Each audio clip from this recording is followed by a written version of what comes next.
Proceed to go. Okay, live? Live. Okay, we start.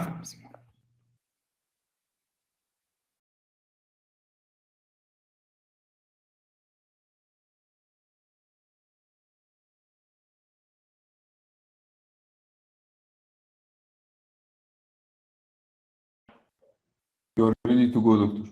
Okay. Assalamu alaikum wa rahmatullah. Good morning, everybody.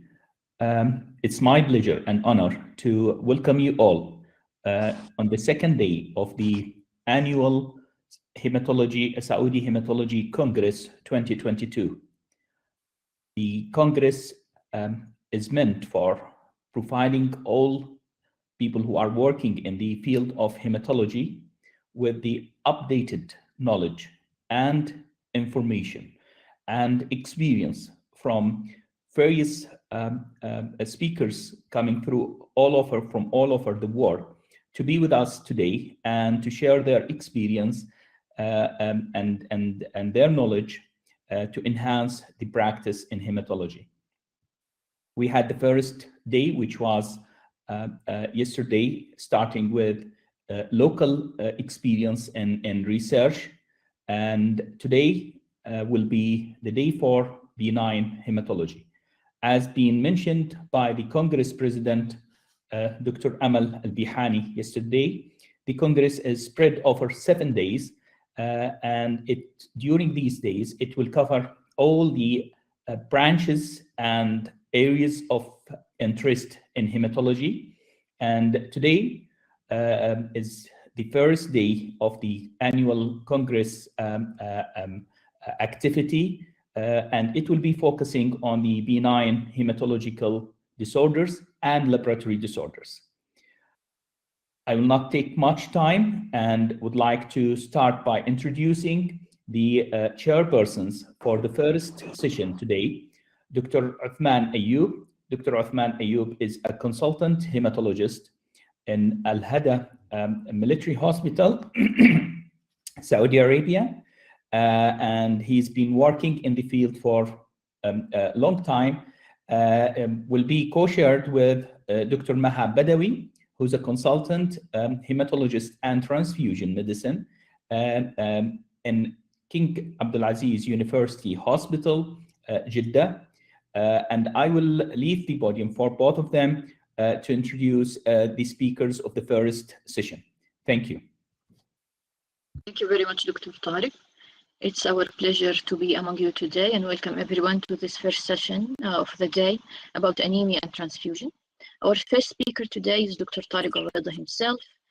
He's a consultant hematologist in the Department of Pathology and Laboratory Medicine at King Faisal Specialist Hospital and Research Center in Riyadh. He's also a professor of hematology in Al Faisal University in Riyadh and the deputy chairman, currently the deputy chairman of the Department of Pathology at King Faisal Specialist Hospital in Riyadh as well. Doctor has an hematology, thrombosis, hemostasis, and iron deficiency anemia, which he will discuss with us today. Please, Dr. Tariq.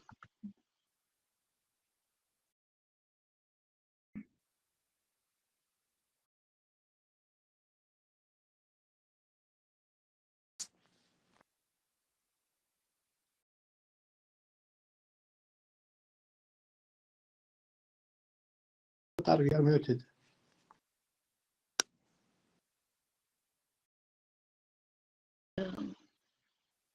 Dr. Tariq, would you unmute your microphone so you can start?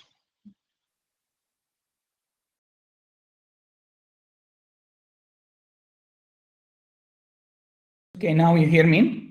Yes. Okay. It's my pleasure to share with you today some of the experience in epidemiology of iron deficiency anemia particularly with the focus of the prevalence of iron deficiency anemia in Saudi Arabia. And I will end my talk by going through the recently published Saudi clinical pathway for iron deficiency anemia. I will be going through some of the epidemiology of iron deficiency anemia in general, then a focus of the prevalence in Arab countries, then change to the area of Saudi Arabia where the some of the work done on the prevalence of iron deficiency anemia, and then I will end my talk by highlights on the recently published KSA clinical pathway. All of us knows that iron deficiency and iron deficiency anemia remains one of the most severe and important nutritional deficiencies in the world. It affects every age, and it impairs many organs. It can impair the cognitive development of children, starting from infancy and adolescence. It affects the immune system and can damage the immune system and decrease the immunity, is associated with increased morbidity rates and affect the quality of life. One of the important areas where it hit by iron deficiency is the hair and skin, and that's particularly for females are important and an issue that may affect the quality of life. During pregnancy, iron deficiency anemia is associated with multiple adverse outcomes, including the morbidity that can happen during delivery with a post-delivery hemorrhage. Programs of supplementation for pregnant women had started. طارق السلايدز حقتك ما بتت. It's not moving. Sorry. It's not moving. It's not moving still. Yeah, 1 minute. Still.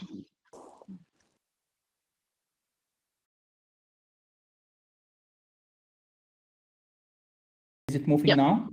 Yes. Okay. So sorry. I'll go back to this second. Yes, here. Programs of supplementation for pregnant women underway in 90 of 112 countries has been reported by WHO, and 30% impairment of physical worth had been reported again by WHO.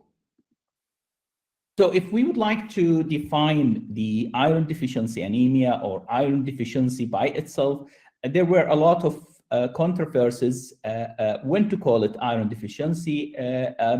Many cutoff had been tested to be sensitive and specific for defining iron deficiency or iron deficiency anemia.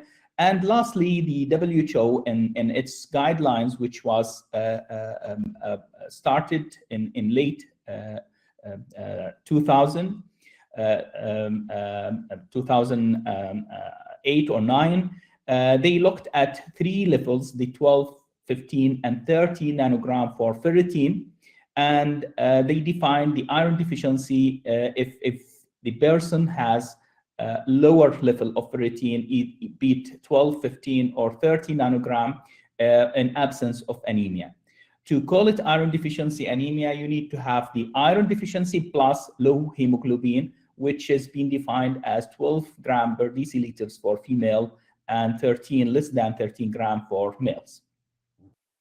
If we go through the epidemiology of iron deficiency worldwide, we can look at, for example, in USA, the prevalence of iron deficiency anemia was greatest among toddlers between 1 and 2, 7%, and adolescents reaching up to 16%. The prevalence was higher among non-Hispanic, Black, and Mexican families. Again, it's been affected by the socioeconomic status of these people. In Europe, the prevalence of iron deficiency, again, varies from 7 to 18%, and up to 36% in some of the reports among toddlers and adolescents. The prevalence of iron was also varies between 8 to 10% in toddlers and adolescents in another report. In India, where the socioeconomy is much lower than Europe and in America, the prevalence of iron deficiency anemia among medical students was reported to be 32%, of whom 44 were males and 20 were females, male. There is, again, if we look at some of the oldest publication about distribution of the iron deficiency among different ethnicity, even within the same country as in USA, you would find that there is a great difference between these based on the ethnic background. For example, you can see that in Hispanics, up to 15% or 20% can be seen, while in non-Hispanics, it's 2 to 3%. If we move to the Arab world, frankly, not too many publications being done or epidemiological studies being done in the Arab population, and most of the reports coming from single centers or small cohorts. But that would give or shed a light on the frequency and prevalence of this of iron deficiency or iron deficiency anemia among Arab population. If we start with United Arab Emirates, there is a report by Wafa et al. Of around 29% of patients presented to their institute with iron deficiency anemia. In Syria, Lama et al. Had reported among infant, 135 infant, they had 72 of them, they had iron deficiency, and 55% they had iron deficiency anemia. In Yemen, again, there was among school students, they reported 30.4% with iron deficiency anemia, and only 5.2 they had no symptoms or non-iron deficiency anemia. In Oman, the prevalence of iron deficiency anemia was reported as by Salam al-Kindi, again from institution, as 26% and 38% they had iron deficiency without anemia, and with predominance as expected in females. In Morocco, Ikari et al. Had reported iron deficiency anemia in 6.2%. And just to remind you again, all these studies are hospital-based, not epidemiological, and it has its own bias for reporting. Saudi Arabia is a large country, and it consists of many regions. It's spread over 2.5 million kilometers, and it has 4 major or 5 major areas: the north, south, east, west, and central. Again, the reports from Saudi Arabia mainly coming from small institutes, from hospital-based or universities, with only one large study which was conducted recently in the last few years, and we will talk about it in more detail. The prevalence of iron deficiency anemia had been reported among university students by Al-Hassan et al. From the west side to be 23.9% as in general. And the Kari et al. Had reported the prevalence of mild anemia, which been defined as 10 to 11, and moderate anemia 7 to 10, and severe less than 10 in 45, 49, and 6%, without differentiating between what is the type of anemia. The prevalence of iron deficiency anemia, again, being reported in another study by Ultra et al. And showed iron deficiency anemia and iron deficiency both constitute around 23%. In the latest study, which I will focus more in, which was a well-designed study, epidemiological study, we had reported the prevalence of iron deficiency of 28.6% and iron deficiency anemia 10.7% respectively. This study, which was part of the National Survey for Prevalence of Bleeding Disorder in Saudi Arabia, which was supported by a grant from King Abdulaziz City for Technology, and it was done over 4 to 5 years, where it involved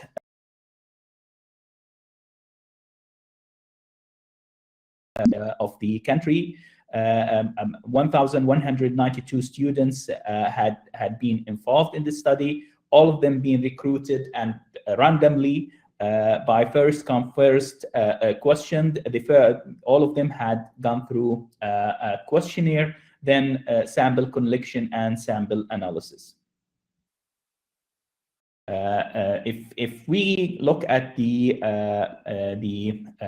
results of the survey, we can see that from the survey itself, which involved few questions about the knowledge of the students or the knowledge of the participants about the anemia, you can see that only 14.4% they have a knowledge that they have anemia, and most of them they know that they have iron deficiency anemia, but the portion of knowledge is quite small, represent only around 11% of the participants. Other disorders, and that's again something we found during the survey, but I will not focus on it. The presence of thalassemia and other causes of anemia were detected during that survey. We had looked at the survey with applying the 3 cutoff values for the definition of iron deficiency and iron deficiency anemia, and the groups had been divided to 3 groups. Group A, where ferritin is normal and hemoglobin is normal, so these are a normal persons, and from the cohort 61.2% were completely normal. They don't have any of the criteria for iron deficiency or iron deficiency anemia.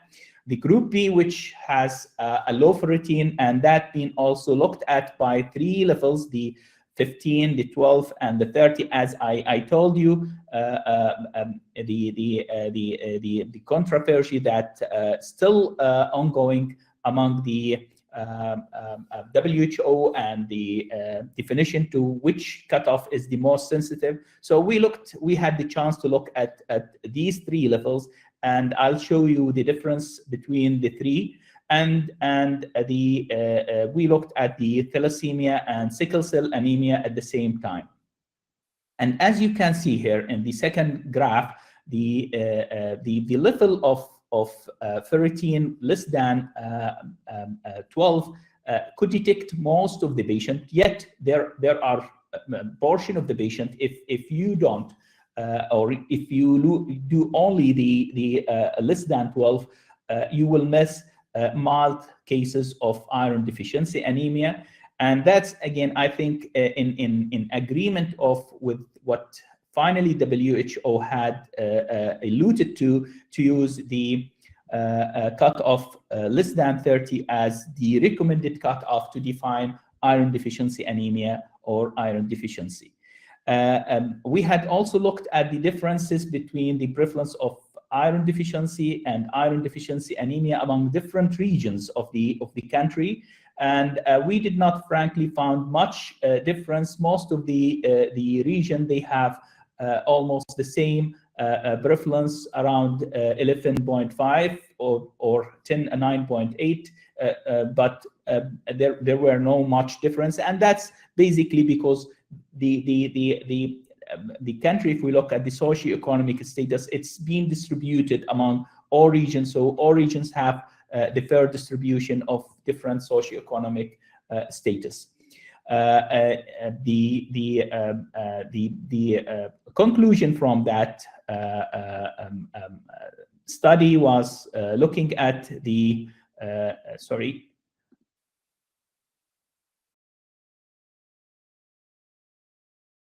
looking at the prevalence of all the causes of iron deficiency anemia, and we could see that, as you can see, that the majority are the iron deficiency, while a small portion of the iron deficiency anemia. I'll move gear now to the second part of my talk, which is the guidelines and clinical pathway, which was an effort supported by the Saudi Society of Blood Disorders, and under the Saudi Council, Saudi Commission for Health Specialty, as one of the initiatives of the Saudi Commission for Health Specialty to improve the practice among practitioners in the country. And because of what I had just explained to you, of the high prevalence of anemia in general, and particularly of iron deficiency anemia, a group had been gathered to go through the medical literature, go through the evidence base, and apply their experience in the field of hematology to guide general practitioners as well as hematologists to what is the best way of diagnosing and managing this iron deficiency or iron deficiency anemia. The group was led by Dr. Uthman Ayoub, Firas Al-Freih, and there was a work done by Dr. Osama Khoja and Amal Al-Bihani, and it went through some of the review by reviewers, and finally it was approved and published on the website of the Saudi Commission in 2020. The guidelines had looked at the various parts of the diagnosis. It defines very well the levels as WHO had defined it, using the latest update in the WHO, which is the 30 as a cutoff for ferritin, and 130 gram per liter for men for the hemoglobin, and 120 for the women. They had elaborated on the clinical presentation and the symptoms of iron deficiency anemia, so that will be the first diagnostic tool before going through the management of the iron deficiency. They have provided an elaborated clinical pathway, but because of the sake of the time, I'll show you a couple of the slides from the guidelines, including the algorithm for diagnosis. And as you can see, they nicely had separated the different parts of the diagnostic tools, starting from evaluating the CBC and red blood cell parameters, and incorporating that with the morphology, and based on the MCV and the anemia level, they divided it to where to start with the iron, or to start with the B12, and then if you have a suspicion of iron deficiency, then you go through different areas of exploration, more the causes of iron deficiency anemia, not only to stop at defining the iron deficiency, as we all know that iron deficiency is not a disease by itself, it's a manifestation of something under that. And unless you identify the cause of iron deficiency anemia, the patient will have a chronic iron deficiency anemia that will not be resolved and will keep having more and more attacks of iron deficiency anemia. They also looked at the management of the iron deficiency anemia, and they put it in a stepwise from the diagnosis to the monitoring of the iron deficiency based on the response of the the patient to the initial management. They had also looked at the different types of managements and addressed the fear among a practitioner of using the parenteral iron. As we all know that it's a fear not only among patients but also among practitioners that parenteral iron is associated with a lot of risk and it should not be used, which is against all the recommendation, local recommendation and international recommendation. Parenteral iron is one of the tools. It needs to be used appropriately to result in elevation of the symptoms, and patient who is presenting with a low hemoglobin like 6 or 7, and that's frequently seen in practice, instead of going to rushing to the blood transfusion, I think the parenteral iron is a good tool for fast recovery of the hemoglobin, because the oral will not give that quick action as the parenteral supplement. The guidelines is quite extensive. I would like to recommend everybody to go through it. It has knowledge and also clinical experience. Before ending my talk, I would like just to highlight few points.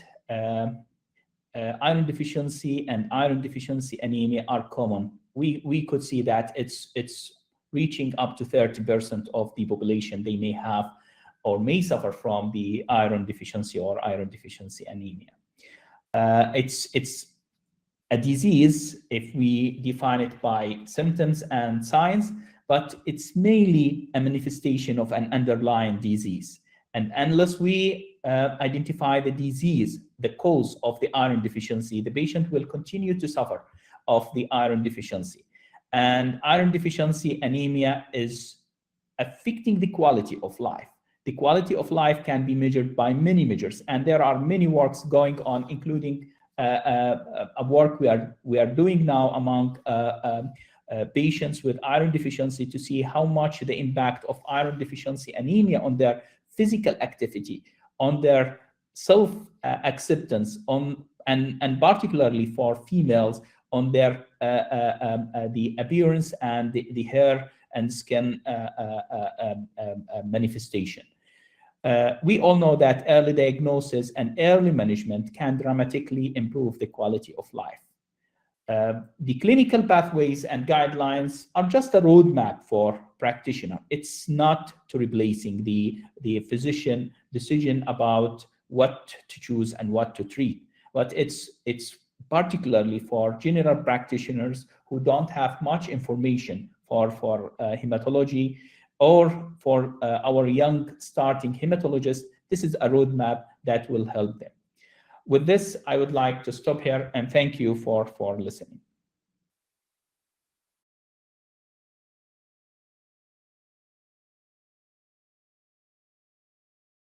Thank you very much, Dr. Tariq, for this informative talk about this extremely common problem and bringing attention to it and more information about it in Saudi Arabia.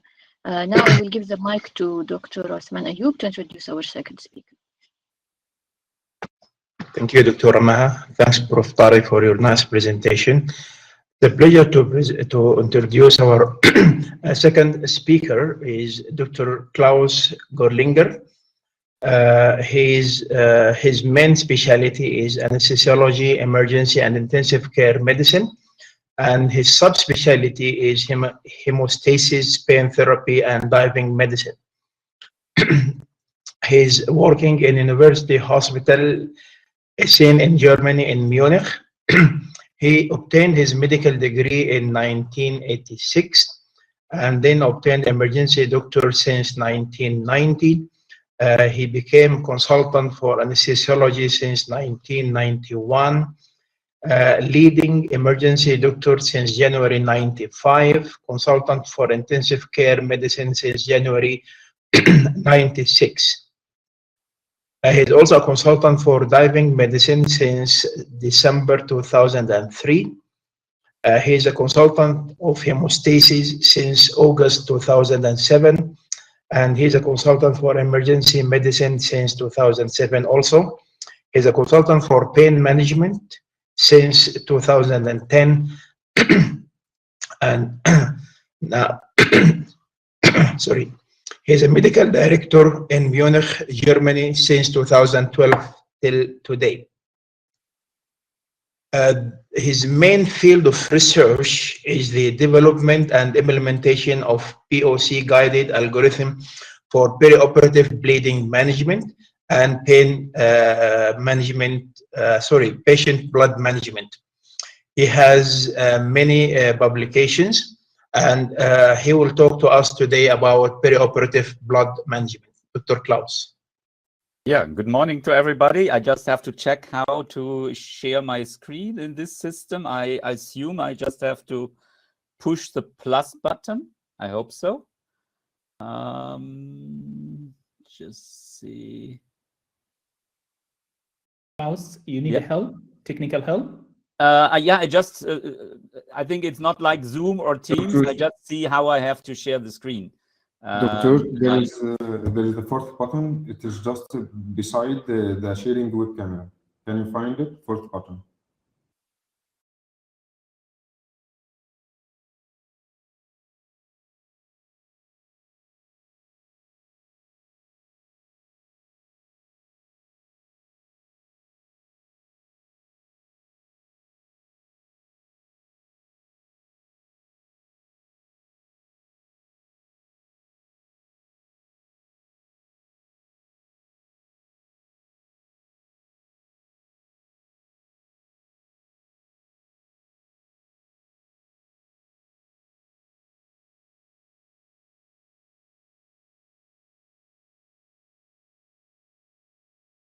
So I can think we can save the time here to repeat this again. It's of course the most important point for conflict of interest is that as mentioned already, since 2012 I'm the global medical director of the TEM Innovations, the Rotem company. But I think I have also another conflict of interest, or what I just want to mention is that of course, I would like to dedicate this presentation to the twin city of Munich, which is Kiev. And I think all the people in Kiev suffer a lot, actually, due to the war. And we should do everything to stop this war as soon as possible. Bringing us back to bleeding management, which is, of course, also an issue in military settings. But I will focus here on of course, a civilian issues. And if we have a bleeding patient, the first question to ask is, why does my patient bleed? And we all know, of course, in particular in perioperative bleeding, there can be surgical bleeding. And an example is a picture on the left. We always say when the blood comes up to the surgeon, to the face of the surgeon, it must be a surgical bleeding from a high pressure area. When we have the situation like on the right side, which we call the blood on floor syndrome, usually it's a combination of both, and a discussion between anesthesiologist and surgeon who is has to be blamed for the bleeding doesn't make any sense, because now, of course, we have to work closely together for the surgeon to stop surgical bleeding and for us as anesthesiologists to treat the coagulopathy adequately without also of overtreatment. And of course, the question is, what is the best way to fix this problem? And there's a traditional way is to activate a massive transfusion protocol, which means that if the patient is losing blood, we just replace the blood volume by transfusing and hope that somebody else will stop the bleed. So of course, in the beginning of a bleeding, that might be necessary, but in the end, it might not fix the problem. And therefore, I think we should move from massive transfusion protocols with a focus just to replace blood to massive hemorrhage protocols, because the aim is to stop the bleed and not just to replace blood. And finally, this ends in a massive transfusion avoiding protocol, because if we can stop the bleed as soon as possible, maybe we can avoid massive transfusion. And we all know that massive transfusion is not healthy for all patients. Of course, there are a lot of studies looking at the different concepts, and one of the most important studies for a ratio-based approach is a proper trial. It was a randomized trial in the US where they compared two different ratios for plasma, platelets, and red blood cells. In one group, 1:1:1, and in the second group, 1:1:2, where 2 are the red blood cells. So that means in 1:1:1, you give twice the amount of plasma and platelets compared to the other group. And of course, the idea was if we give more blood products, we might stop bleeding earlier and also reduce mortality. Unfortunately, in this study, only 6-hour mortality could be reduced, where 24 hours and 30-day mortality was not significantly reduced. So that already reflects a little bit that if we give too much blood, maybe you have later on issues like multiple organ failure and other issues. What is the evidence behind? We know already since more than 10 years, and these are data from the UK SHOT report, Serious Hazards of Transfusion, and from the FDA, that nowadays, thanks to virus testing, which we do routinely in our blood donors, this is not anymore the main issue. The main issue is inappropriate use of blood. And that means that 2/3 of all transfusion-related mortality is based on transfusion-related acute lung injury, transfusion-associated circulatory overload, and transfusion-related immunomodulation with microinfection. And of course, you cannot test the blood for transfusion-associated circulatory overload. That's, again, it's the wrong use of blood and maybe over-transfusion. And when we look at several studies, and this is also, again, more than 10 years old, and you see here one of the authors was John Holcomb, the father of 1:1:1 in the US. They already showed 10 years ago, if we give plasma transfusion to patients who finally don't need a massive transfusion, there was no benefit but a substantial increase in complications. 12-fold increase in lung injury, 6-fold increase in multiple organ dysfunction, and 4-fold increase in pneumonia and sepsis.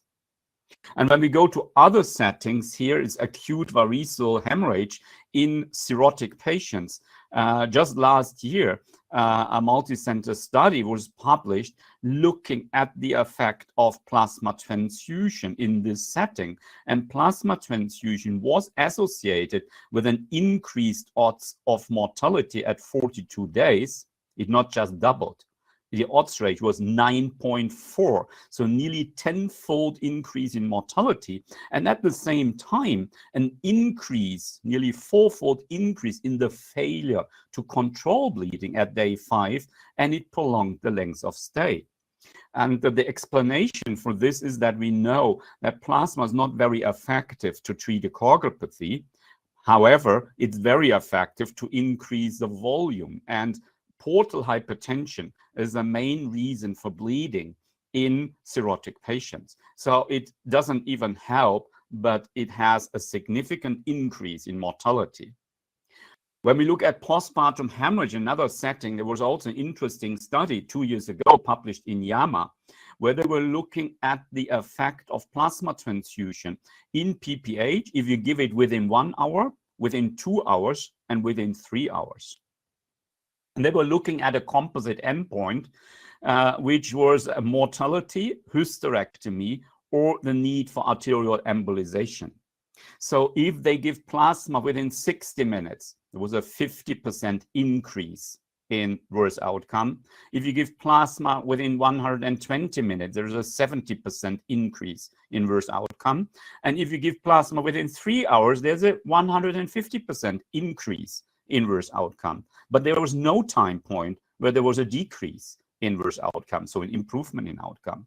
So again, plasma transfusion seems not to be effective to treat coagulopathy also in postpartum hemorrhage. And maybe at the last setting, going to cardiovascular surgery, where there is the highest evidence, because there was already in 2015 a meta-analysis done by the Cochrane group, including 15 randomized trials. And the result of this meta-analysis was that transfusion with fresh frozen plasma was inferior to control for preventing patients receiving any red blood cell transfusion with an odds ratio of 2.6. So again, there was more blood transfusion and not less blood transfusion. And again, the reason is, yes, plasma transfusion, due to the low concentration of factors, in particular fibrinogen, is not effective to treat the coagulopathy, but it's very effective to dilute the hemoglobin level. So whatever cutoff you use for red blood cell transfusion, if it's 7, 8, or 9, you will reach it earlier with plasma transfusion. And this, in the end, results in more blood transfusion and not less blood transfusion. But it's, of course, not about blood transfusion. You know, in patient blood management, we are talking about patients' outcomes. And this is a quite interesting study who nicely shows also the link to the clinical outcome.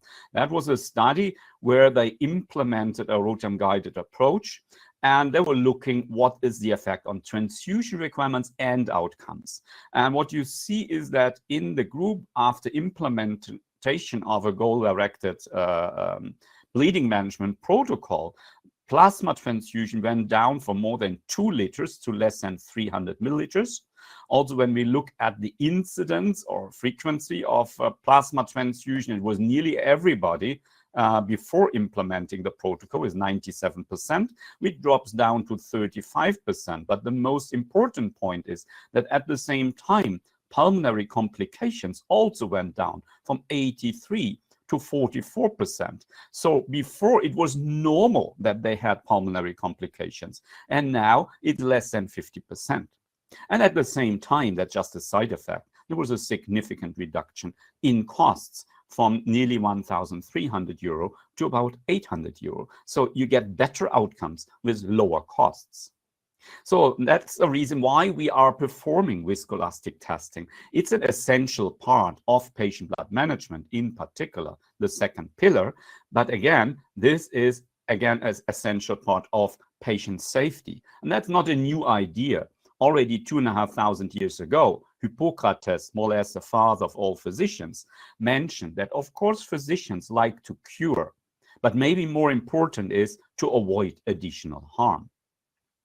And we also know that in the beginning of patient blood management, everything was focused on red blood cell transfusion, but more and more also the so-called yellow blood products, so plasma and platelets, gets into the focus, because even the yellow blood products are usually given just based on gut feeling, without well-defined clinical indications, and a more restrictive transfusion strategy might be very beneficial, because a lot of the nowadays most important issues like Charlie and TACO are more mediated by plasma than by red blood cells.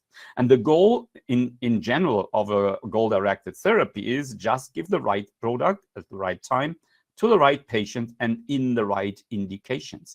And we should be, again, as restrictive as possible, in particular with products which never showed in any big study a beneficial effect. That doesn't mean that nobody needs it, but we should just identify the right patients and then give plasma to the patients who really need it.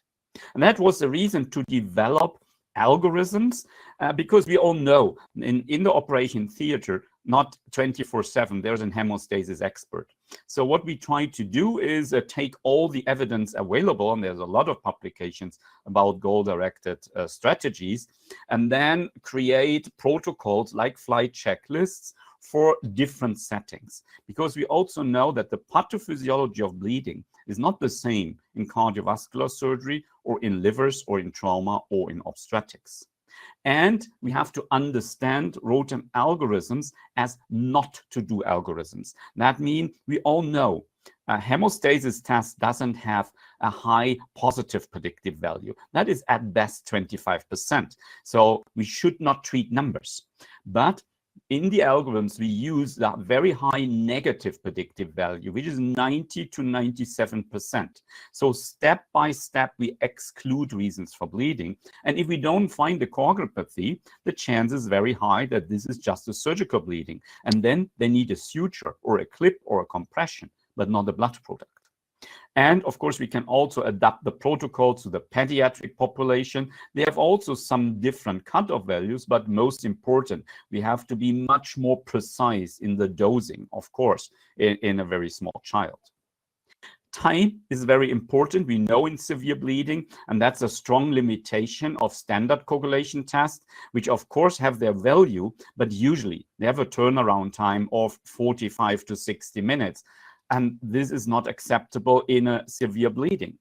And we just finalized 2 years ago a small interventional study. It was more implementation study as a part of the big European center TBI trial, looking at patients with traumatic brain injury. Sorry. And the main question was, if we implement this concept in an emergency department who never used viscoelastic testing before, how quick we can implement, how quick are the results available, and can we train them on a simple protocol, as I showed before, to make also the decision-making quicker, because a patient doesn't stop to bleed when we have the lab results, it stops to bleed when we do the right intervention. And what you see is that the time to result after blood sampling, and of course for standard lab as well as for ROTEM, we need a blood sample, it was just 15 minutes with a range from 10 to 20 minutes in the ROTEM Sigma group, where it was 40 minutes longer for the standard coagulation test. That's not new data. That's not a surprise. But maybe most important is that also the time to treat after results are available. Avoiding that we now start a big discussion that we can follow a quite simple protocol. It was a little bit less than 10 minutes that the therapy was done. So it supports a quick but precise decision making. And why is this important? Going back to the proper trial, that was the 1-to-1 to 1-to-1-to-2. What is an important message also from this study is that every 15 minutes decrease in time to hemostasis was associated with a significant decrease in 30-day mortality. It's just 3%. And you might say, oh, 3%, that's nothing. But keep in mind that we were already 40 minutes quicker. So that's nearly 3 times 15 minutes. And if then also the therapy is done quicker, that may be the 4th time 15 minutes. And we are talking now about 12% reduction in mortality. And the same was true for the reduction in acute kidney injury, lung injury, multiple organ failure, and sepsis, without any increase in thromboembolic complications. So having results quicker available and doing decisions quicker, but based on evidence-based data and algorithms, seems to have definitely an advantage. I just go through some examples of the interpretation, how we can do this in a quite quick way. And when we look at thrombolysis, here we have just the XSTEM test, that's extrinsic activation, like the PT-INR, and the FIBTEM, where we knock out the platelets. So we can see what happens in these two extrinsically activated tests. So that's normal. Oh, sorry, wrong direction. And now we see here on the left side, which is called in the US the deadly diamond. So this is severe hyperthrombolysis. And you see the effect is even stronger on the FIBTEM. And of course, we have to treat these patients with tranexamic acid. But we also know even treating them with tranexamic acid means there's still an 80% chance to die, because of course we avoid hyperthrombolysis, but the reason for hyperthrombolysis is severe shock and tissue injury. So that means, of course, we have also to take care that we bring patient out of shock. And this is something which we focus even just in the last years. This is a so-called thrombolysis shutdown. That means less than 3.5% lysis within 1 hour. And that's what we see quite often in our critical ill COVID-19 patient. And this is associated with a very high rate of thromboembolic complications. Looking at clot firmness management, which is usually the second part of the algorithm. This is again the normal XSTEM and FIBTEM. What we see on the left side is a significant reduction in here, for example, the amplitude after 5 minutes. In XSTEM, it's even below 25 millimeters. For trauma, our trigger is 35. And we see that the FIBTEM clot firmness A5 is only 6 millimeters. Here the cutoff for trauma would be 10. So we see that both are reduced, and if the patient is bleeding, we are sure that this is based on a low fibrin contribution, and fibrinogen or cryoprecipitate is the best intervention to treat this issue. On the right side, we have also reduced clot firmness in extem, but the FIBTEM is very high, 15 millimeters. So we would be even happy in a postpartum hemorrhage. So that means if this patient is bleeding, additional fibrinogen will not work. So here we have to give platelets, and we can very quickly differentiate what is really needed.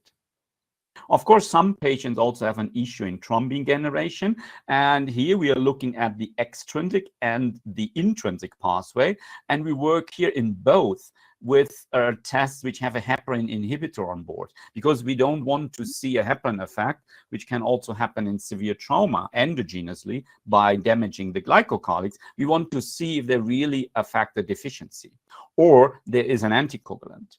And what we see in this case, there is a significant prolongation of the extem clotting time, where the intem clotting time did not change. And this is a typical pattern of a vitamin K antagonist like warfarin.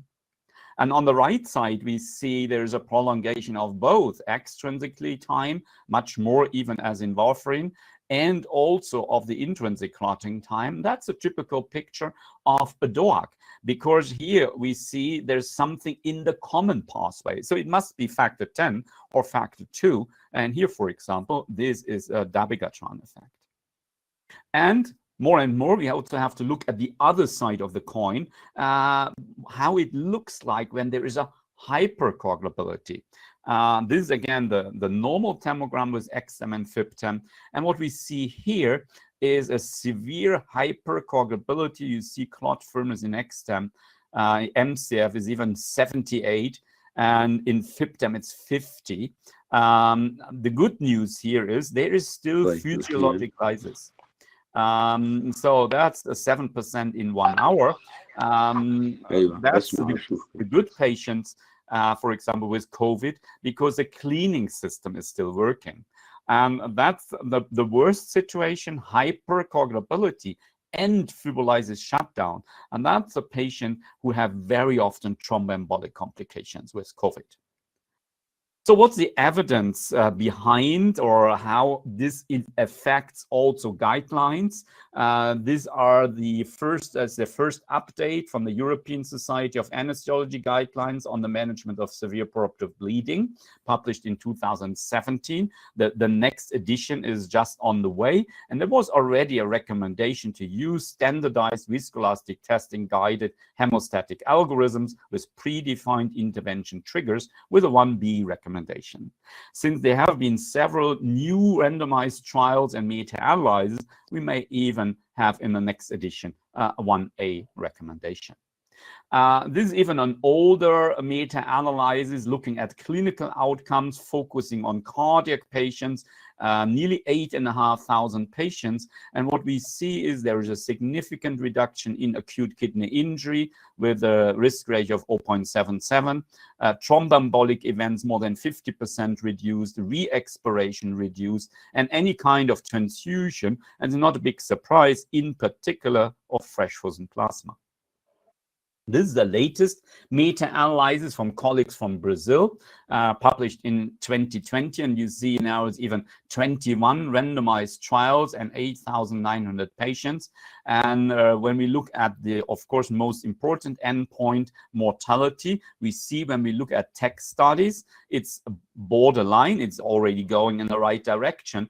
And the risk ratio is 0.71. When we look at ROTAM studies, it's already significant with a risk ratio of 0.48. That means more than 50% reduction in mortality. And even if we take both studies together, of course, we end up with a risk ratio between both groups with at least 0.64. Again, acute kidney injury is also an important endpoint. We see some trend, but not so strong already in the TEC studies, but a highly significant reduction in the ROTEM studies, where the risk ratio of 0.49. I think that's not based on the device, that's based on the algorithms, because most TEC algorithms starts with plasma and then with platelet transfusion, and ROTEM algorithms try to avoid plasma and platelet transfusion. So I think this is more based, again, on the algorithm. Why is this important? We know from studies who are looking at a long-term outcome, and of course this studies takes quite a lot of time, that acute kidney injury after cardiac surgery is associated with significant long-term outcome. And if we just look at the 5-year survival here, we see if we can avoid acute kidney injury, more than 90% of our cardiac patients survive the next 5 years, where when there is any acute kidney injury, this drops down to 70%. So that means if we cannot avoid acute kidney injury, 20% of our patients will not survive the next 5 years. And that's the difference between both groups. In between, also the US colleagues followed this concept. So in the 2019 published recommendations from the Society of Cardiovascular Anesthesiologists in the US, they also recommend viscoelastic testing and implementing algorithms, and even here display more or less a modified version of our algorithm. The same is true for trauma. Here in the 5th edition of the European Trauma Guidelines, they clearly recommend to use goal-directed strategies using viscoelastic testing with a 1B recommendation. And even there are more and more data, even from the military field. So this was published by a US group in 2020. That's based on 3,300 patients or soldiers from Afghanistan. And there was in mean a mortality of about 10%, because usually it's a young people. But they could show in the subgroup with viscoelastic testing for initial resuscitation that the mortality went down from 13.1 to 7.3. So this is an odds ratio for mortality of 0.6. So even in the military setting, there is a significant reduction in mortality. Also, the latest US guidelines published by the Eastern Association of Surgery of Trauma, within their guidelines, they also did a meta-analysis of 6 trials using viscoelastic testing in trauma. And what you see is, again, a risk ratio for mortality of 0.75. It's not the same as in cardiac surgery, but at least 25% reduction in mortality. However, that's not the only studies available. It's overall 22 studies looking at the effect of viscoelastic testing in severe trauma. 2 in the military setting. I already mentioned the biggest one. Overall, 3,500 patients with a risk ratio of 0.7.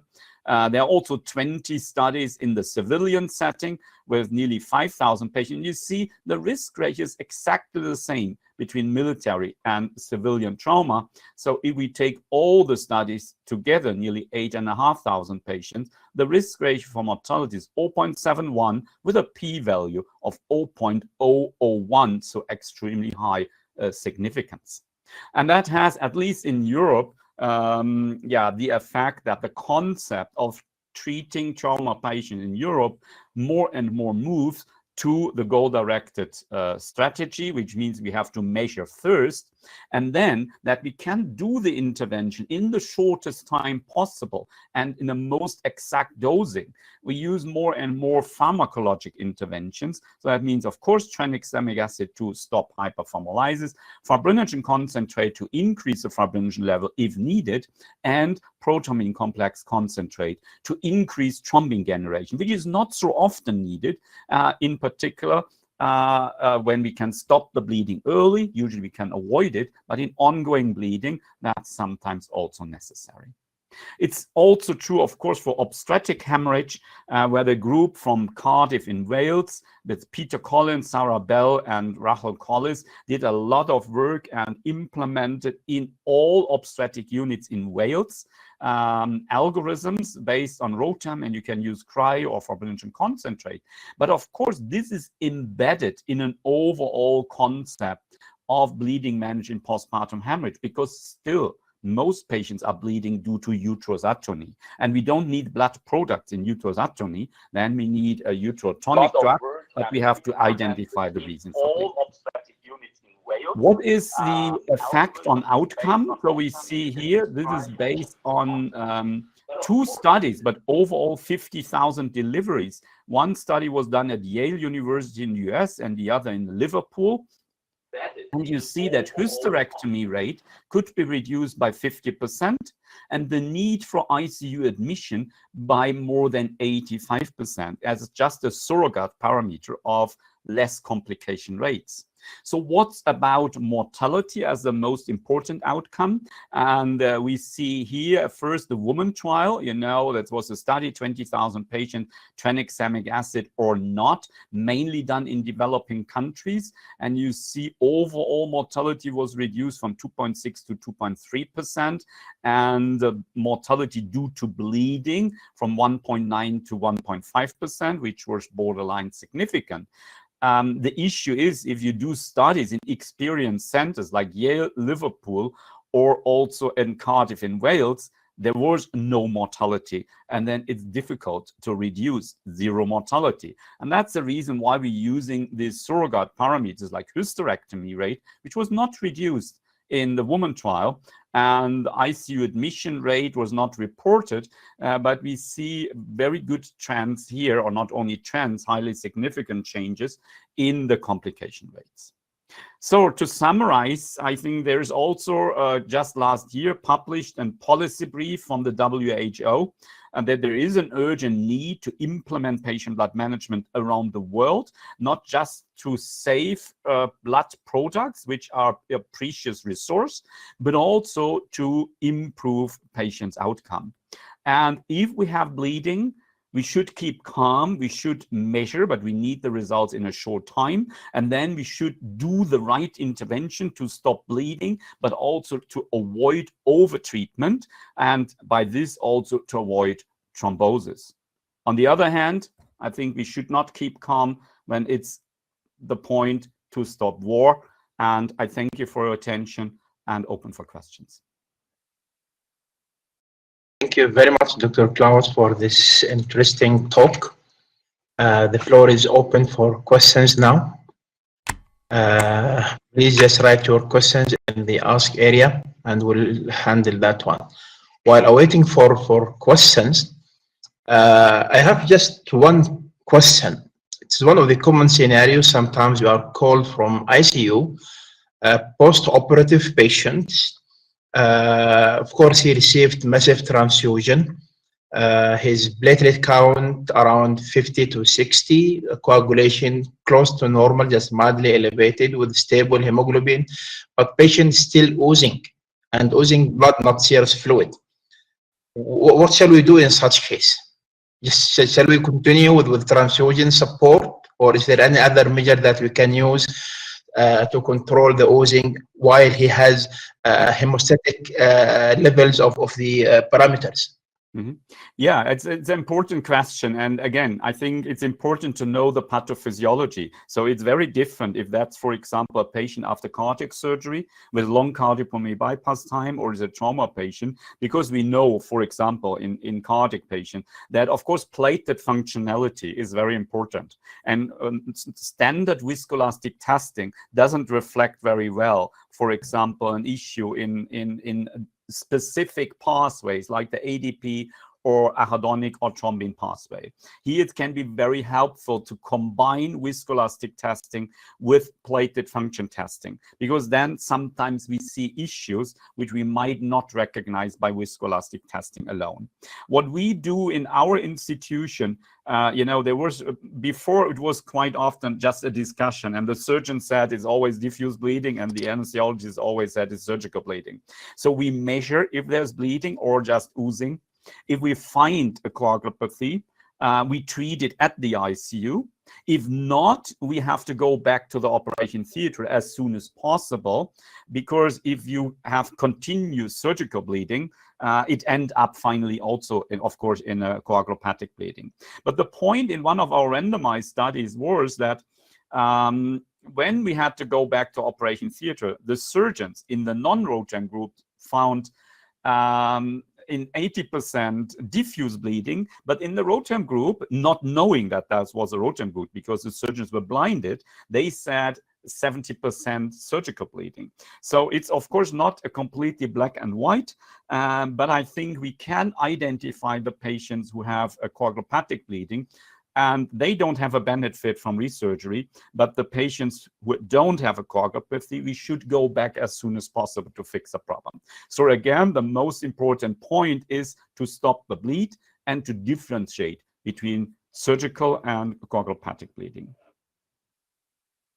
Thank you. Any questions from the audience?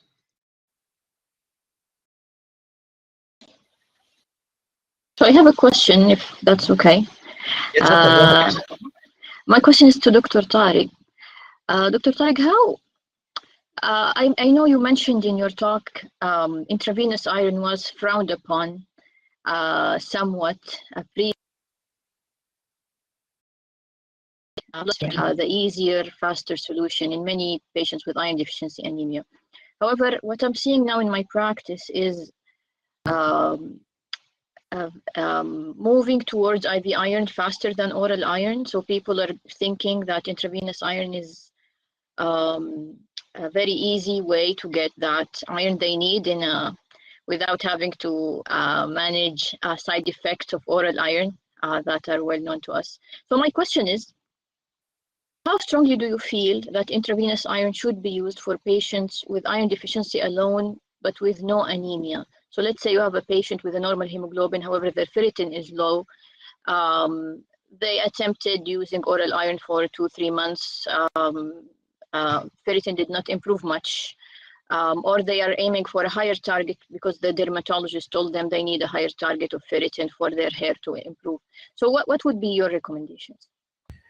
Thank you, Maha, for raising this important. This is a practical from practice on daily basis. As I showed you, iron deficiency is quite common. Iron deficiency per se is about 30% of the, at least in our population, they have iron deficiency for various reasons. One of these reasons is the absorption, and that due to many factors. It's I didn't allude to it because of the sake of the time, which will make the absorption of iron suboptimal, or it will not give the same results. You had mentioned that the hair loss and the hair quality. You know, for females, hair quality and hair loss is quite important. It's part of good quality of life. If they continue to have hair loss, they will try to do anything from injecting plasma under the skin to various type of treatments, which can be easily solved by an injection of iron. But that should be taken cautiously, because the presence of parenteral iron is not an open door for anyone to use it. You should be using the parenteral iron when it is indicated. And the rush to go for parenteral iron before giving a trial of iron for those with iron deficiency, I think it's inappropriate. But at one point, if you are trying the oral for enough time and there is a suboptimal response after adequate time of oral anticoagulate of oral iron, I think it's not a bad choice, because at the end your aim is to improve the ferritin level And as you mentioned, for her, the ferritin level that is recommended to be is above 50 or 60 even nanogram per liter. So that's an important issue. I hope that answered the question. It does. It does. Another question to Dr. Klaus while waiting for anybody has any question before I proceed? All right. Another question to Dr. Klaus while awaiting for audience questions. Is there a role for the antifibrinolytic and Novo-7 in such scenarios, patients post-operative or multiple trauma patients bleeding that might help to save the blood products and may help to control the bleeding? Yeah, of course, I think antifibrinolytics is an important part of our pharmacologic interventions. But I think they should be used as early as possible because we know from all the studies, if that's a woman trial or it's a crash trial, they have their beneficial effect in the first 3 hours after injury or after birth giving. If we give it later, maybe even the side effects gets to the negative part. For example, with multiple organ failure, it's not so much thrombosis, but they might have a negative effect then on the microcirculation and cleaning the microcirculation. We are very careful, therefore, giving tranexamic acid at the ICU. We would not do it blindly anymore, as in the first hours after trauma or postpartum hemorrhage. However, there are cases also at the ICU where we really detect hyperthyrolysis. And of course, then we still use it. When we look at recombinant factor 7A, that was in the beginning in our algorithms. In between, it's not anymore. Because in the last 15 years, we didn't see any case and not considering acquired hemophilia. That's, of course, a clear indication.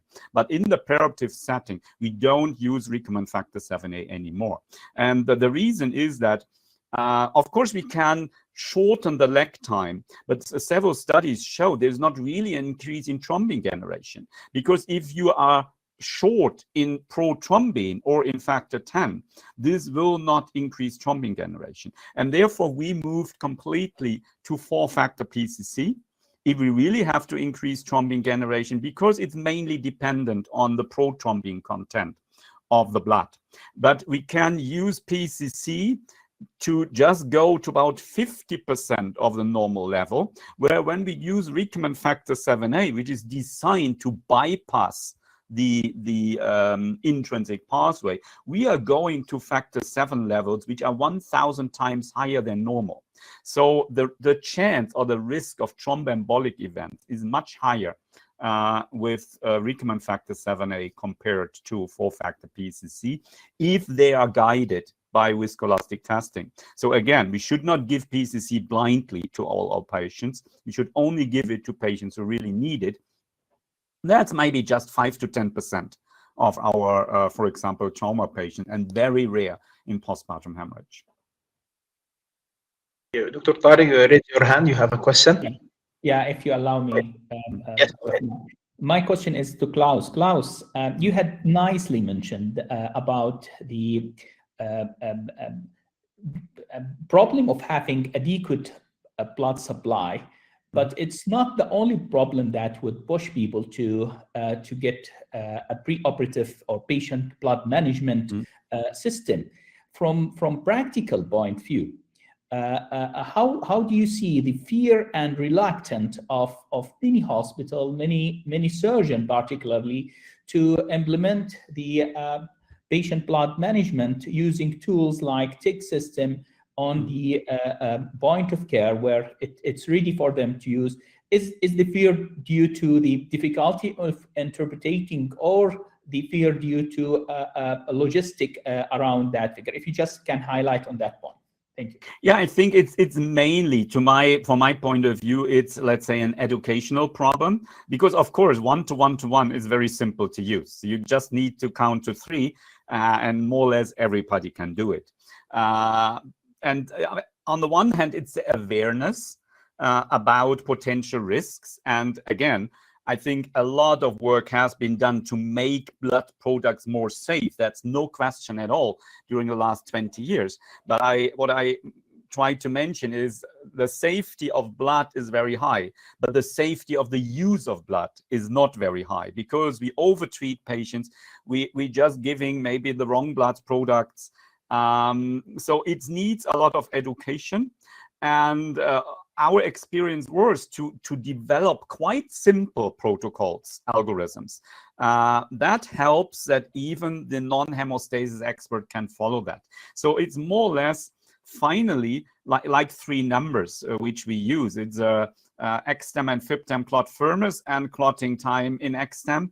That's like a hemodynamic where you use a systolic and diastolic blood pressure and a heart rate. So I think it's not too complex anymore to be followed even by a non-hemostasis expert.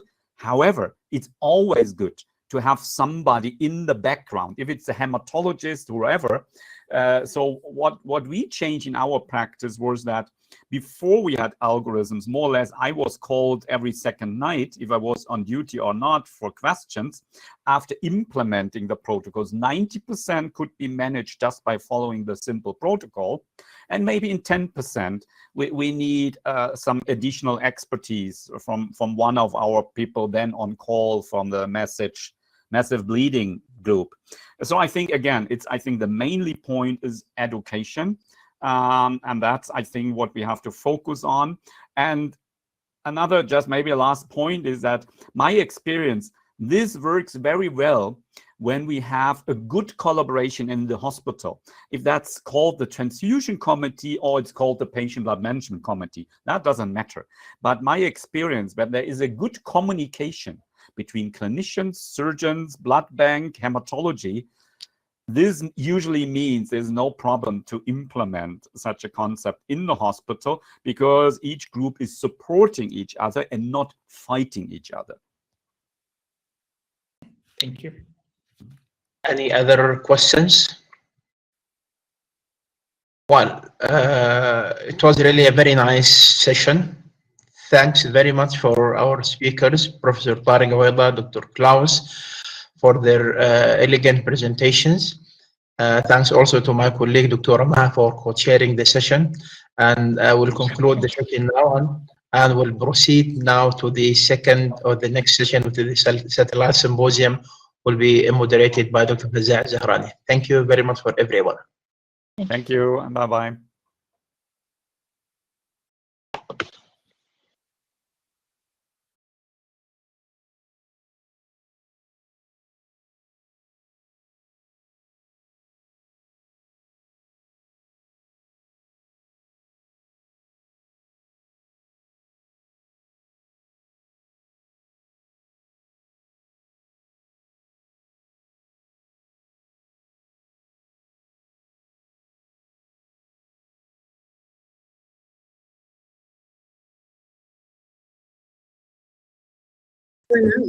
Dr. Hazza, please unmute yourself.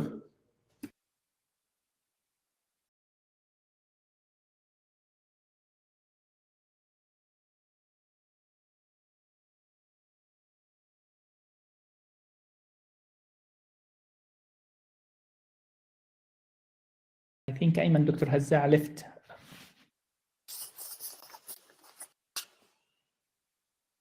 Good morning. Are you hearing me? Yes. Yes, welcome. Thank you very much. Good morning, everybody. Happy Good to be morning. with you today. We're waiting Dr. Zahrani just to join us. Sure.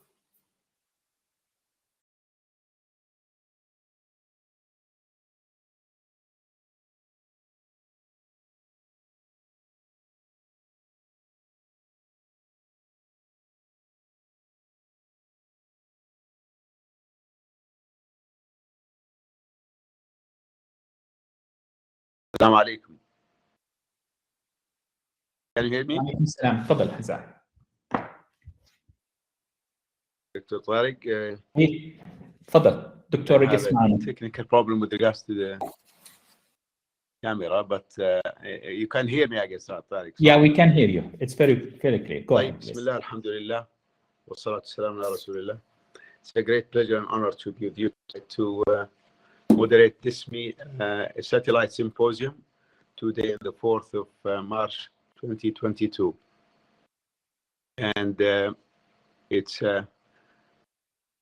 I'm very delighted to introduce our speaker, Professor Regis Bifol-Tilato. He's a full professor of hematology at the Hematology Department of Moral Transplant in St. Louis Hospital in France. He's the head of BMT in the same department. He's the president of the French network of the immunological and hematological disorders since 2014.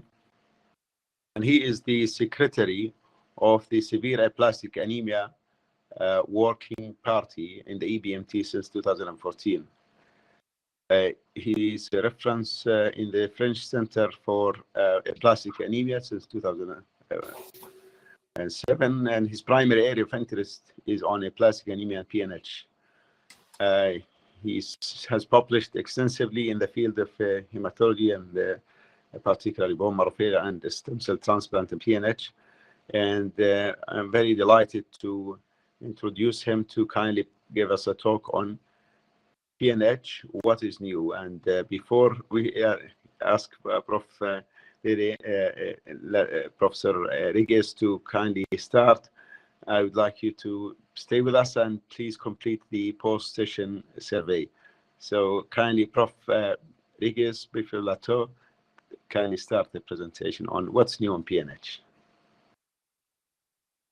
Thank you very much for this very kind introduction. Could you just confirm to me that you are seeing my slides?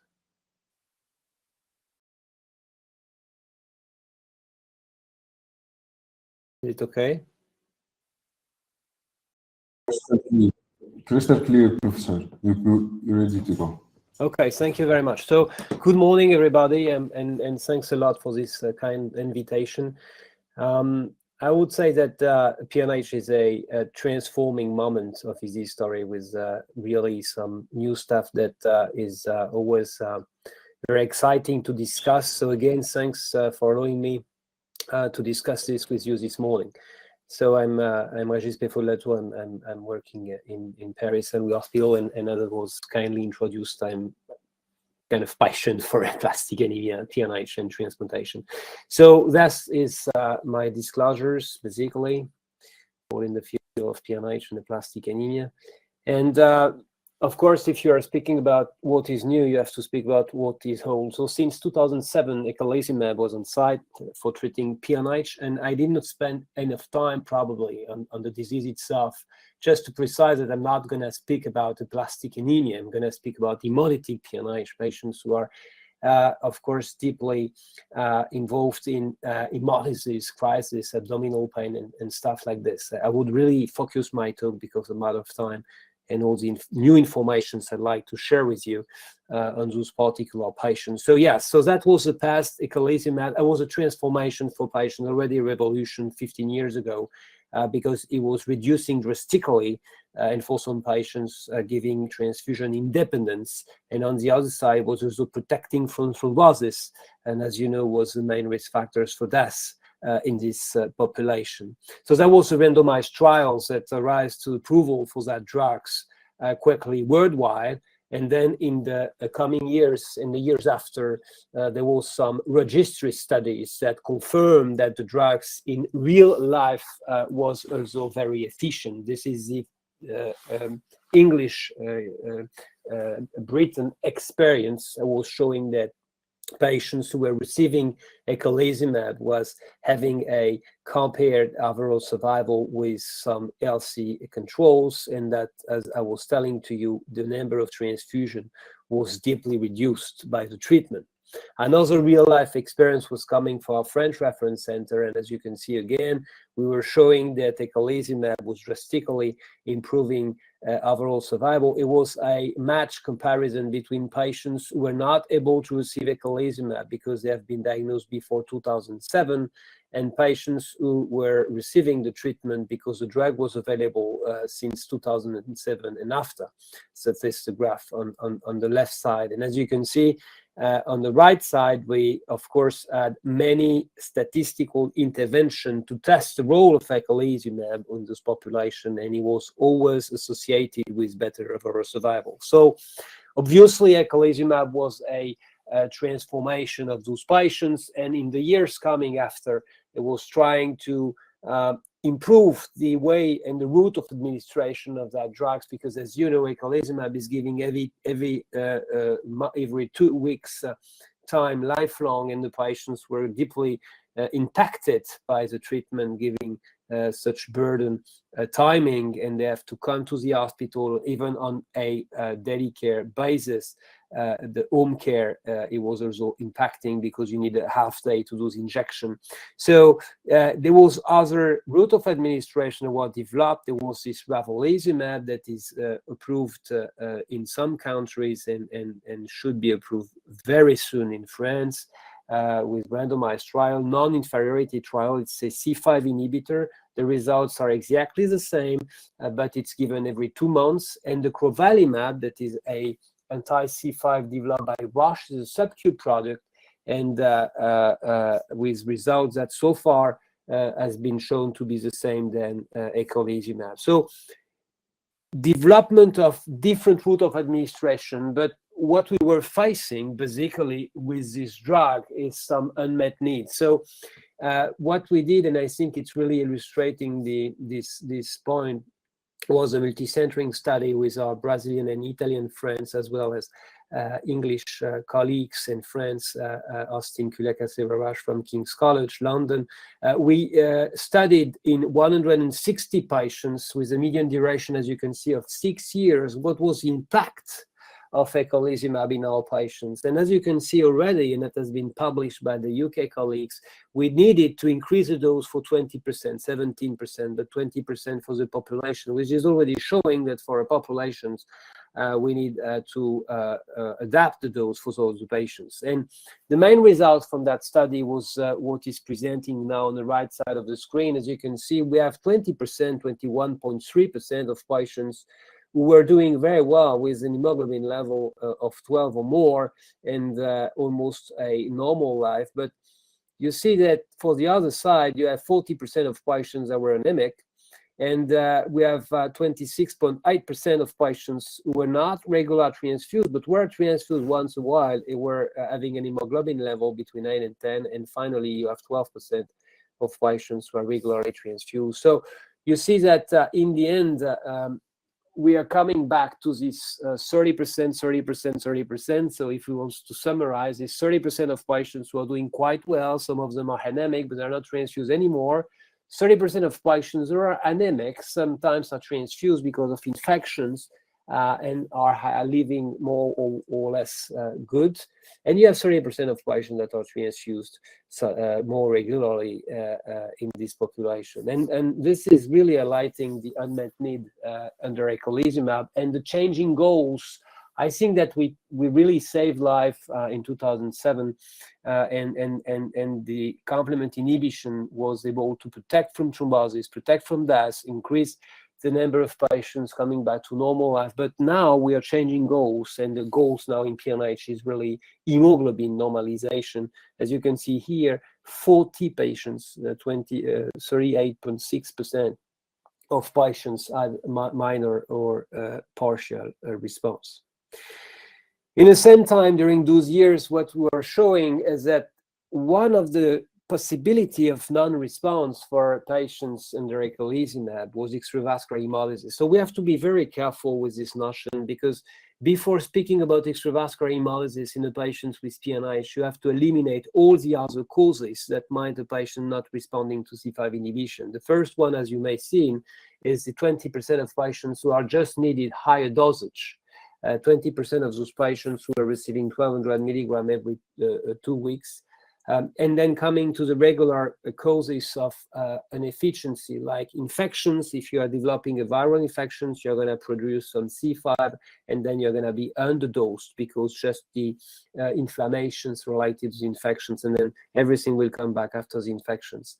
Another thing that you have to think about is, of course, clonal evolution and the plastic anemia evolution. There is a strict and close relationship between idiopathic, I would say, acquired autoimmune plastic anemia and PNH, and patients who might not respond to eculizumab might just be a patient that is evolving to bone marrow failure while having PNH.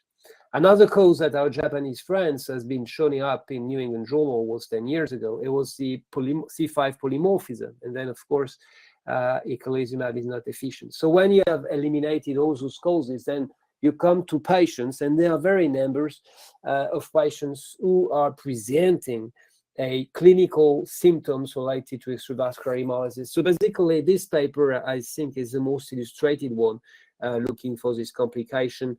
You see that you have the CD59 here and the CD53 in abscess, in X abscess. And you see that the patients, normal patients, has just cells that are not PNH, so they're expressing the CD59. For cold agglutinin disease, you see that there is a fixation on the cells that are still normal, but you have the fixation of the C3, and so you see this nice population. And then you come to PNH patients, and you see that untreated patients have only two spots, the PNH cells and the normal cells. This is a mixed hematopoiesis with cells having PNH or not. And on the other side, under PNH, under eculizumab, sorry, and this is something that is really redundant in all patients, you have a C3 opsonizations. That makes sense, and we'll see afterwards in the scheme, is that if you are inhibiting C5 at C5 level, you're not protecting from C3 deposition and from the activation, early activation of the cascade. So basically, all cells are C3 fixed, but they are not destroyed because they are inhibited at the level of C5. And what Antonio Rizzitano showed in that nice paper, it was a correlation between reticulocytes. So in other words, if you like, hemolysis, and this level of C3 opsonization. And as you can see, there was a correlation. More C3 deposition you had, more reticulocytes you had. So that was the first study, and then it was confirmed by a study published in Hematologica that was done by Anita Hill from Leeds. It was confirmed that C3 opsonization might play a role in patients under eculizumab. Extravascular hemolysis is absolutely not something seen in PNH patients not treated, of course. We are controlling intravascular hemolysis. We are creating extravascular hemolysis. So then the idea was obviously to try to inhibit the complement earlier to avoid this C3 deposition. And of course, I'm going to speak about pegcetacoplan, that is at the moment the only drug that is approved in Saudi Arabia, but also in the US and probably soon in Europe. But we have other drugs that are targeting at the same level, the factor B inhibitor, iptacopan, developed by Novartis, and the factor D inhibitor, danicopan, developed by Alexion. AstraZeneca, if you like. So in other words, there is a lot of efforts worldwide by companies to block at an early stage to avoid this C3 opsonization. So the major studies that has been published already, I guess, 2 years ago, was March 2020 or 2020. Anyway, so it was this level of C3. So just to, again, reinforce my message, as you can see here, this is the complement cascade from C3 to the fixation on the membrane and then activation on T5. And normally you should have a membrane attack complex formation, but the eculizumab is blocking at the level of C5, but eculizumab, as you can see, is not avoiding the fixation of C3. And if the cells are C3 deposition, you have an extravascular hemolysis with the destruction of the cells in the spleen and the liver. On the other way around, if you are using pegcetacoplan, this is a small molecule that is inhibiting at the C3 level, you see that you are protecting not only from intravascular hemolysis, but also protecting from extravascular hemolysis. So you are covering all the complement formation and attack in the cells. So that was the study that proved it was efficient. There was an overlap period, a run-in period of treatment with both eculizumab and pegcetacoplan, and then there was a randomization for receiving pegcetacoplan alone or eculizumab alone, and at the end all the patients were receiving pegcetacoplan. It was the extension study, and I will show you some results that are not published yet in the second part of my talk. So the inclusion criteria was only adult patients, and as you can see, patients has to be stable under eculizumab for at least 3 months. They have to be less than 10.5 gram per deciliter hemoglobin level, and I see there is a mistake here. The absolute reticulic acid count should have been more than 100 giga per liter, 100,000 per millimeter cube. In other words, you have to be regenerative to receive that drug, and of course, again, from the beginning of my talk, you should not be within a plastic component. So this is the distribution of the groups with 41 patients who randomly received pegcetacoplan and 39 eculizumab. As you can see, was perfectly comparable in terms of age, gender, or ethnic background, and there was also a stratifications according to transfusion, with patients who did not receive transfusion yet or patients who received transfusion.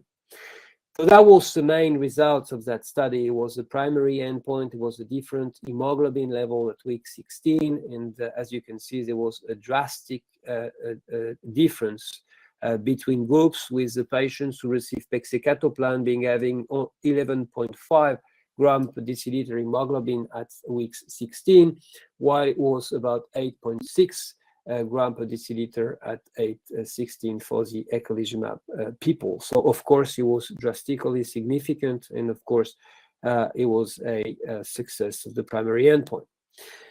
When you go now to the secondary endpoint, you see that all the markers were favoring pegcetacoplan. You see that there was more chance to be transfusion independent under pegcetacoplan, 85% of patients in the pegcetacoplan group, while it was 15% in eculizumab group. You see that there was a normalization of reticulocytes. It was just something that really convinced me that extravascular hemolysis was playing a role, because you see that you're observing, and I will show you in a minute, a decrease in C3 opsonization, an improvement in hemoglobin level, and a reduced number of reticulocytes. So you're playing on this extravascular hemolysis and improving counts. LDH, no change. And finally, of course, I would say, of course, is really a shortcut, because you have to show what you are saying. So basically, the data were in favor of an improvement in quality of life, but we may imagine that if a patient is gaining 3 gram hemoglobin from the stage he has under eculizumab, it may be associated with a better quality of life. So now, of course, it's good to show efficacy, but you have to show also safety when you're treating patients. So this study has not been published yet. It has been presented at EHA. It was 6 months ago, and it should be published soon. So basically, the idea was to study those patients who were receiving pegcetacoplan for long term of time. So you can see 32 plus 16, 48 weeks, and to see at the end of the week 48, what were the results and how the patients were doing.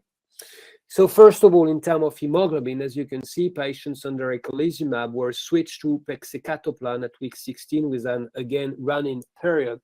And you see that the hemoglobin level for the whole entire cohort of patients was stable around 11 and 12 in whole patients. So basically, this allows to increase the hemoglobin level stably for all the entire cohort.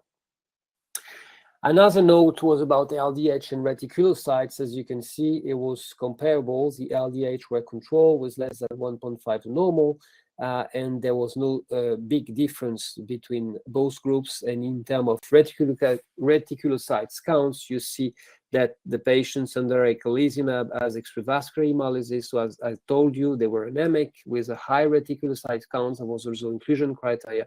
And you see that under pegcetacoplan, those reticulocytes are decreasing drastically to come back almost to normal in the group that were an extension comparable with the group that has been treated straightforward. In terms of transfusion, again, the effect that we've seen in the first 16 weeks in the patients who were randomly assigned firstly to pegcetacoplan was also seen in the patients who switched from eculizumab to pegcetacoplan at week 16. You see that at week 16, the patients who were already in the pegcetacoplan have a stable transfusion independence around 80%, 85% week 16, 73% week 48, while the patients who were under eculizumab at week 16, the 15% I was telling to you before, rise up to 71%, 72% at week 48. So basically you have a 70-75% chance being transfusion independent if you're under pegcetacoplan in this group of patients, suboptimal responders to eculizumab. In terms of fatigue score, that was what I was saying before. You see that the fatigue score was not doing well when the patients were under eculizumab, and then it reached out the same level when the patients were switched in the extension phase, and that all patients in the pegcetacoplan arm were displaying a better quality of life compared with what has been seen under eculizumab. So what I was saying to you before, and is for me the most striking results from those studies, is the fact that the C3 opsonization is drastically vanished under pegcetacoplan. This is representing the C3 deposition on the red cells under treatment. And as you can see, under eculizumab, you still have a high percentage of cells that are C3 positive, while of course in the pegcetacoplan arm, because of the mechanism of the drugs, you are not seeing anything anymore. And you see that there was a drastic difference between both arms. And then the patients who received pegcetacoplan in the extension arm are again showing a vanishing of the C3 deposition. So we have this correlation between the C3 deposition that is disappearing, the reticulocyte counts that are diminishing, decreasing because of the mechanism, and the hemoglobin that is increasing. So we are stopping the extravascular hemolysis in those patients. And another note on this is that since you have protected all PNH cells, not only those ones that were destroyed in intravascular, but also extravascular, you're creating patients with 100 PNH hematopoiesis.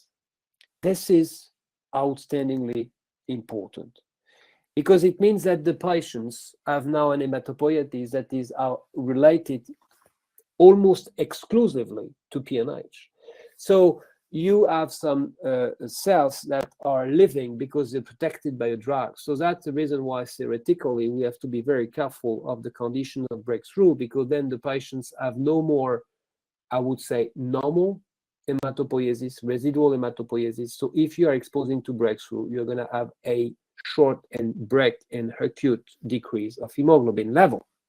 So that's what I'm coming to now, is a drug discontinuation. And as you can see, if my math is correct, you see that there are 3 patients, for the reason I was precising before, who stopped the drugs in the first 16 weeks because of breakthrough hemolysis, because those breakthroughs are very important and very acute. Because of the mechanism I was describing before. And you can see that in the next 32 weeks, there was 3 patients, 1, 2, and there is another one here, that also were facing those very severe and acute and dramatic breakthrough. For the other complication is something that we are normally, I would say, waiting in this kind of population: clonal evolution, polycythopenia, bone marrow failure, PNH and anaplastic disease. We also saw some thrombosis, and we have some, of course, unusual complications, B-cell lymphoma. Why? We don't really know why. COVID, I mean, that everybody will agree that it was something that we were all facing in the last 2 years. So you see that basically the main complication here was breakthrough. So the message is also here to say that those patients, of course, they are more exposed to breakthrough because of this 100% hematopoiesis, and we have back and forth trying to see how to protect this from the patient. That is only 6 out of 80, so it's not all the population. Again, for the majority of patients, increased efficacy, safety is okay, and patients are doing better. But then we are coming now to the management of those breakthroughs. Those patients should be very carefully followed. We may reduce the dose increase the dose from 2 to 3 per week at time of breakthrough. We may even envisage, there was some correspondence during the journal that you will be happy to see, where we are saying that a single dose of eculizumab might be helpful in those very particular acute situation, and then of course not stopping pegcetacoplan when the stable level is coming back. So of course, if a drug is working in patients who are who are suboptimal responders to a treatment, you want to see it first line. So just again, one slide on those results that are not published yet, should be published soon, who are a randomized study with a randomization that is 1.2, 1 patient under eculizumab and 2 patients under pegcetacoplan, and standard of care. I would say standard of care, sorry, and eculizumab no, but pegcetacoplan on the other side. And as you can see, you observed a dramatic increase of hemoglobin level in patients who receive a pegcetacoplan. Again, I apologize to avoid any confusion. As you can see here, the standard of care were excluding any complement inhibitors in the trial. So what is showing this trial, and safety was okay, is that the pegcetacoplan might also be a good option first line in patients. The last message, and I will probably stop with this, is of course the patients who have an hemoglobin level more than 10 but less than 12. So in other words, to understand if the drugs might be in a way a good one in patients who are not transfused, who have an hemoglobin level between 10 and 12. And it looks like this is the case. So it was a retrospective analysis. There was no primary endpoint. The retrospective setting was just an observational trial to see in the studies that has been conducted.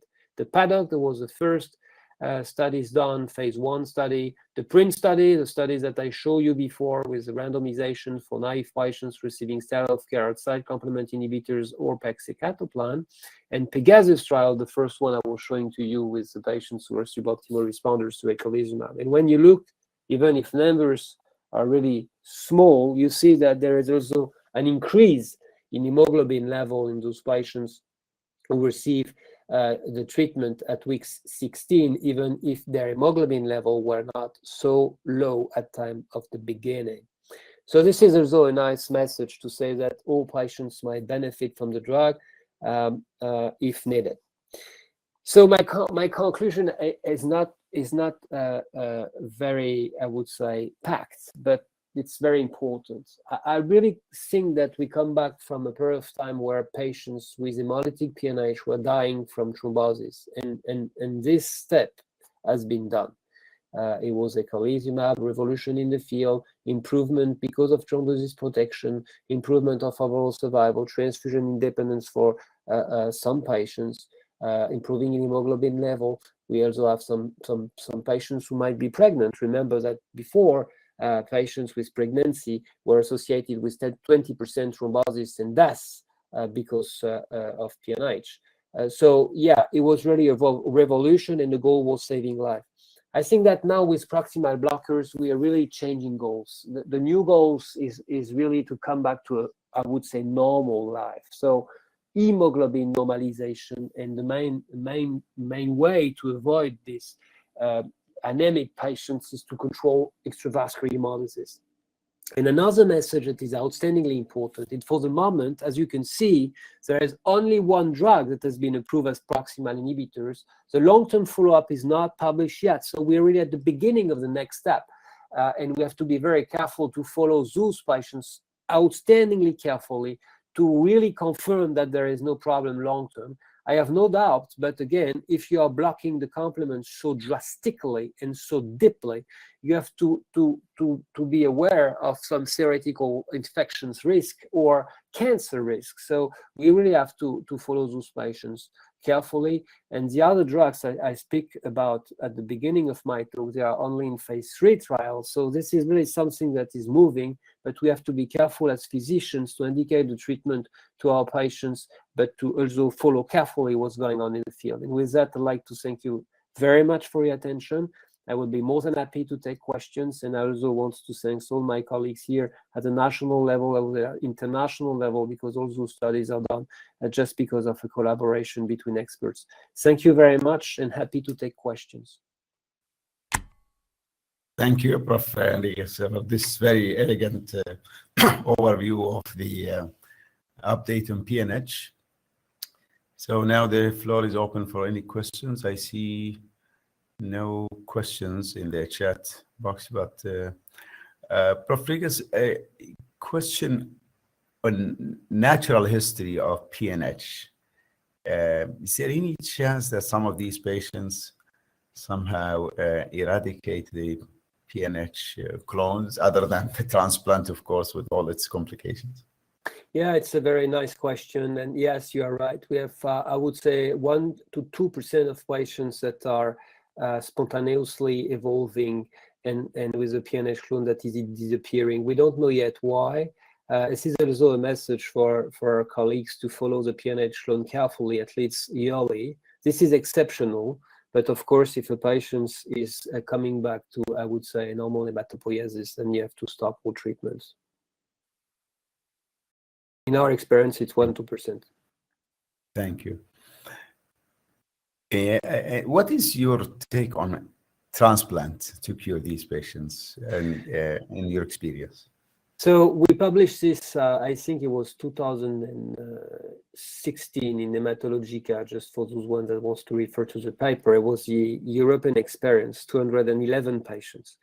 So what we showed in that trial, it was for a plastic anemia, there is no doubt. Patients with a plastic anemia, severe bone marrow failure, when you have a sibling donor, or if you're refractory to immunosuppression, transplantation as a space, there is no doubt on this.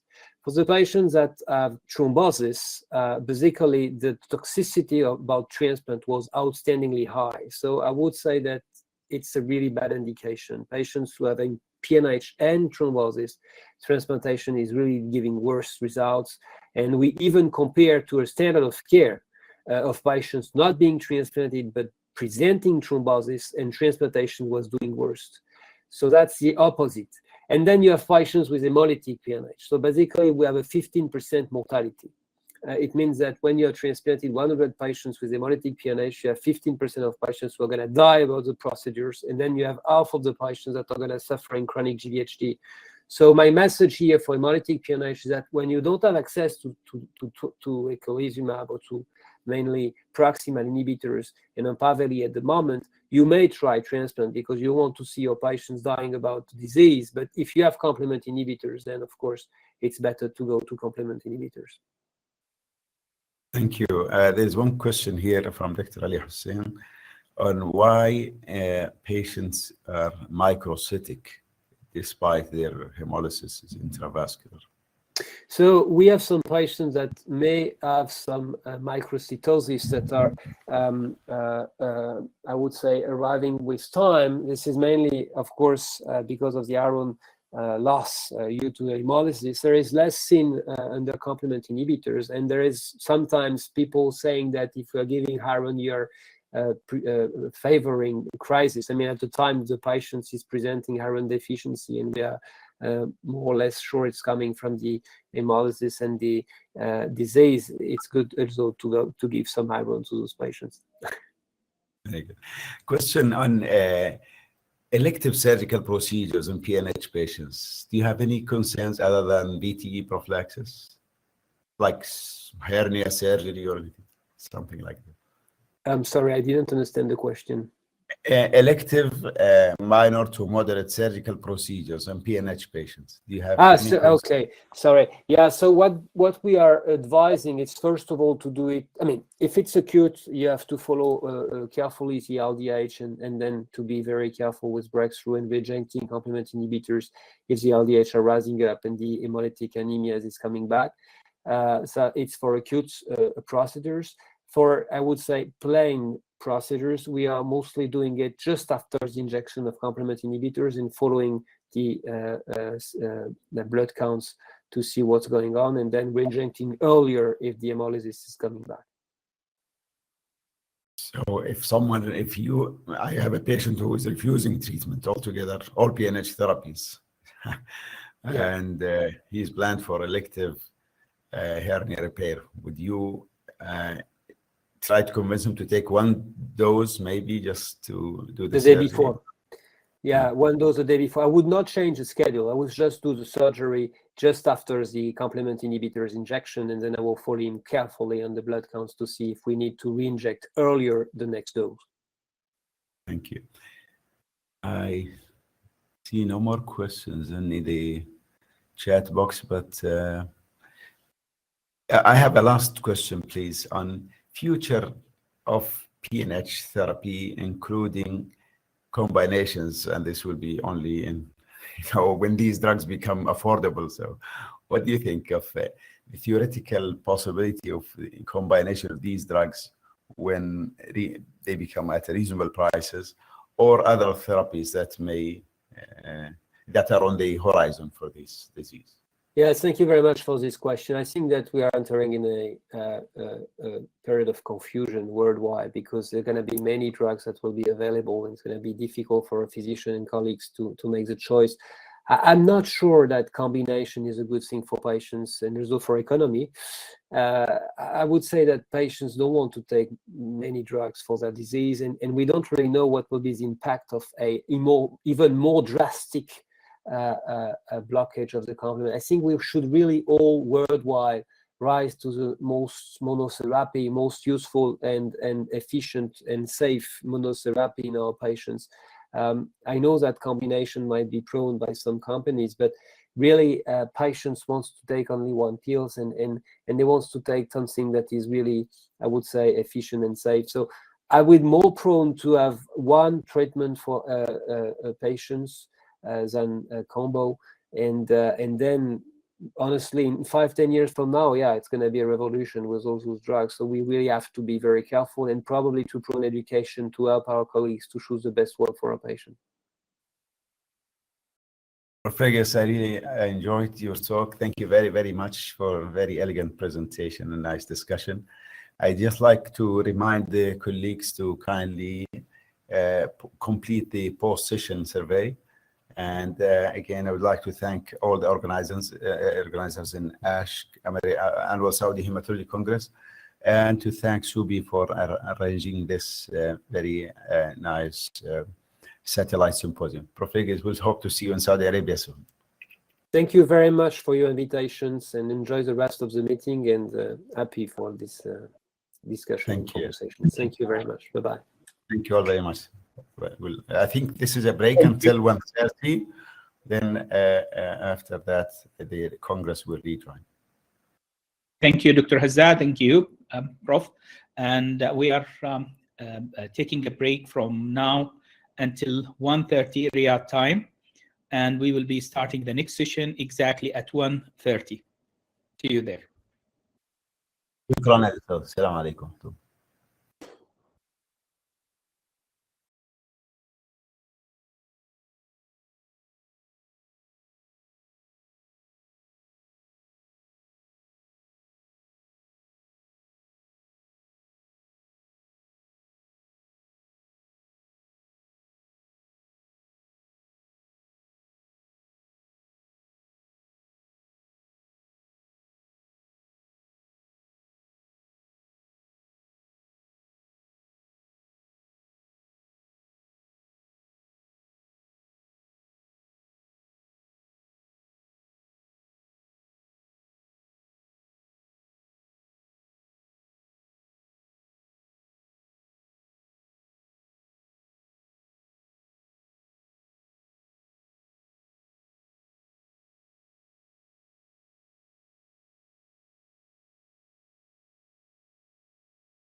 Start the afternoon session.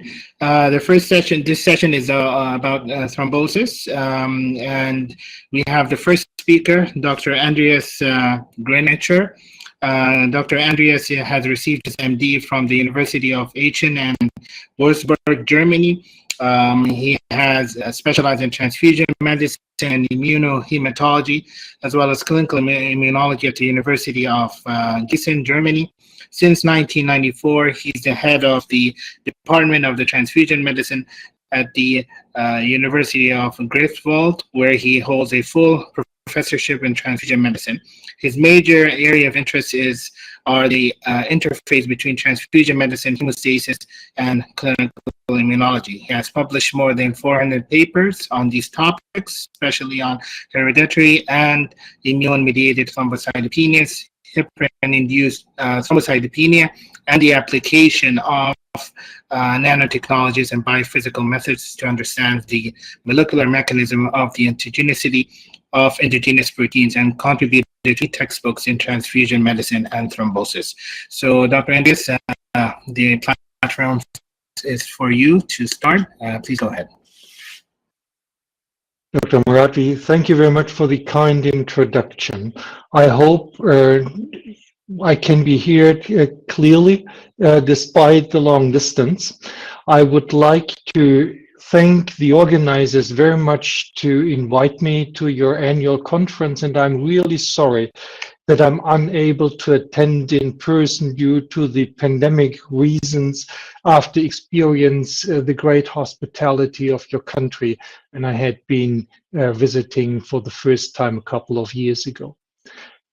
Today I would, during the next 25 minutes, I will address our work in vaccine-induced thrombocytopenia, a disease which is existing approximately 1 year now. These are my conflicts of interest, which will not influence the content of my talk. The talk is structured into 3 parts: the known, which is the clinical presentation of VIT. I will go then into the mechanisms of VITT or VIT, and briefly touch the unknown at the end. Thrombocytopenia and thrombosis after COVID-19 vaccination is occurring after all vaccines. All vaccines are associated with a slightly increased rate of thrombocytopenia as ITP. All COVID-19 vaccines are also increased with a slightly increased rate of thrombosis, which is often seen with vaccinations because vaccination induces inflammation, and inflammation is increasing the rate of thrombosis. But adenovirus vector-based vaccines are associated with an increased rate of thrombocytopenia and thrombosis called VIT. And how can one differentiate these? The platelet count and the dimer are the most important laboratory tests for this. The platelet count is low in ITP, but the dimer is more or less normal.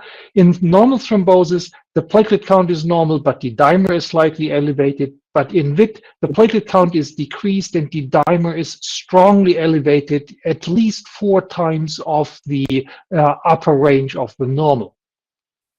And then a year ago, several patients have been observed in several parts of the world who developed thrombocytopenia and thrombosis at unusual sites, especially cerebral vein thrombosis and splenic vein thrombosis, and they occurred typically about a week to 2 to 3 weeks after vaccination.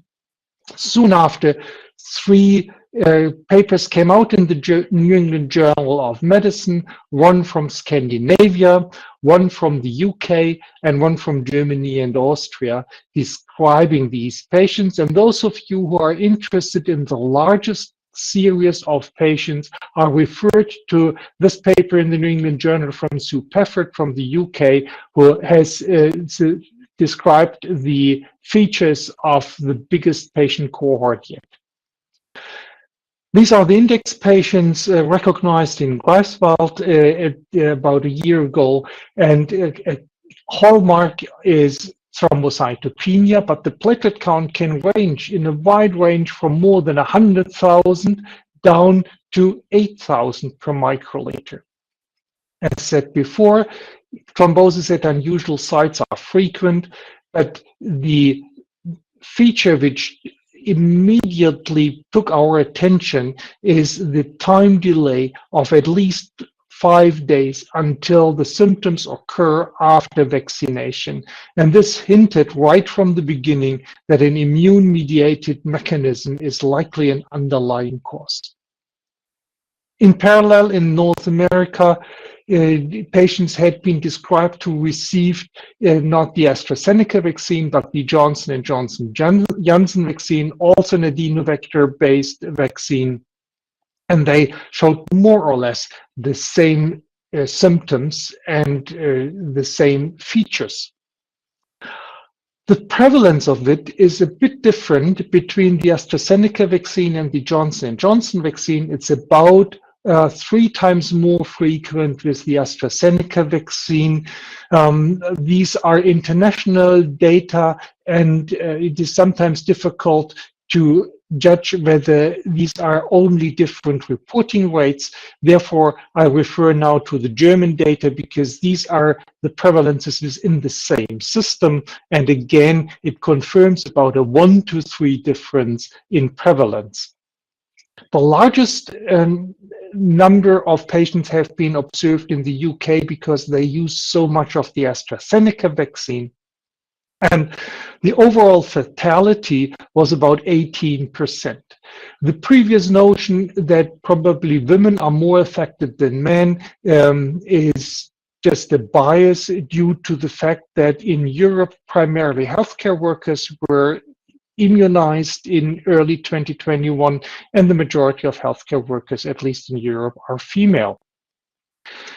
Recognition of VIT and early education of the medical colleagues being involved and of the public drastically reduced mortality. The first case series had a mortality of 50% in Australia, who started about 5 to 6 weeks after Europe, taking advantage of all the information. Mortality had been decreased by about 90%. CVST is frequent, but also other major thromboembolic events can occur. And the prevalence is higher in younger than in older individuals. We don't know why this is, but probably it simply reflects that the immune system of elderly individuals is not as good as the immune system of younger individuals. That is induced by and caused by anti-PF4 antibodies. It was lucky that there were commercial assays available and out there for heparin-induced thrombocytopenia, which reacted strongly positive with these antibodies. But other than in heparin-induced thrombocytopenia, with patients, antibodies bind to PF4 alone. So they are different antibodies. They are not the same as HIT antibodies. And this is also reflected by different sensitivities in the different ELISAs. The ELISA plate-based assays work, but all the rapid tests don't work. This has been shown by the British group, by a German group, and also by a French group.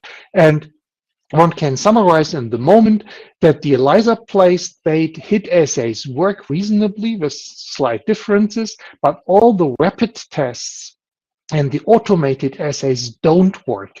And this is likely due to different coding methods of the ELISA, of the antigens in the rapid tests. The Canadian group has rapidly identified the binding site of VIT antibodies. They bind to the red patch of PF4, and this is identical to the heparin binding site, and this is later important for treatment. While the HIT antibodies, the heparin-induced antibodies, bind to the blue patches. And these differences explain some of the differences in the biological behavior, but also in the assay performance. Washed platelet assays are important to confirm these antibodies, and these antibodies activate platelets sometimes in the absence of any cofactor, and completely opposite to heparin-induced thrombocytopenia, heparin is inhibiting platelet activation by these antibodies, while addition of PF4 strongly enhances the reactivity of these antibodies. And very important observation right from the beginning we made with the first patient was that high-dose IVIG is blocking the reaction.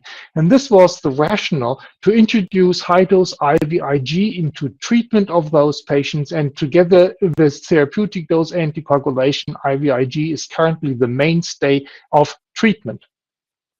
For those of you who are interested in the recent guidelines and recommendations for diagnosis and management, especially in countries with different resources, I refer to this forum paper in JTH, where we teamed up with a group of colleagues to summarize the most relevant recent literature.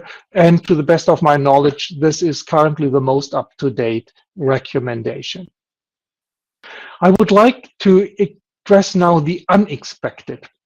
And this was that some patients present with headache in the second week after vaccination. Headache is very frequent after vaccination, but usually and typically occurring during the first 2 days. Headache during the first 2 days is completely harmless, but headache occurring in the second week, especially if it is persisting and really severe, is a medical emergency, as shown with this 40-year-old woman. She presented with headache as in the 7 days after vaccination. Her platelet counts were borderline decrease.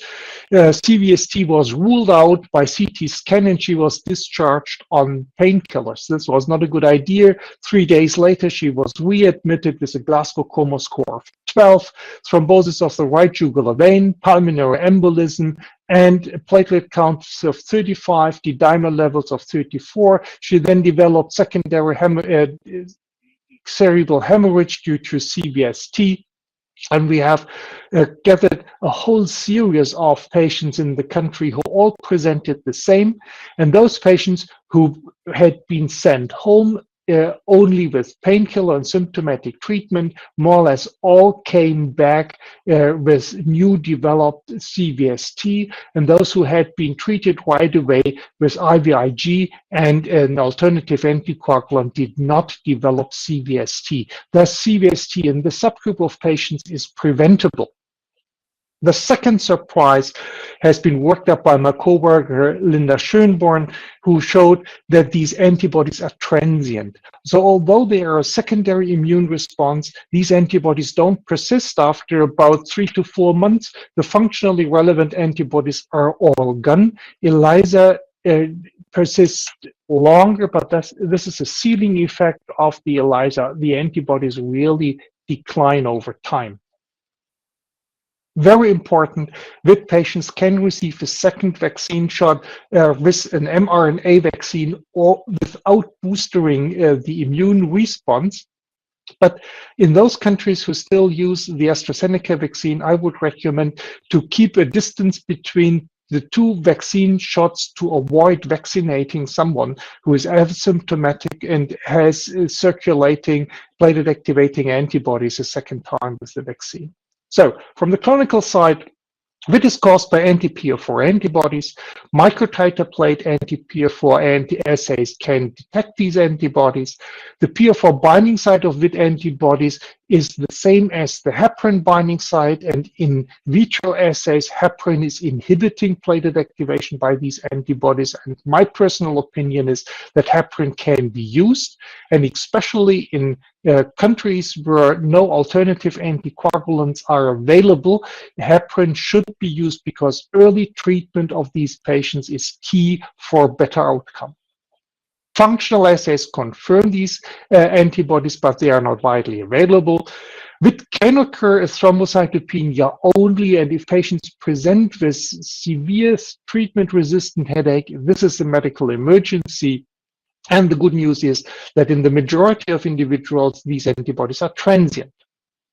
I will now switch to the more molecular part of VID. Currently, we understand it as a two-step mechanism. The early part of the disease is antigen formation during the first 1 or 2 days after vaccination, and production of an immunological danger signal, which is necessary to prime the B cells which produce anti-PF4 antibodies.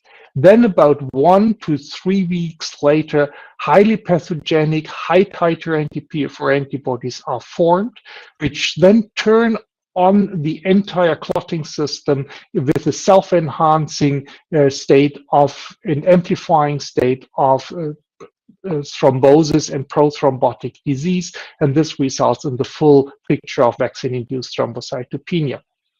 Now, the first 2 days, what is happening? That's a laboratory experiment in which we can measure the size of particles called dynamic light scattering. The 90 nanometers is, when we measure the vaccine, the 19 nanometers is the size of an adenovirus. When we then added to the adenovirus in the vaccine platelet factor 4, the complexes became larger, indicating that PF4 and the virus interact. When we then added a monoclonal antibody against PF4, the complexes grew, showing antibody binding. We then purified the antibodies from the VIT patients, and they also bound to the same extent as the monoclonal antibody. And this is one of the key experiments. We then added DNA, and these complexes became really huge, and all of this was charge-related because heparin is dissolving everything. Another argument why heparin is probably a very good treatment in this disease. We then went further to super resolution microscopy, and in magenta we stained here virus proteins, the hexon protein, and in green we have labeled our PF4, and you can easily appreciate that PF4 associates with the hexon proteins and the virus. A consortium from the UK and the US with Alex Baker as the first author, generated during these months the best super resolution electron microscopy pictures of the chimpanzee Chadox virus, and they modeled the charges on the virus, and the red patches here is all negative charges to which PF4 binds, and this has a large similarity to binding of PF4 to other negative charges either on heparin or on bacteria, which are very well described. This is again a picture now from our laboratory showing that when PF4 is given to the vaccine, large complexes are formed, and green is again PF4 and magenta is again the hexon protein. And we are really proud of that the blue spots here, these are the antibodies of the VIT patients, the affinity purified anti-PF4 antibodies which bind to these complexes, which is direct evidence that PF4 interacts with the adenovirus particles of the vaccine, and then the antibodies bind, forming immune complexes which then activate the system. And we look by electron microscopy to the vaccine. This is the chimpanzee virus, but you can see around a lot of amorphous material. And when we added PF4, this amorphous material started to form large aggregates. And these aggregates, again, contain the hexon protein, and they contain platelet factor 4. So reconfirming what I've shown you by DLS before and by super resolution microscopy now on the electron microscopical level. Where is the co-inflammatory signal coming from, which we know is required to trigger B cells to produce anti-PF4 antibodies? The AstraZeneca vaccine is not very pure. When we did run a silver gel, this didn't look like a pure vaccine with virus. There's a lot of other proteins. So we analyzed these proteins by proteomics. And all the blue spots, these are the adenovirus vector proteins. But all the other spots the green spots and the gray spots especially, are proteins from the hex cell line in which the virus is propagated. So the half of the proteins in the vaccine are not virus proteins, they are contaminants from the cell line in which the virus is propagated. When we did the math on the virus proteins, it was also clear there must be a lot of free virus proteins in the vaccine which are not assembled to a virus yet. And it is known that free virus proteins and degraded cell proteins can induce an inflammatory response.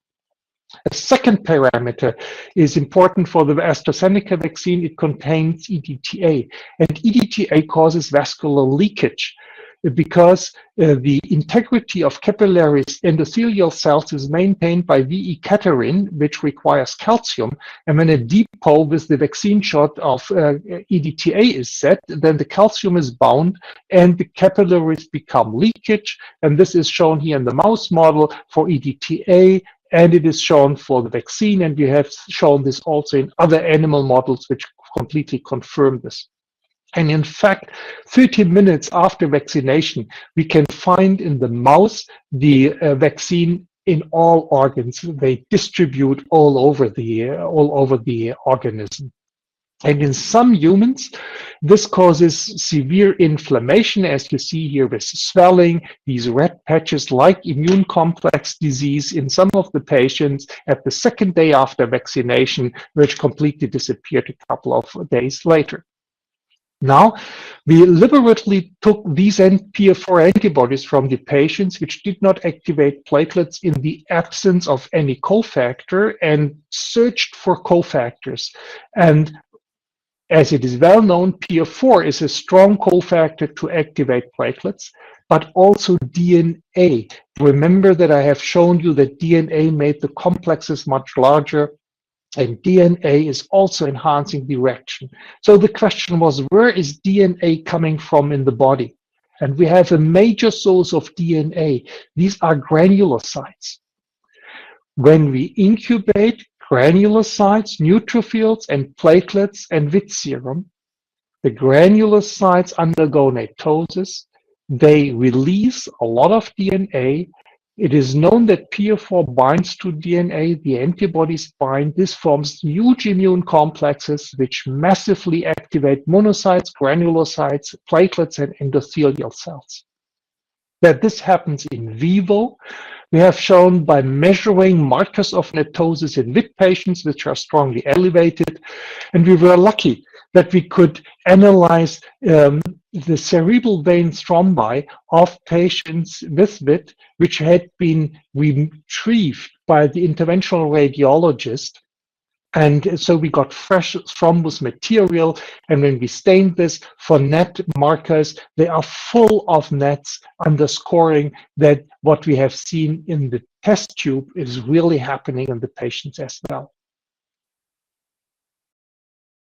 And this cascade of platelet activation, granulocyte activation, endothelial cell activation is causing a similar self-enhancing vicious circle of thrombin generation as it is well known in HIT. And the straightforward treatment is anticoagulation and blockade of the FC receptor. There are a few unknowns. And this is a patient we have just published. An elderly woman, she presented a couple of years ago with DVT, then a year later with recurrent DVT, and look at the platelet count, who decreased and decreased, and she was first treated with apixaban, then with vitamin K antagonist, then she came with pulmonary embolism, she received glomerular grade heparin, and at that time, a HIT test was performed. It was strongly positive ELISA, but the functional test was negative. And then she developed stroke. She did not have COVID. She was not vaccinated at that time. And when we went back to the freezers and retrieved the material from this time and we started to test it with the PF4 enhanced assay, she showed the exactly same pattern as the VIT patients. And this is the laboratory pattern.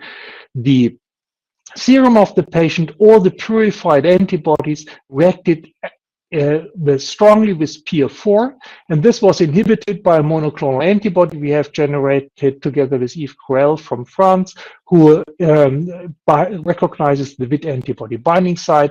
And on the right-hand side, you see the serum of a VIT patient, which has identical control. And this patient had a monoclonal gammopathy, and the paraprotein caused this reaction. It has a VIT antibody-like reactivity. And the unknown situation in the moment is whether there are potentially more patients out there with recurrent thrombosis who have this type of antibodies.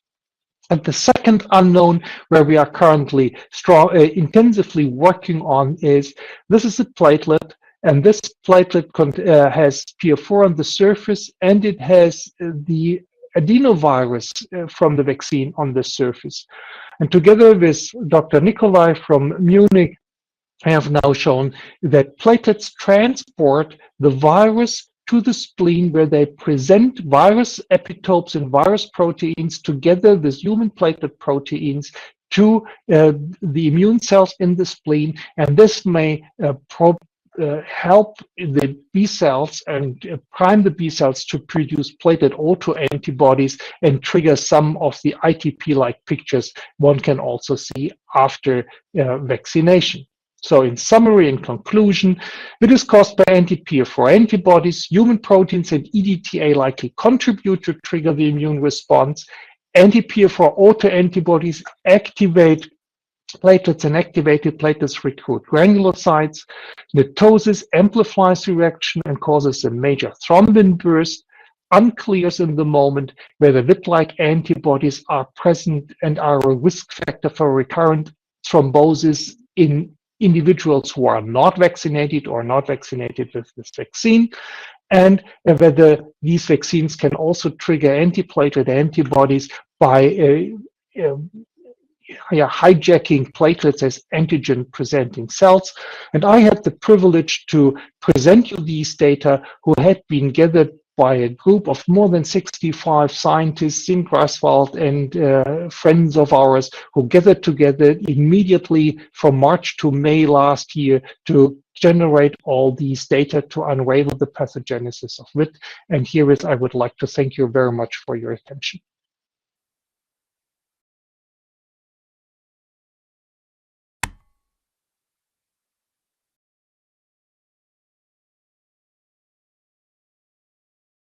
Thank you, Dr. Andreas. It was a very nice and comprehensive lecture. We're going to move on to the next speaker, Dr. Alux Vastava. Vastava is a professor of medicine in the Department of Hematology at the Christian Medical College at Vellore, India. He has many patents, as well as over 350 publications. He has been an author of multiple book chapters. He will be presenting today a topic, hemophilia. Precisely, he will be discussing the non-factor replacement in hemophilia. Dr. Vastava, please go ahead.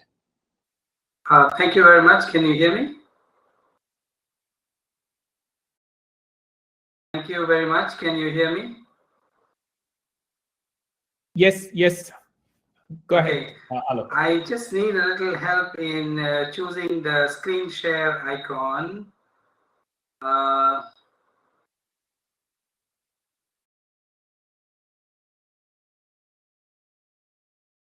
I am not able to share my screen.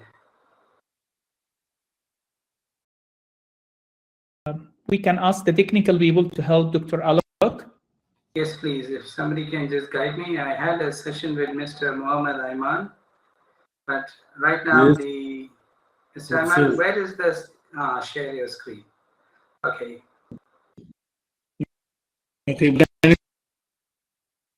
See if one. It's there. Yeah, you can see it now. Organizers can help us from the IT department.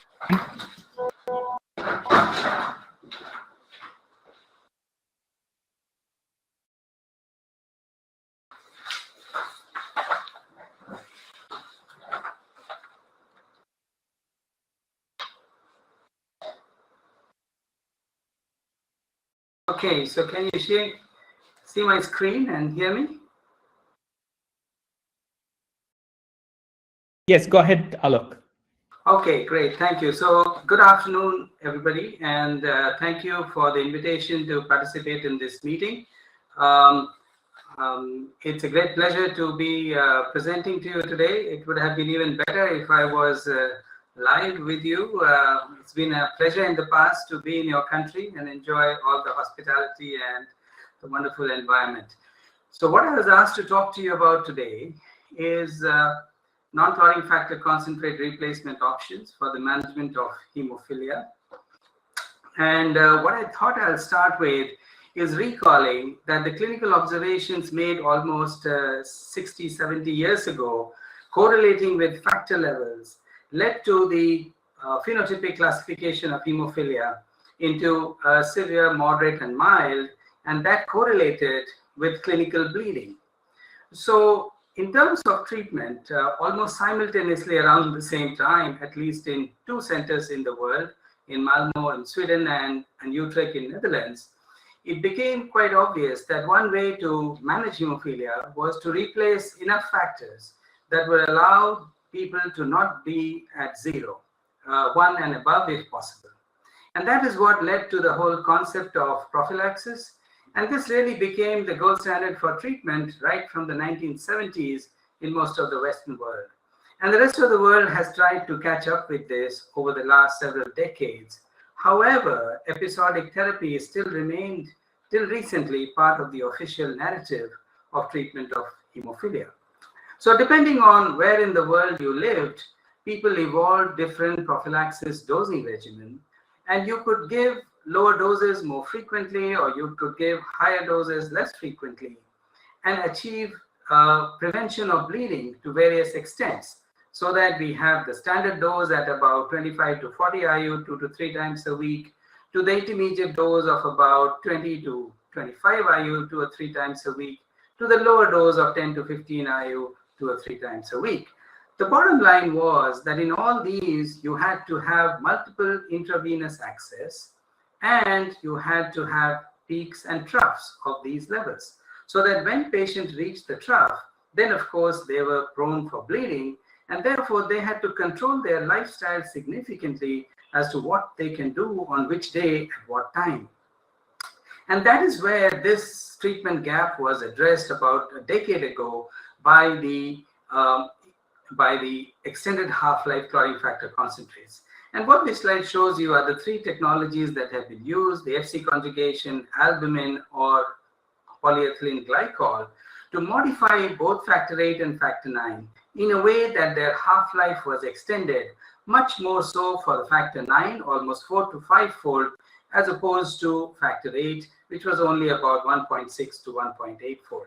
But what this did was to allow people to take these injections much less frequently on one side, and even more importantly, achieve trough levels which were now much higher than what was possible in the past.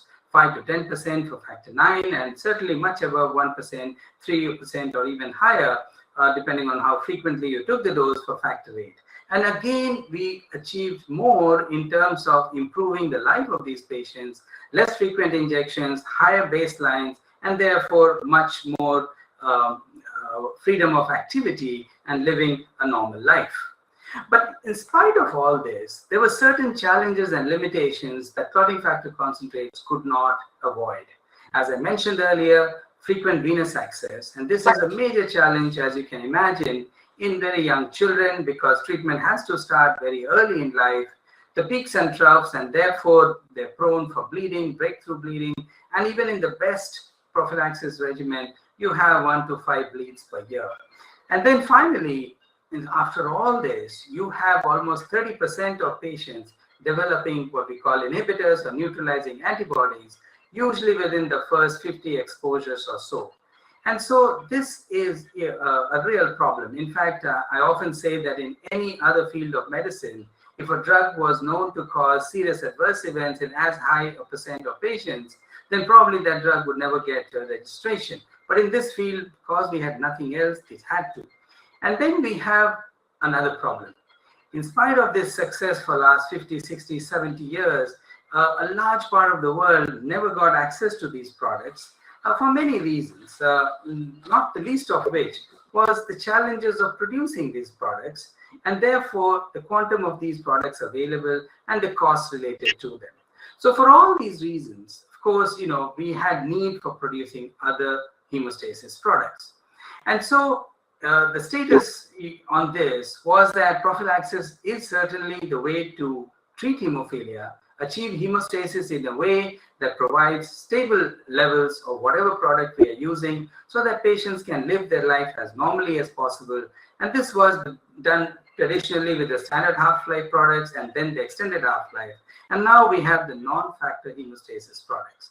But what was very emphatically stated in the third edition of the Guidelines for Management of Hemophilia from the WFH was that the standard of care for all patients with severe hemophilia is regular replacement, prophylaxis with clotting factor concentrates or other hemostasis products to prevent bleeding started early in life.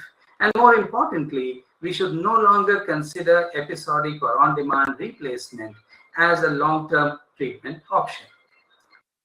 So moving on now to what we really want to discuss today, the alternative coagulation products or non-factor hemostasis agents. So here we need to just look at the hemostasis pathways and see where can we intervene. So the classical one was to prepare something which mimic factor VIII.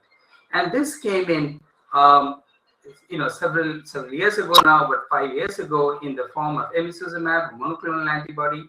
We also could then look at balancing hemostasis, because what happens in a bleeding disorder is that you lack the procoagulants. Now that way, you have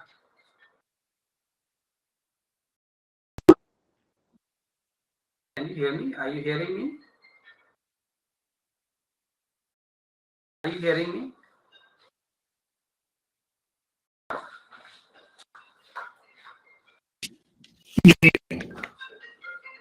Can we, Doctor?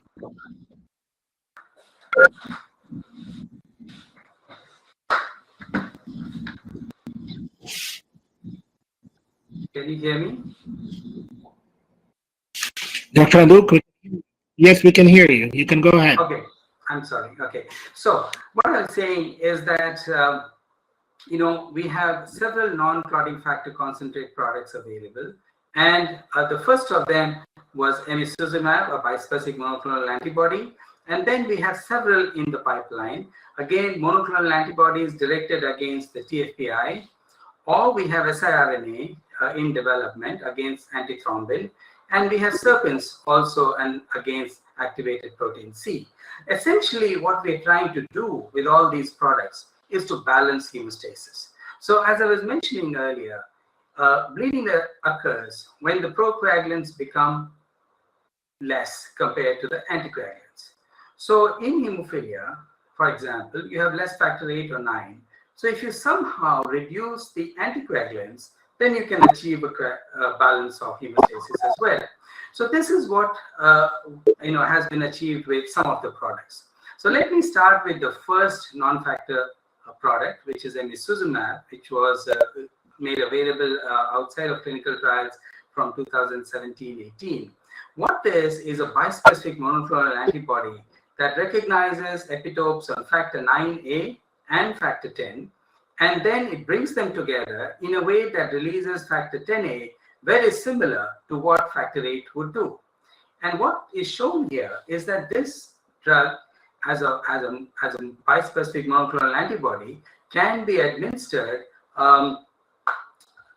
subcutaneously once a week, once in 2 weeks, or even once a month. And you see the pharmacokinetics of this product, so you get very stable levels. And with that, of course, in 2017, in this pivotal trial, they were able to show that there was amazing reduction of bleeding in people with hemophilia A with inhibitors, much more than what could be achieved with bypassing agents in the past. Not just there was reduction in bleeding, but actually 60 to 70% of patients had zero bleeds, no bleeds at all, something which was much more difficult to achieve or almost unachievable with bypassing agents. The next year, the data on patients without inhibitors and hemophilia A came around, And this was, of course, more elaborate, but showed the same thing, that almost 60% of patients had no bleeding at all, and that they had, much better hemostasis, allowing them much more activities. As you can see, there was major reduction in the bleeding from about 38 median to less than 2 median bleed, and the fact that these people were much more active with the level of hemostasis that they were achieving. So this was not only in the trials. Now there is extensive experience around the world. In fact, in some countries, more than 50% of patients are using products using emicizumab as opposed to clotting factor concentrates. And the result from real-world data experience is also very similar. 80 to 90% of patients in most centers are experiencing no bleeds at all. So this is a wonderful drug as long as you have access to it. But of course, if you do not have access, then you have to still rely on the clotting factors. The next product that I want to talk about is the siRNA against antithrombin. So here the concept is very simple. It's an RNAi-based post-transcription gene silencing. So you have an siRNA against antithrombin. It is conjugated with a GalNAc to allow its specificity to enter the hepatocyte as opposed to other cells. And once inside the cell, it goes and interferes with the translation of the antithrombin mRNA, reducing the levels of antithrombin. So in the phase 2 trial that was published some time ago, what they showed was that by using siRNA, you could increase thrombin generation in patients with hemophilia A or B. And what you see here in the red dots are the normal thrombin generation levels. And by the time you reduce the antithrombin to below about 25-30%, you can see that the red and black dots are tending to match with the normal levels. So you can actually almost normalize thrombin generation in these patients, and that these are dose dependent, and based on this data, they could design further clinical studies. And so what was presented at the ASH meeting a few weeks ago was the phase 3 data, first from the inhibitor patients, and what they showed you was that the median bleed came down to 0 from about 13, and even in the non-inhibitor patients, again from about 15 to 20 bleeds, it came down to 0 median.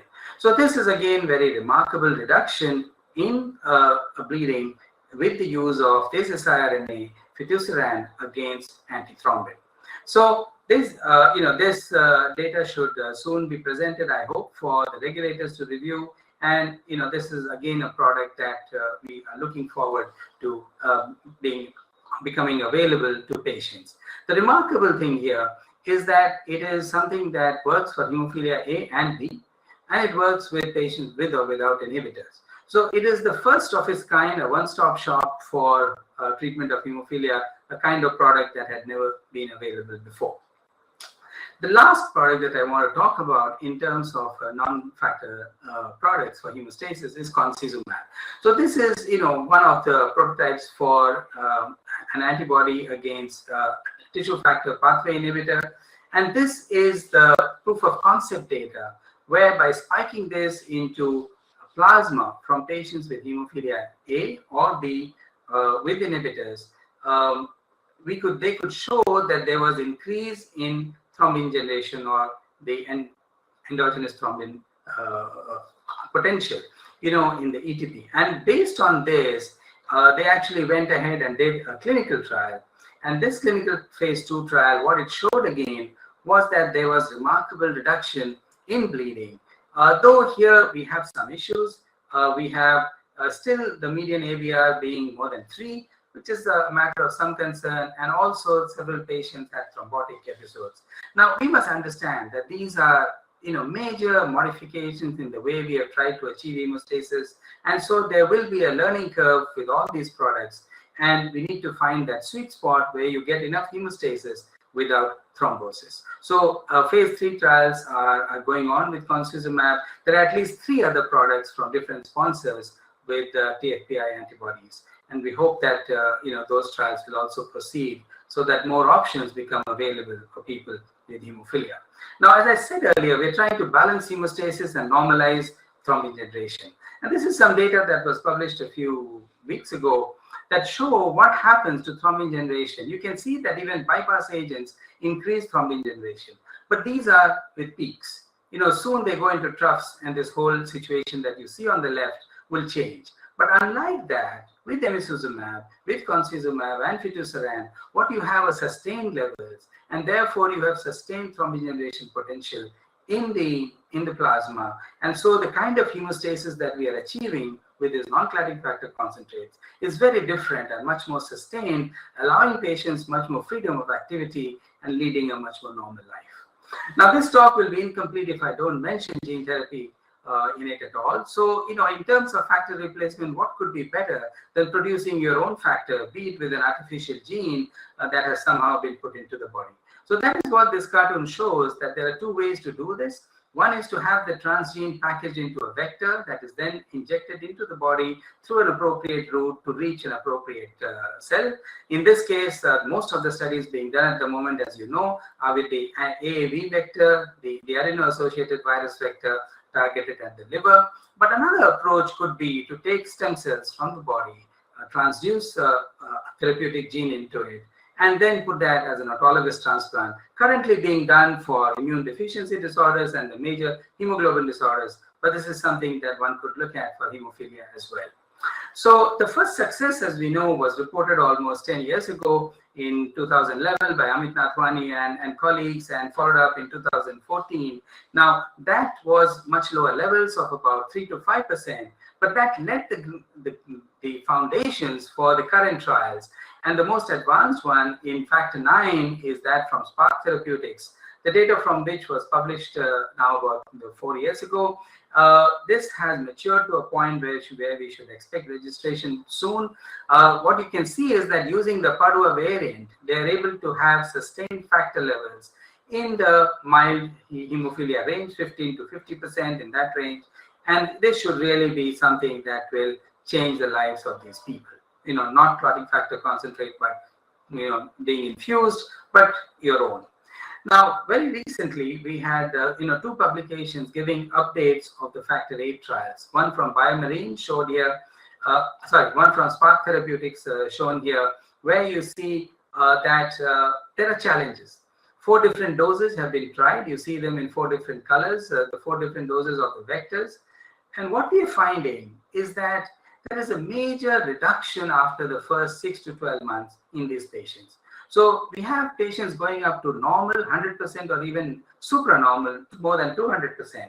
But after the first 6 to 12 months, there's a major reduction in almost all the factor 8 trials. And what is shown here is that at 3 to 4 years, these patients have somewhere between 5 to 20% of factor activity. And that is something that is still remarkable. But then, we got used to the idea that maybe we can get normal. And then when you land up with 5 to 20%, you kind of wonder how long this will last. And is this truly better than some of the other options that I described earlier? Very similar data from Biomarine, where initially they had very high factor levels. In fact, some again going more than 200% in the first year, particularly with the high dose shown on the left. But then as we went through the second, third, fourth, and the fifth year with a higher dose, you can see that the factor levels have now dropped somewhere in the 5 to 25, 30% range for most patients. Again, something quite remarkable in terms of giving relief of bleeding, but not in the range that was expected some time ago. So that is where we stand. There are multiple clinical trials going on. So this is good. The problem is that all indications are that when these products become available, they will cost somewhere between $2 to $3 million. So how many people in the world can afford that, even among the Western countries, remains to be seen. More importantly, with AAV-based trials, we really can't expect to treat very young children below 10 to 12 years of age till their liver matures in size.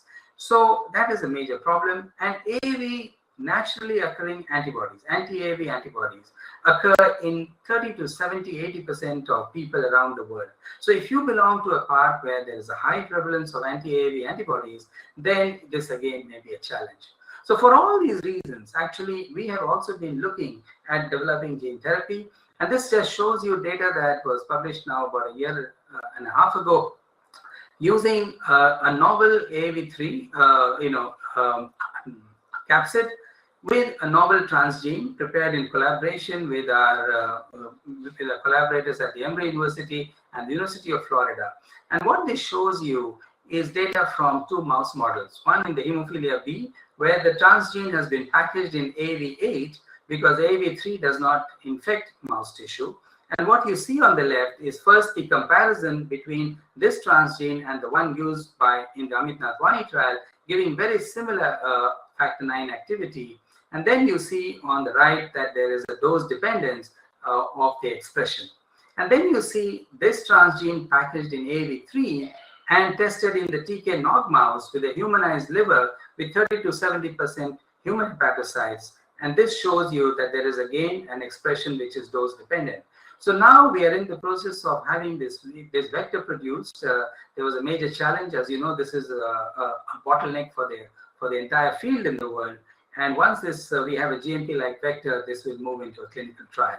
But as I said before, we have concerns that we will not be able to treat young children. And so by the time they are 10 or 12 years of age, unless they have received good prophylaxis, they may have all the complications of hemophilia. And so we have looked at other options, and this is the one that we have developed in collaboration with Dr. Trent Spencer at the Emory University, where we have a unique transgene that will be transduced using a lentiviral vector into the hematopoietic stem cells with a specific monocytic restricted promoter. And this was tested again in 2 mouse models, one in the hemophilic mouse with the hemophilic hematopoietic stem cells showing very high expression of factor 8. And then in the nog mouse, the NSG mouse, with the human hematopoietic stem cells with this transgene, which is the data shown on the right, showing enough expression. Now, this is not the ideal model because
Dr. Radaway? Yes, Dr. Tariq, yes, just give me a second. Okay, you are in. Okay, good.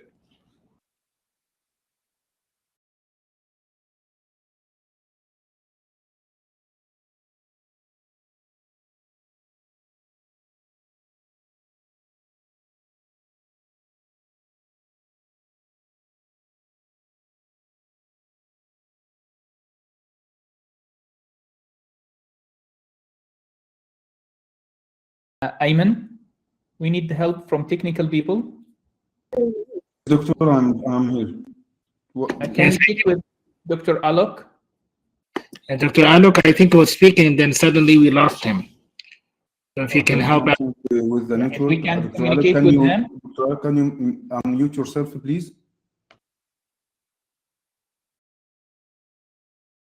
Dr. Alok? We are muted. Right? Alok?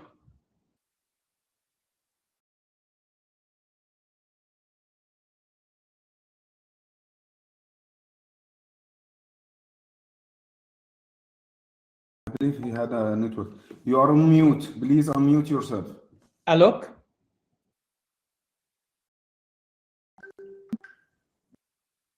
Alok? Dr. Alok, can you hear us? We lost you. Dr. Alok? This is Dr. Radwi and Dr. Tariq. Can you hear us? Can you unmute yourself?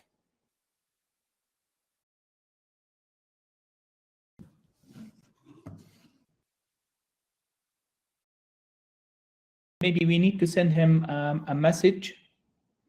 If he already on mute, he can hear us. Just using mute. We can we unmute him, Ayman, from here? Unfortunately, I can't. He had to mute himself.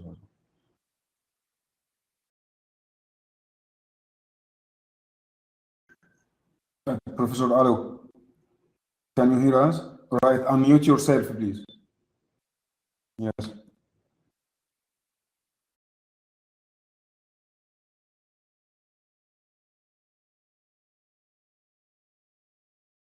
Alok, do you hear us? You are mute.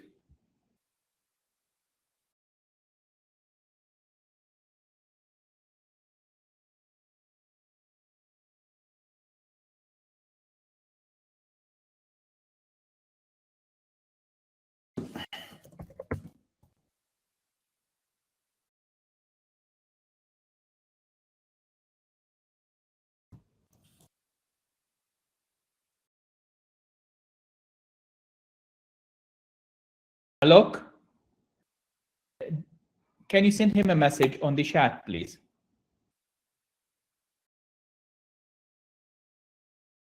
He's asking, he needs a help.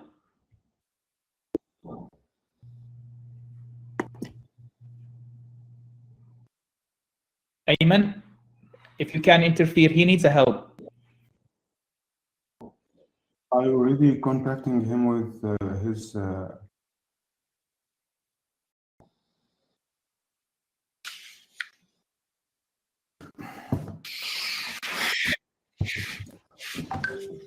Dr. Alo, can you hear us?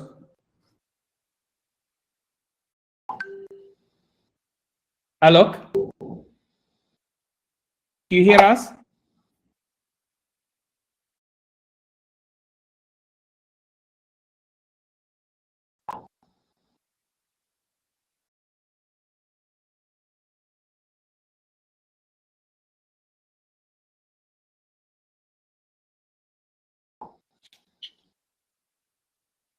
Dr. Alo, can you hear us now? Yeah, I can hear you now. I'm sorry, I don't know what is going on. Did you hear my talk at all? Yeah, I think the last part, Alok, it was not. Just, I think the last slide. Oh, Are you done with the presentation? Yes, I'm done with the presentation. I'm Thank sorry, you. Tariq. I'm not sure for how much you No, I heard. think there was a technical problem, but it's okay. Thank you, Dr. Mansour.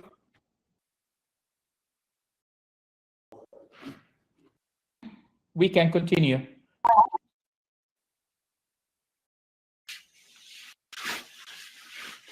Go ahead, Mansour. Okay, so just give me a second, Dr. Tariq. I'm also facing some connection issues. So are we, looks like we have failed with Dr. Is he still with us, Dr. Tariq? Dr. Alok? Can you hear us, Dr. Alok? Yeah, very much. I can see you and hear you. Go ahead with Dr. Paul. Okay, so unfortunately we had some problems with the connection, but we are very grateful that you have presented your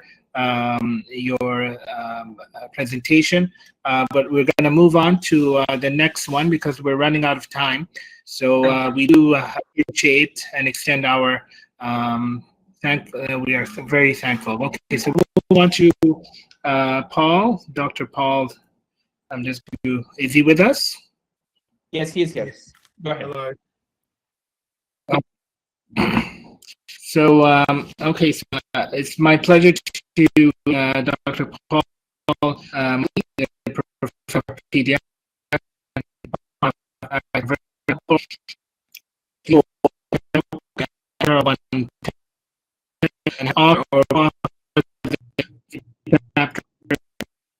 Mansour, connection problem. As a part of the base and guidelines, ASH and ACC. So, directly, please go ahead.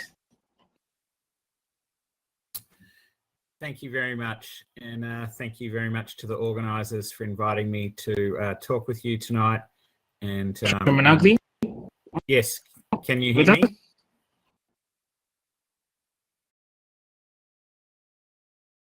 Hello, can you hear me? Yeah, Paul, go ahead. It's okay. Great. Go ahead, please. Great. Thank you very much. Okay, so thank you very much to the organisers for inviting me to talk to you tonight, and a pleasure to be with you all. And I'm going to talk about what we learnt from the paediatric DOAC trials. I have no financial disclosures to make. I don't receive any consulting fees or speakers fees. I have some intellectual conflicts in that I have been on the steering committees for some of the trials and have enrolled patients both with rivaroxaban and apixaban. And while my research team receives some support from some industry sources, none of those are relevant to what I'm talking about tonight. So why do we need paediatric DOAC data on top of the adult DOAC data? Because everything about paediatrics is different. The epidemiology is different. The levels of evidence that we have are different. The physiology is different. The diagnostic strategies are different. The pharmacology, the way we interpret the monitoring tests, and even to the outcomes of interest are different. Again, in adult medicine, for the most part, when we're treating things, we're trying to return it to its former state so that the adult becomes well again. Whereas in children, we are not only looking to restore health, we are looking to enable potential for the next 80 years, which is a very different construct to how we treat adults. So when we think about all of those differences, the first one that often comes to mind is developmental hemostasis, a concept that was really pioneered by Maureen Andrew with her 3 landmark publications in Blood in the late 80s and the early 90s. Since then, many other people have demonstrated that developmental hemostasis is real and physiologically important, both in terms of the way that we diagnose coagulation abnormalities in children in the clinical laboratory, but also in the way that we interpret monitoring tests for anticoagulants in children. But I think in specific regards to the DOACs, an important point to remember is that most of the previous work that had been done on developmental hemostasis functioned on the functional levels. This paper from Attard that was published in 2013 was really the first paper that had a good look at the underlying antigenic levels. And although this is a busy slide, I've just highlighted the boxes around factor 2 and factor 10, the targets of some of the DOACs, and you'll see that the antigenic levels of those target proteins change dramatically across the age groups. And so there's a whole lot of other questions around developmental hemostasis, around why and what's its physiological purpose, but I don't subscribe to the notion that the coagulation system in children is immature and it matures into the adult. The coagulation system in the newborn and the child is perfectly adapted to what it needs to be in the newborn and the child. And it changes as it gets older, and one could argue that it deteriorates as you move into adult age, because adults are much more prone to abnormalities of clotting and indeed bleeding than children are. That's borne out by the epidemiology of VTE, which occurs at a far lower frequency than what we see in adults. And the community-based rate of clots in children is very small. However, in hospitalised children, the rates increase to about 100 or 1,000 times what we see in community-based children. And over 90% of those cases have multiple risk factors, and those risk factors are most often iatrogenic. Venous access devices account for a large amount of the thrombosis that we see in children. It's important to understand that for many children, the natural history of thrombosis remains unknown in terms of the different types of thrombosis. From the registry data, it appears we have a direct mortality of around 3%, and the recurrence rate may be around 10 to 15%. but about 16% of children who have VTE will die from their underlying illness, which again highlights the fact that this really is a disease of sick children. When we think about the DOACs and what has come out of the DOAC trials, it's important to understand what was the status of our knowledge of anticoagulation in children prior to the DOAC trials. This is data from one of our systematic reviews that we did when we wrote the American Society of Hematology guidelines for VTE treatment in children in 2018. And what you'll note is that for DVT and PE, in terms of randomized controlled data, the sum total of children that we had randomized controlled data on for low molecular weight heparin was 36. And the total number of children that we had randomized controlled data on who had received vitamin K antagonists was 40. We still had less than 1,000 children on whom we had observational data. If we then move on to CVC-associated clots, it was only in the 20s that we had numbers of from randomized controlled data. And if we talk about cerebral sign of venous thrombosis, we had no randomized controlled data at all prior to the DOAC trials. So when we think about the levels of evidence that the DOAC trials provided that I'm about to present to you now, the first thing to remember is that we now have far more data about the DOACs than we ever had about the agents that we were using before the era of the DOACs. So what are the key areas of learning from the DOAC trials? Well, first is the information about safety and efficacy of certain DOACs in children under specific conditions, and that's what I'm going to focus the rest of the talk on tonight. But as I just intimated, we also learned a lot about the safety and efficacy of the standard of care anticoagulants like the vitamin K antagonists and the low molecular weight heparin, because we actually obtained more randomized controlled data on those agents during the DOAC trials than we had ever had previously. We certainly learned a lot about the methodology for performing anticoagulant in trials, and that's a whole other talk, so I'm really not going to get to that tonight. And we learned a bit about the pros and cons of extrapolating data from adult trials into pediatrics, and I will just briefly mention why that's important. So if we start with the rivaroxaban Einstein Junior program, the largest and the most published of the programs completed to date, what you'll note is that we started this program back in 2009, and the first publications from the program came out in 2019. In fact, we had our first meetings about the program in 2007. This was a 12 or 13-year program to enroll a sum total of 700 children who were exposed to rivaroxaban. So again, it just highlights the difficulty of doing randomized controlled trials in children in this space. A series of trials that culminated in the phase 3 trial, which was a randomized controlled trial where children who had a proven VTE in any site, it could be cerebral sinus thrombosis, pulmonary embolus, deep venous thrombosis of the upper or lower system, renal vein thrombosis, any venous thrombosis. Once they were diagnosed, they needed to receive a heparinoid for between 6 and 9 days, and then subsequently they were randomized to either rivaroxaban or standard of care in a 2-to-1 ratio. So 2 rivaroxaban for every 1 standard of care. At the end of their 3 months, they had repeat radiographic imaging to document what had happened to the clot. And if they only needed 3 months of treatment, they could stop and they were then followed for 30 days, or they could move into an extended period of treatment for 12 months if they needed ongoing treatment. Children who were less than 3 years, who are often, less than 2 years of age, who are often treated for a shorter period of time, could be enrolled into the study with as little as 1 month treatment. The first patient was enrolled in the last quarter of 2014, and the last patient last visit was in Q1 of 2019.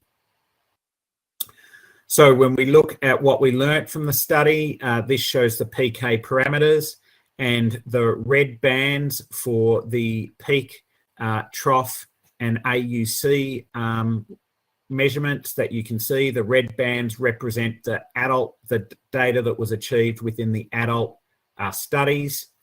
And you can see that for older children, we have body weight along the x-axis.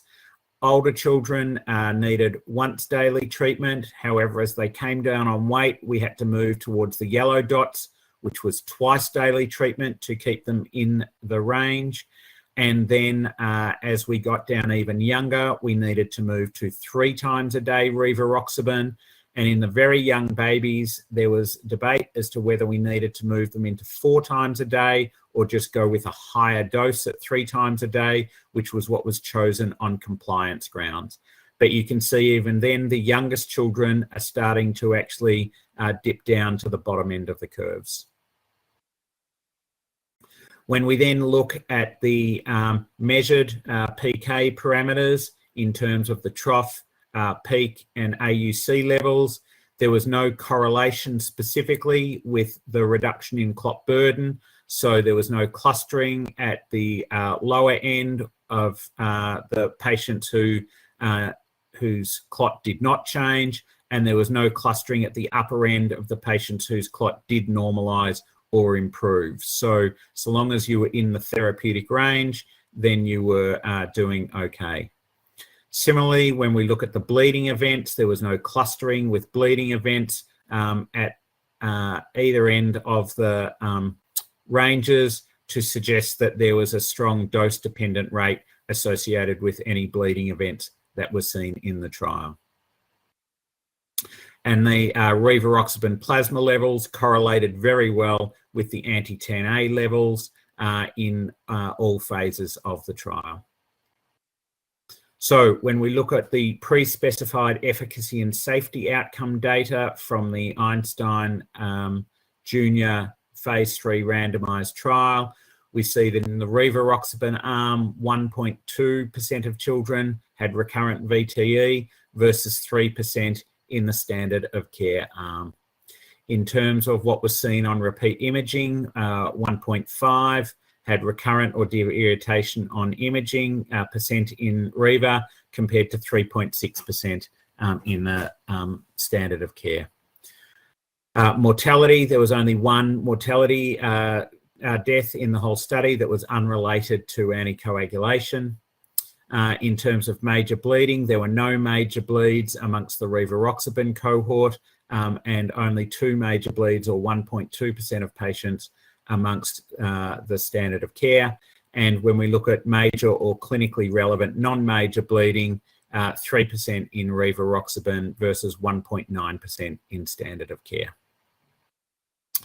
If we think about the thrombotic burden in terms of normalization or improved, there was no real difference between the 2 arms of the study, with about 70%, just over 70% either improving or normalizing in the rivaroxaban arm, and about the same in the comparator arm. This graph compares the bleeding and clotting rates in rivaroxaban and the comparator to what was seen in the comparable adult trials. So if you look at the top line of the graph, the recurrent VTE, what you see is that in the blue line, the results of the Einstein Junior program compared to the green line of what was seen in the adult trials. So about the same rates of recurrence with Riva in children as what was seen in the adult trials. Whereas in the comparator, the rates of recurrence were higher in children than what was seen in adults who were treated with standard of care. And when we look at the bleeding, comparing the pediatric data to the adult data, you can see that the on the left with the rivaroxaban, the bleeding rates amongst the children were much lower than what was seen in the adults, and that is true also in the comparator. As I mentioned before, we needed to come down on doses as we came down on weight of the child. So above 30 kilos was treated with once daily, between 12 and 30 kilos with twice daily, and below 12 kilos was treated with 3 times a day.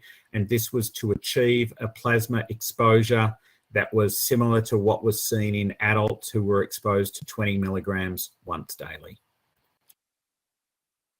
So the Einstein Junior program has provided us with a large number of publications that have really provided some of the best evidence we have, not only about the use of DOACs or rivaroxaban specifically in children, but also about our previous standards of care, low molecular weight heparin and warfarin.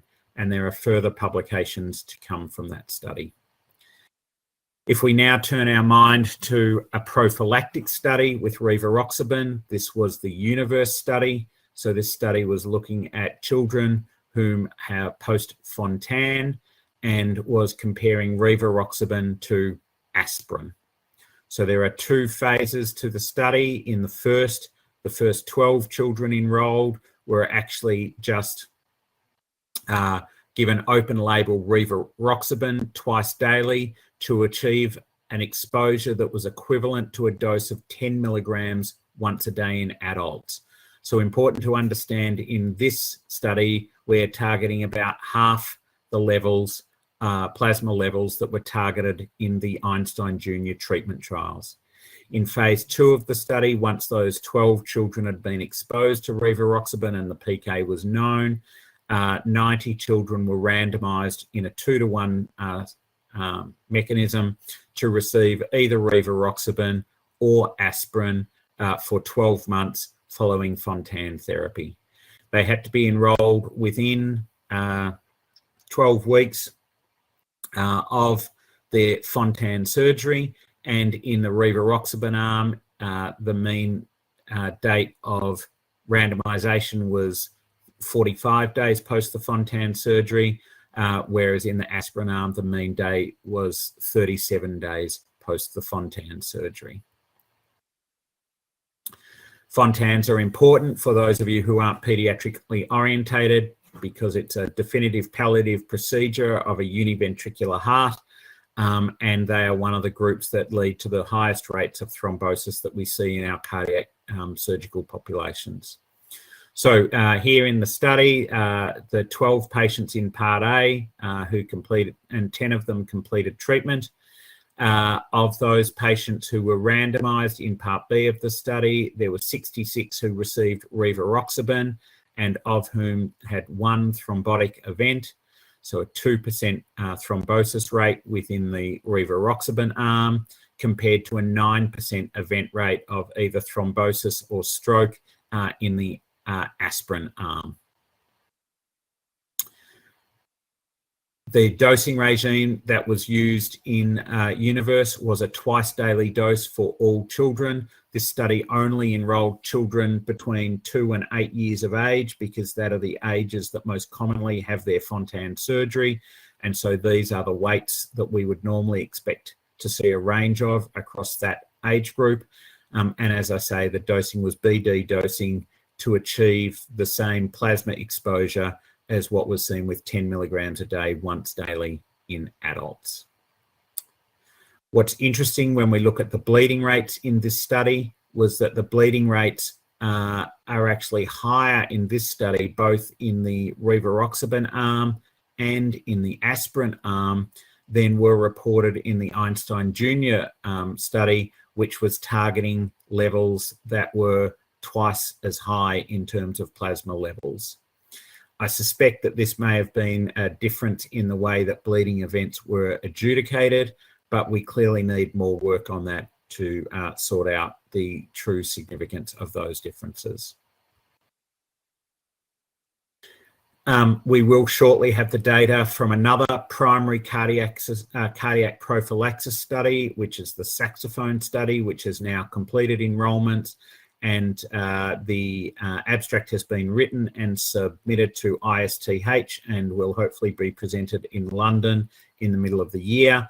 And so that data is currently embargoed, and I can't show that to you at the minute, but keep your eye out for that, because that was a large study, 200 children involved, with a 2-to-1 randomization towards apixaban or standard of care, and treatment period for 12 months, and not only looking at bleeding and clotting outcomes, but looking at bone density and quality of life measures as well. So that will be a very useful study when we see the results in July.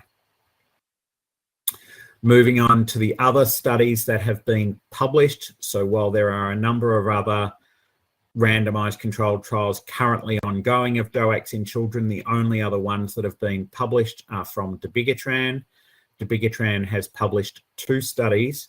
The first publication came in 2020, and this looked at an open label, single arm prospective cohort trial in children who had already been anticoagulated for 3 months.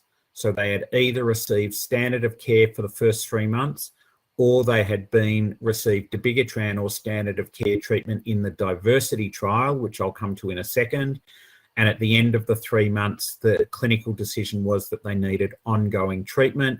They could then enter into this single arm prospective cohort trial and go on to dabigatran for a subsequent 12 months with 1 dose titration allowed to try and get them to the plasma levels that the study was aiming for. The other study is the Diversity trial, and Diversity enrolled 328 children, but they only reported 267 randomly assigned children.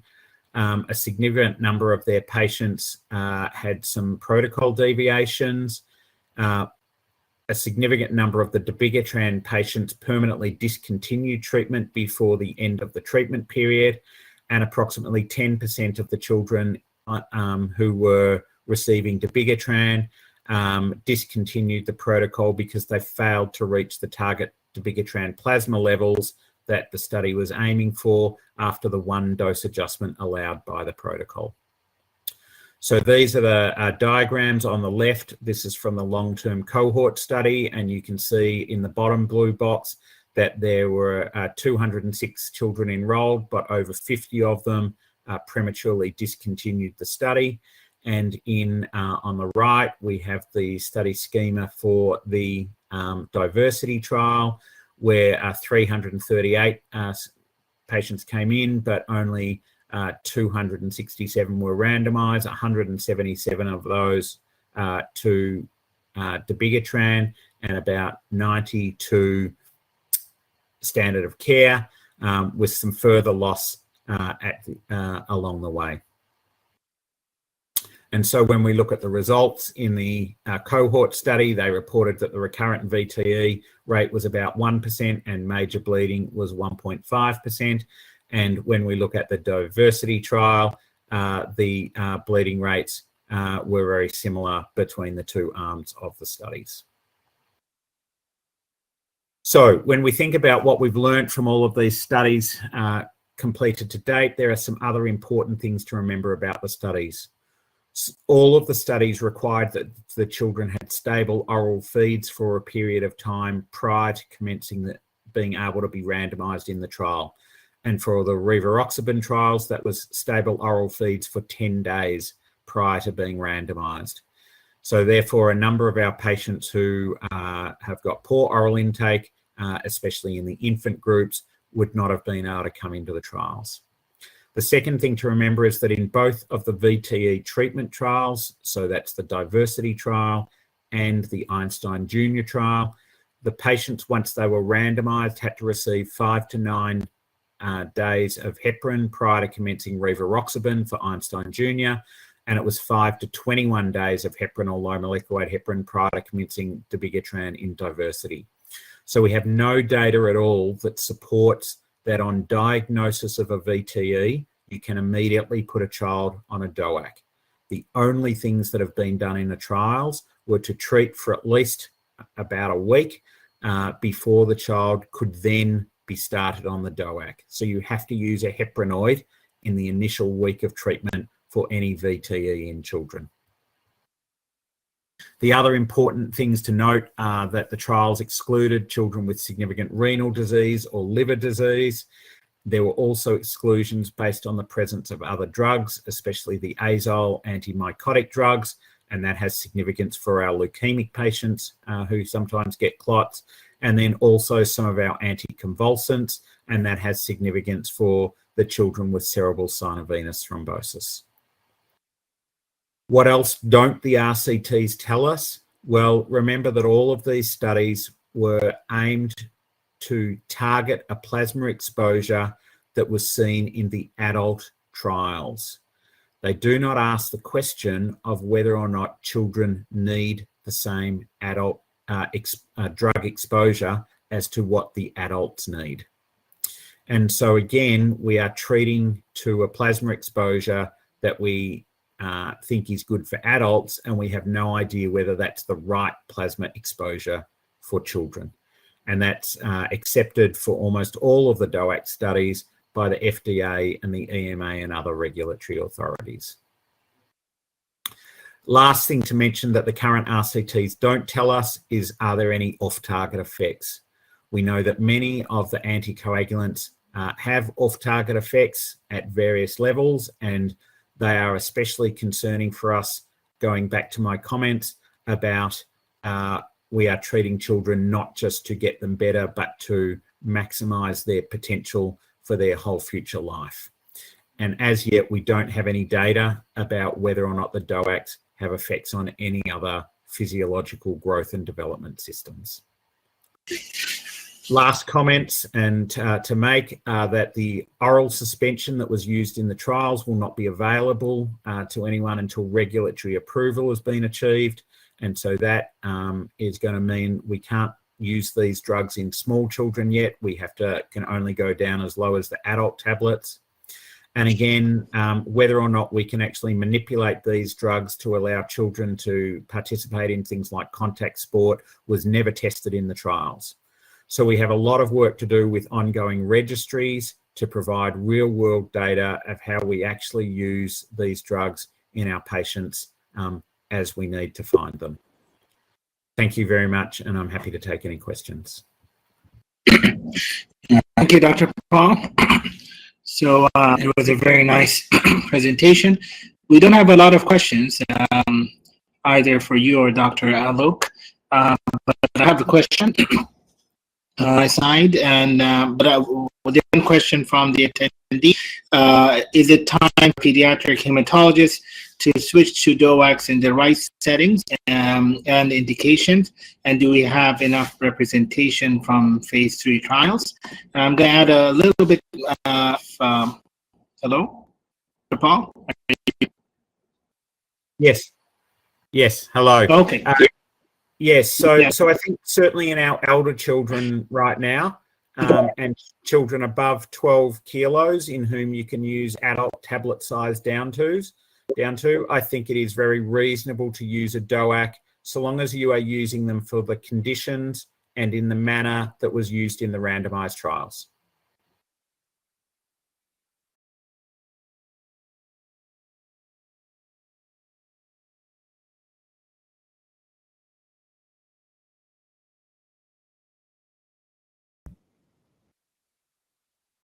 Okay, Dr. Mansour, you are mute.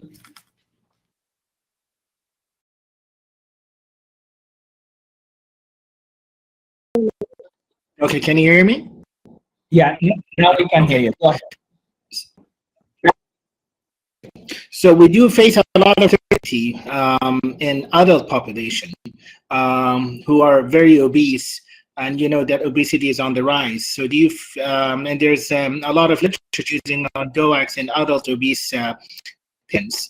So do you have the same situation? Do you, what is your recommendation if you're faced a similar situation but in a pediatric population in regards to using DOACs? So I think we have similar problems for some of the other anticoagulants in children, in that we don't really know the best use of even low molecular weight heparin in very obese children. And so that's again where I think the real world data that's going to be collected through the IPTN registry run by Helene van Omen in Rotterdam is going to be very useful. And in particular, some of the projects that are ongoing there at the minute are collecting data about adolescents, who is where we most commonly see obesity, and looking at what the dose effectiveness is in those patients. So at the minute, I think we, as children go up in weight, we would follow the adult structures and guidelines for how we would manage weights that get, above 100 kilos.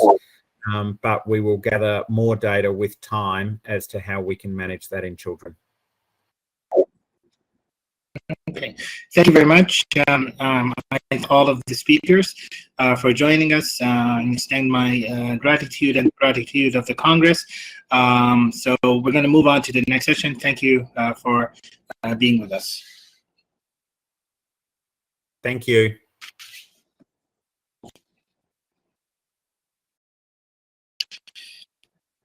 Dr. Mansour. Okay, so You can go ahead. Dr. Saad is here around, or should I go ahead? Go ahead, please. I don't see Dr. Saad around. Okay. So our next talk is a satellite talk served by Takeda, and our speaker is Jawhar Al-Mana.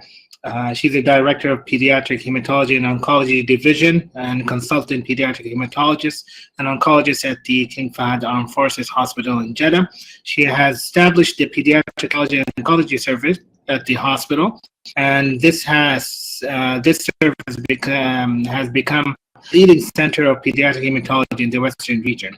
Her research interest is in quality indicators in sickle cell patients and thalassemia in relationship to blood transfusion. She has presented several abstracts at international conference, and she is the main investigator in the first multi-center trial at the King Fahd Armed Forces Hospital in Jeddah in regards to chelation agents. Her current presentation is going to be on interactive personalized prophylaxis with Adenovate for hemophilia A patients. Dr. Jawhara, please go ahead. It's a pleasure to have you with us.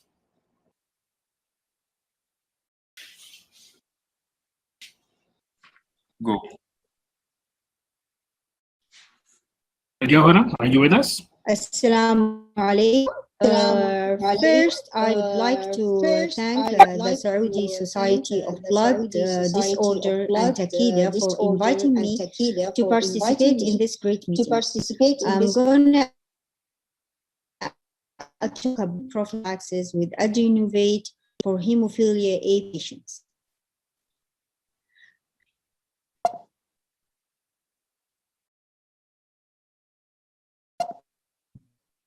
The objective is fairly straightforward to list some of the unmet needs with standard half-life product and review the safety and efficacy data on the extended half-life Adenovate with regard its pharmacokinetic efficacy in terms of surgery and of course overall safety, which is extremely important in many of these products. Lastly, we will have a quick look at my PK effect. We know that all of our patients should be on prophylaxis, and all the studies have proven benefits of prophylaxis. But the bottom line, despite us accepting prophylaxis as a standard of care, these are still actually unmet needs associated with the use of standard half-life in the context of prophylaxis. Patients still do have breakthrough bleeds or subclinical bleeds, still need hospitalization and ER visits, still suffer from hemorrhages, still having activity restriction, psychological impact, and still have more lost days from school and work. The other unmet needs of a standard half-life product, we need to give it on a regular basis to raise baseline factor levels to a level that we actually believe to be protective. In order to do that effectively, large number of injections have to be given. by calculating if patient very compliance without calculating the breakthrough bleed, we can reach up to 160 intravenous injection per year. That's equal to 3 injections per week. And that's a quite large number. And you will all agree with me, this carries a very high treatment burdens. It is in the context of unmet needs associated with the standard half-life product, we have the evolution of half-life came into the extended half-life product, in part noted in the 3rd edition of the World Federation Hemophilia Guidelines in the management of hemophilia patients. In fact, the guidelines came with a new standard of care, which is stated clearly is recommended therapeutic modality over episodic therapy, and in the extent of in the context of extended half-life are beneficial prophylaxis due to of those reasons which are currently unmet need, that with extended half-life one is able to reduce the frequency of injection, and consequently one is able to reduce the burden of treatment. One injection as compared to the 3 injection to achieve that same trough level that is protective. Also able to raise the trough level to offer better protection for the patients who are likely to get breakthrough bleeds. Now we will move on to take a look at the pharmacokinetic and regulation of adenovate. Let's first start summarizing the PK and half-life properties that have been demonstrated in previous trials. And the most important parameter here is the half-life shown in the red here for VAX-855 compared to Advate, which is a standard half-life product showed in gray. You can see the difference in half-life is huge, indicating that there is pharmacokinetic benefits for maintaining and achieving the target factor 8 level. You can see extended half-life of VAX-855 compared with Advate demonstrated that the half-life of adenovate were extended by approximately 1.4 to 1.5 fold. And the mean factor 8 blood exposure area under the care for adenovate is 1.9 higher compared to Advate. In summary, 2 main technologies have allowed us to have the extended half-life product that includes the fusion technology and the pegylation technology. Fusion technology have been applied to clotting factor 8 and 9 using both FC fusion and albumin fusion. The pegylation technology have several approaches: site-directed pegylation, controlled pegylation, and glycopegylation. We know that the pegylation extended the half-life, and some of the mechanism how it decreased the glomerular filtration rate, not being filtered easily through the urinary system. The second mechanism is the receptor-mediated clearance, which is decreased as a result of big molecule being attached to the clotting factor. And the final one, big molecules seem to be shielding clotting factor from proteolytic degradation, and therefore normal breakdown of this protein in fact slow down. Some cases in fact stopped completely. Again, taking a look at the WFH recommendation for patients with hemophilia A or B, there is no evidence of any clinical safety issues in person with hemophilia to recommend a preference among the various mechanisms of action, pegylation versus FC fusion or albumin fusion, used to extend the half-life of clotting factor concentrate. For a pegylated product in general, it's important to know that if big molecule was large size, more than 30 kilodalton, it will exhibit slow renal elimination and will have greater potential to accumulate in the cell. EMA review of animal study documents that evacuation with big exposure was documented under certain conditions. Most important, if pig size was more than 40 kilodalton, and if the monthly exposure to pig was more 0.4 micromillimole. So this tells us, in fact, that the dosing prophylaxis regimen study of twice weekly dose or the daily dose for a limited duration in the surgery study, the monthly pig exposure with adenovate is more than 100-fold below risk threshold for evacuation. Now I will share with you some data about the efficacy when extended half-life factor 8, VAX-855 used in peri-surgical setting to control bleed in severe hemophilia patients. This is a phase 3 surgery, multi-center open-label study, evaluate the hemostatic efficacy and safety of VAX-855 for peri-positive hemostatic patient in previously treated patients with severe hemophilia. It was carried out in 11 sites in 7 countries. And inclusion criteria, it was for severe hemophilia patient participated or had completed previous studies or were newly recruited, and for pediatric patients less than 12 years of age required to have been previously treated with adenovate or in pediatric continuation. Those patients requiring minor and major elective surgery or minor emergency surgical procedure. Elective procedures were prospectively classified as major or minor. We are looking here at 21 surgical procedures, including 11 major surgery and 4 minor procedures. A total of 15 out of 17 recruited patients. 5 subjects were previously treated with adenovate in patient study, and 12 subjects were newly recruited and they were adenovate naive. The aim of loading dose preoperative was to raise the factor 8 level to 100% for major surgery and 30 to 60% for minor surgery. The dose and frequency of adenovate administered perioperatively were to be guided by each patient pharmacokinetic profile for major surgery.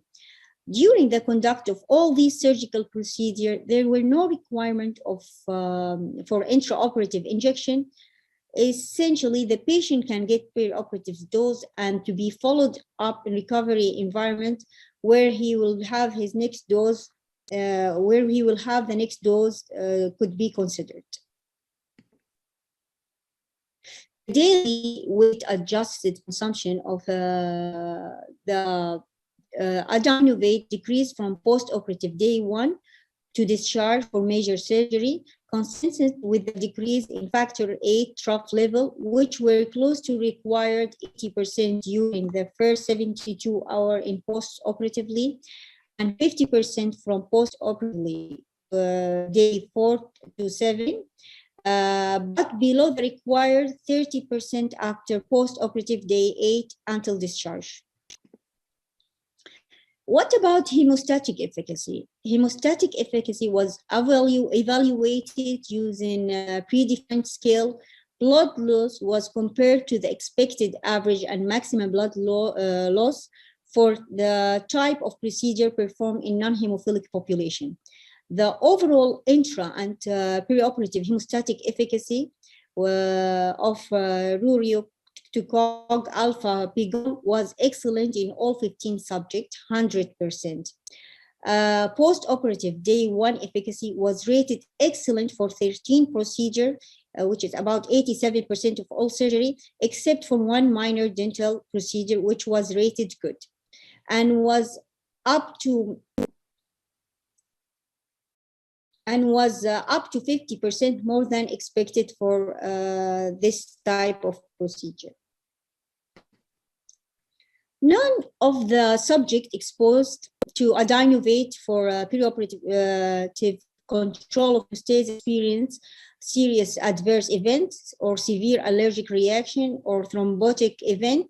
None of the subject developed inhibitory antibodies to factor 8 or persistent binding antibodies to factor 8, BAX855 or PIG. There were no binding antibody to Chinese hamster ovary proteins observed. So in summary, for the procedure included intraoperative and postoperative and perioperative efficacy were rated excellent for all procedure except for one minor dental procedure which received a post-operative rating of good. These results demonstrated that BAX855 is safe and hemostatic effective in patients with severe hemophilia A undergoing surgery, and importantly, no product-rated adverse event and no sign of immunogenicity were reported in the clinical trial. Moving on to the long safety and efficacy data. This is a phase 3 continuational prospective open-label multi-center study in 216 children and adults with severe hemophilia, aimed to evaluate long-term safety and efficacy of adenovate for treatment and prophylaxis in previously treated children and adults. Most patients has participated in previous adenovate study, and 187 patients completed the study. So they received prophylaxis with adenovate in fixed dose prophylaxis twice weekly or less frequent every 5 days or 7 days, or pharmacokinetic tailored dose regimen. The primary endpoint was the incidence of confirmed factor 8 inhibitory antibody development, spontaneous and generalized bleeding. A second endpoint, overall hemostatic efficacy, occurrence of adverse event, and health-related quality of life.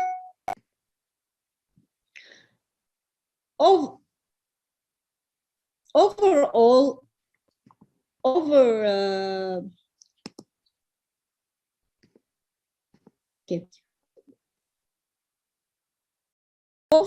protective effects of bleeding episode are generally consistent with cross-patient who received prophylactic alpha using fixed doses or kinetic dosing.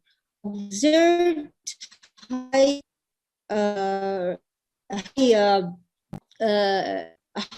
quality of life, including improvement from baseline in pain and mental well-being. Some patients could be switched to Schedule 1 infusion every 5 days. Patient aged than 12 years, the fixed twice doses who had no continuous need for 6 months are allowed to switch to fixed doses regime every 5 days and every 7 days. And they continue to have spontaneous bleed for have zero spontaneous bleed for a further 6 months. In terms of safety, we will see that adenovate was well tolerated and pegylation did not influence product safety. New safety concerns were identified in the evaluation value and vital sign over time with the use of 855. None of those factors in this serious adverse event or allergic reaction related to the use of BAX855.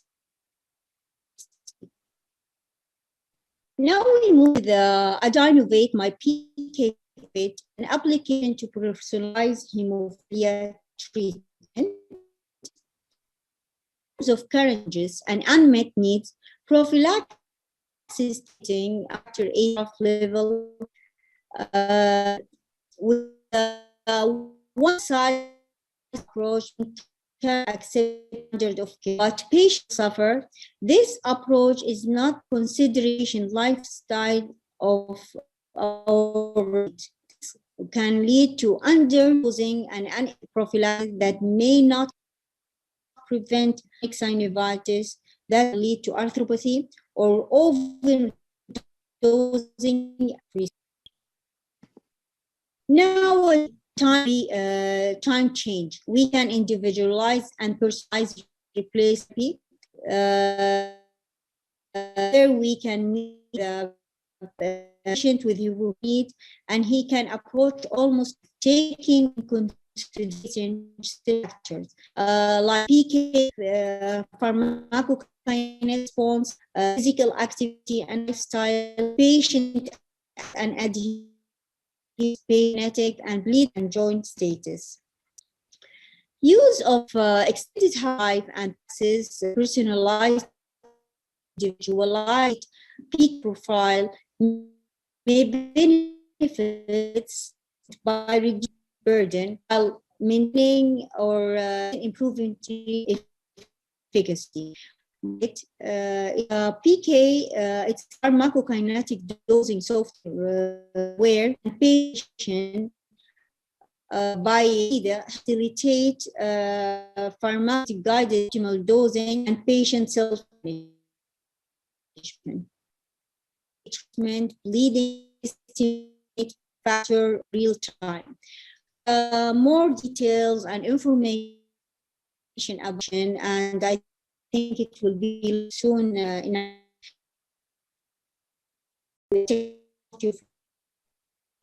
So, in conclusion, adrenaline is safe and effective treating bleeding deep throats and prophylaxis if administered twice weekly, low and safe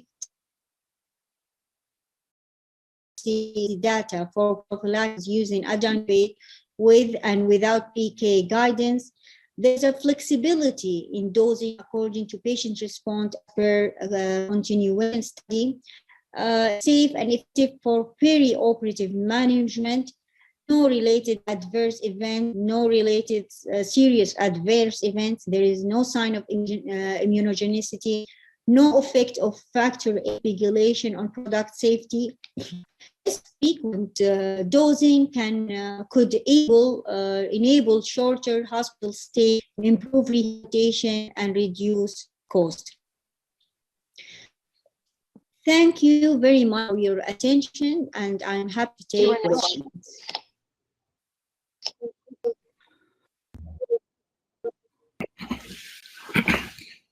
Thank you, Dr. وعليكم السلام. اهلا يا دكتور سعد، تفضل يا دكتور سعد. اهلا وسهلا، مساء الخير الجميع. والله I'm really sorry. I think there is a problem in the organization. They sent me a link for hemostasis thrombosis. I was there for the last 2 hours. So I'm Dr. Saad Daama. I'm the director of the Oncology Center in King Fahd Special Hospital, Dammam. My background is pediatric hematology and stem cell transplant.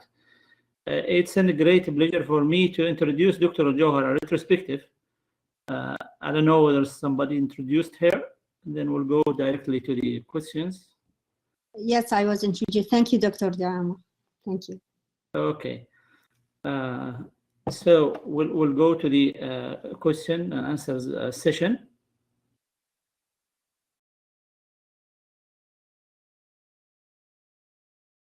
Let me see if there is any question in the chat.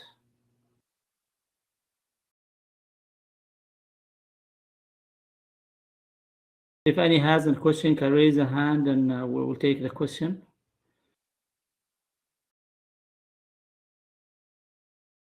Most of the comments about the technical issues and to the previous, I mean, panel and previous presentation.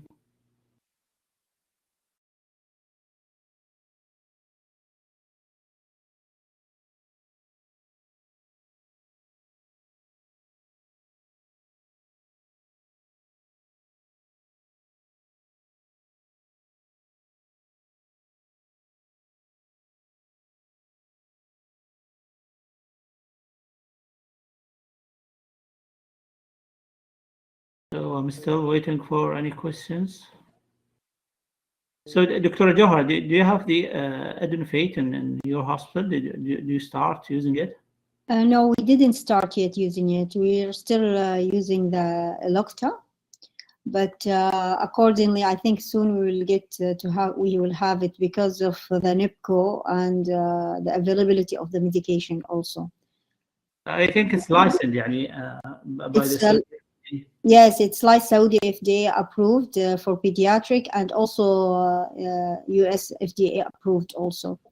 So I think, and especially all the data, as we mentioned, previously we were afraid from the population for pediatric and the vaccination, but currently it's, as I mentioned during my talk, that the long-term side effect in a study showed over 5 years showed no any safety concerns. And the pigulation is huge. If we have any concern regarding pigulation, it's depend on the exposure to the pig. If it was more than 20 kilodalton, or the exposure per month was more than 0.4. So I think the long-term and continuative data is supporting that we can use it for pediatric. Okay. Again, there is no, I cannot see any question in the public chat.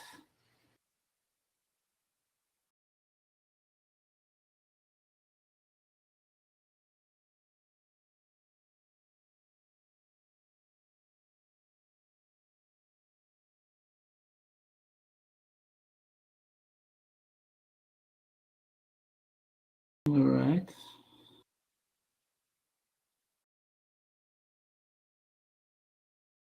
No question, in fact. So, shall we stop?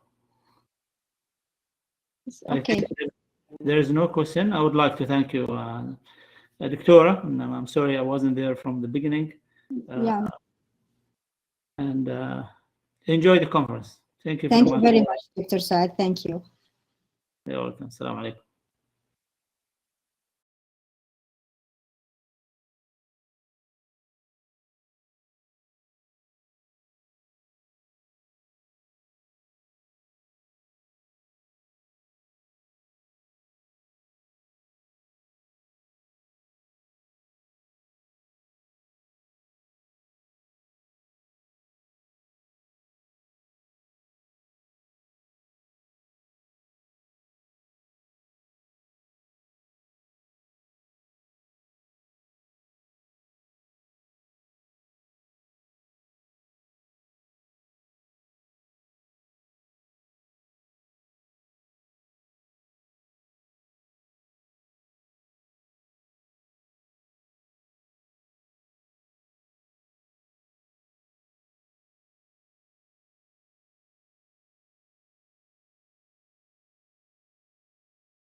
your mic. Hello, Professor Tropedy. How are you? I'm fine, thanks. You? We are on a short break, and we'll start after 13 minutes. Okay, that's fine. I will wait.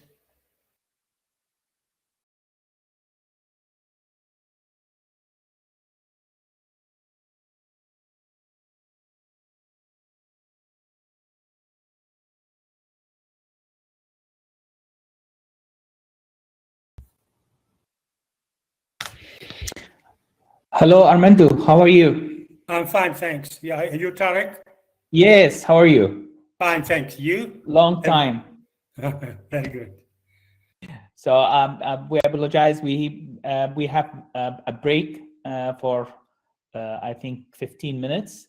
Yeah, no problem We at will all. be No starting problem. the session of transfusion. I think Dr. Dai Al-Afra with you. Okay, that's fine. I'm waiting. Thank you.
للاثنين.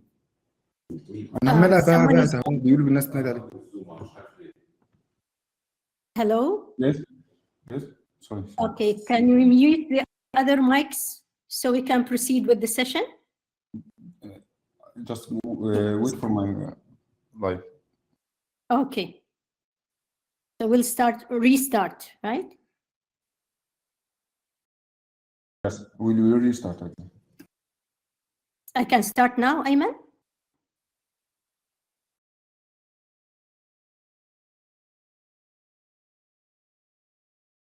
One minute, Doctor, 1 minute. Okay, good.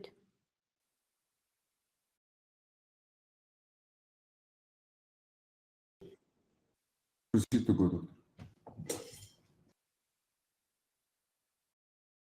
Go, Doctor, now. Okay. Assalamu alaikum. My name is Afra Ad-Dail. I'm a hematopathologist and the laboratory director at King Fahd Specialist Hospital in Dammam. It's my pleasure to be the moderator for the third and last session on day 2 of the Saudi Hematology Congress. And it is my pleasure to introduce Professor Armando Tripodi. Actually, when I read the CV of Professor Tripodi, I was really impressed, and I was really happy that I'm presenting him. He's a professor of clinical biochemistry at the Faculty of Medicine in Humanities, University Milano, Italy. Besides his academic post, Dr. Tripodi is an established investigator at Angelo Bianchi and really, I'm sorry if I'm not saying it right, Bonomi Hemophilia and Thrombosis Center. He's actively involved in research focusing on different aspects of coagulation, including coagulation mechanisms, laboratory diagnosis of coagulation disorders, standardization and quality control of coagulation tests, as well as laboratory control of anticoagulant treatment. He served as a chair, co-chair, a president, and a member in many important committees and work groups, including the Scientific and Standardization Committee of ISTH, the Italian Society on Thrombosis and Hemostasis, and the Italian Federation for Thrombosis Centers. He served as editor or member of advisory boards in many prestigious journals, such as Journal of Thrombosis and Hemostasis and Hematologica. He is very active in publishing with 471 either original articles, reviews, or book chapters. And I'm summing it up because I don't want to take the time of the presentation by listing all the achievements of Professor Tripodi. So welcome, Professor. Today you're going to be talking to us about the updates in thrombin generation and bleeding and thrombosis. The mic is with you. Thank you very much for your kind introduction. Good afternoon, ladies and gentlemen, wherever you are. I'm very pleased to be part of this faculty, and I wish to thank the organizers for this opportunity. During the time allotted to my presentation, I will talk on updates on thrombin generation in bleeding and thrombosis, but I also take the opportunity to address some of the issues which are concerned with another global coagulation test, which is viscoelastometry or thromboelastometry, if you prefer. These are my disclosures. Before going into details of my presentation, let me briefly mention an history of the functional coagulation tests, which are based on thrombin generation and fibrin formation, which formed the basis for the history of hemostasis and thrombosis over the last century. The first test to be developed was the prothrombin time, which was developed in 1936 by Dr. Armand Quick, who designed this test just to investigate jaundice in patients with liver disease.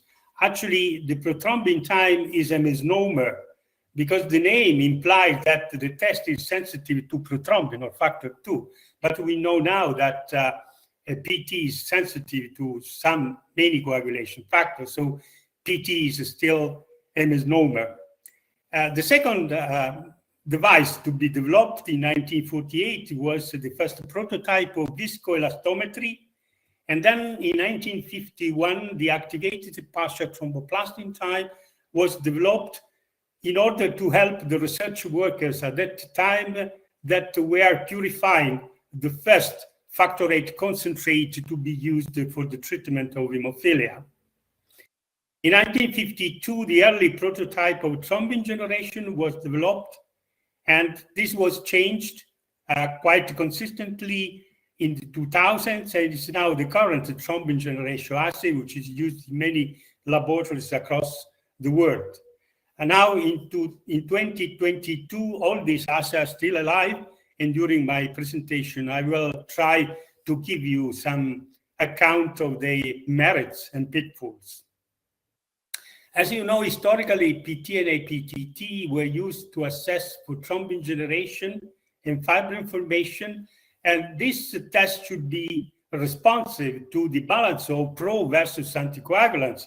But actually, we know, and I try to convince you in the next few minutes, that actually PT and APTT are unsuitable to represent the balance of pro versus anticoagulants. And in fact, there are some limitations of these two tests, which are listed here. First of all, PT and APTT, as you know, employ platelet-poor plasma, a medium which is quite different from the one which operates in vivo. Secondly, plasma in PT and APTT start to clot when only 5% of the total amount of thrombin is generated, and this means that the remaining 95% will be undetected by these two tests. And finally, PT and APTT are not equally responsive to the pro and anticoagulant factors, and this is another problem with these two tests. Essentially, PT and APTT are responsive to the procoagulant factors, and in fact, they are prolonged in hemophilia and allied disorders, and that's why these two tests are used for the laboratory diagnosis of these coagulopathies. But on the other hand, PT and APTT are much less responsive to the anticoagulant factors, and in fact, they are normal in patients with the deficiency of the naturally occurring anticoagulants, for instance, protein C and antithrombin. The question now is why PT and APTT are not responsive to the anticoagulant factors. One of the reasons could be that protein C, which, as you know, is the main anticoagulant system operating in plasma, is not fully activated in the PT and APTT. In fact, you know very well that the protein C is activated by thrombin on the membrane of endothelial cells, where there are some receptors. One of the two receptors is the endothelial protein C receptor, which is the receptor for plasma protein C. The other receptor is thrombomodulin, which is the receptor for pre-thrombin, as you can see here. Now, because thrombomodulin and EPCR are very close one to the other, the substrate protein C and the enzyme thrombin comes to a close contact, and therefore protein C can be quickly activated and transformed into activated protein C. Then APC will form a complex with its plasmatic cofactor protein S, and eventually this complex is able to inactivate the activated forms of factor VIII and factor V, thus quenching thrombin generation. However, it should be realized that the plasma and reagents needed to perform PT and APTT do not contain thrombomodulin, because thrombomodulin is located on endothelial cells. So this is the evidence that PT and APTT do not represent the hemostasis which operate in vivo. As I mentioned before, in 1951, McFarlane and Biggs developed the first prototype of thrombin generation, which was in the year 2000 modified consistently by Professor Emker. And this modification is now the assay which is used in many laboratories across the world. Essentially, thrombin generation works on the basic concept, which is illustrated here. Once you activate the procoagulant factors by the addition to plasma of triggers, such as tissue factor and phospholipids, thrombin generation starts to appear, as shown here by the ascending arm of the thrombin generation curve, and subsequently, the natural occurring anticoagulants are activated. They start to inhibit thrombin, And this is shown by the descending arm of the thrombin generation curve, as you can see here. Practically, thrombin generation is performed by exposing untreated plasma to some triggers, which are a small amount of tissue factor, phospholipid, and calcium chloride. These are relatively small amounts because you want to mimic what happens in vivo. Once the coagulation is activated, thrombin starts to appear, and this is continuously monitored by a fluorogenic substrate. Optical density is recorded, and from the optical density, the system is able to automatically trace a thrombin generation curve. This is a typical thrombogram, a thrombin generation curve, if you prefer, which can be obtained in a plasma from an healthy subject. It is completely represented by some parameters. Among them, the most important are the lag time, which is the time needed from the ignition of coagulation to the first appearance of thrombin.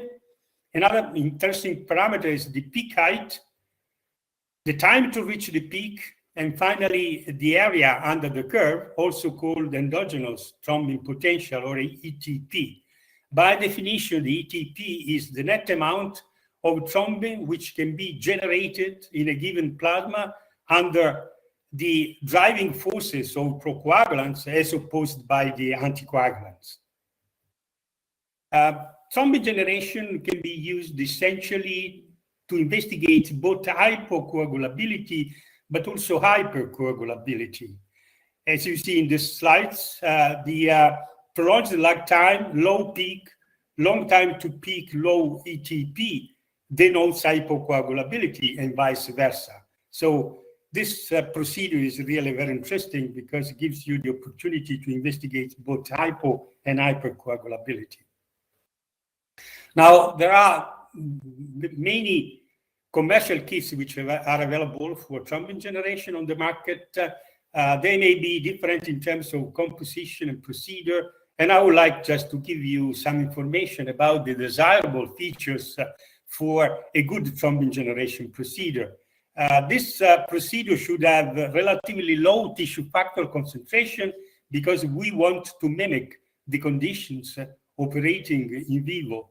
I would also like to have a system capable of including platelet-rich plasma if it's possible, because in some occasions we want to investigate the contribution of platelets in thrombin generation. And also I would like to have the possibility of adding exogenous endothelial cells activators in the system, such as thrombomodulin and or glycosaminoglycans. And finally, I would prefer having a fluorogenic substrate rather than a chromogenic substrate.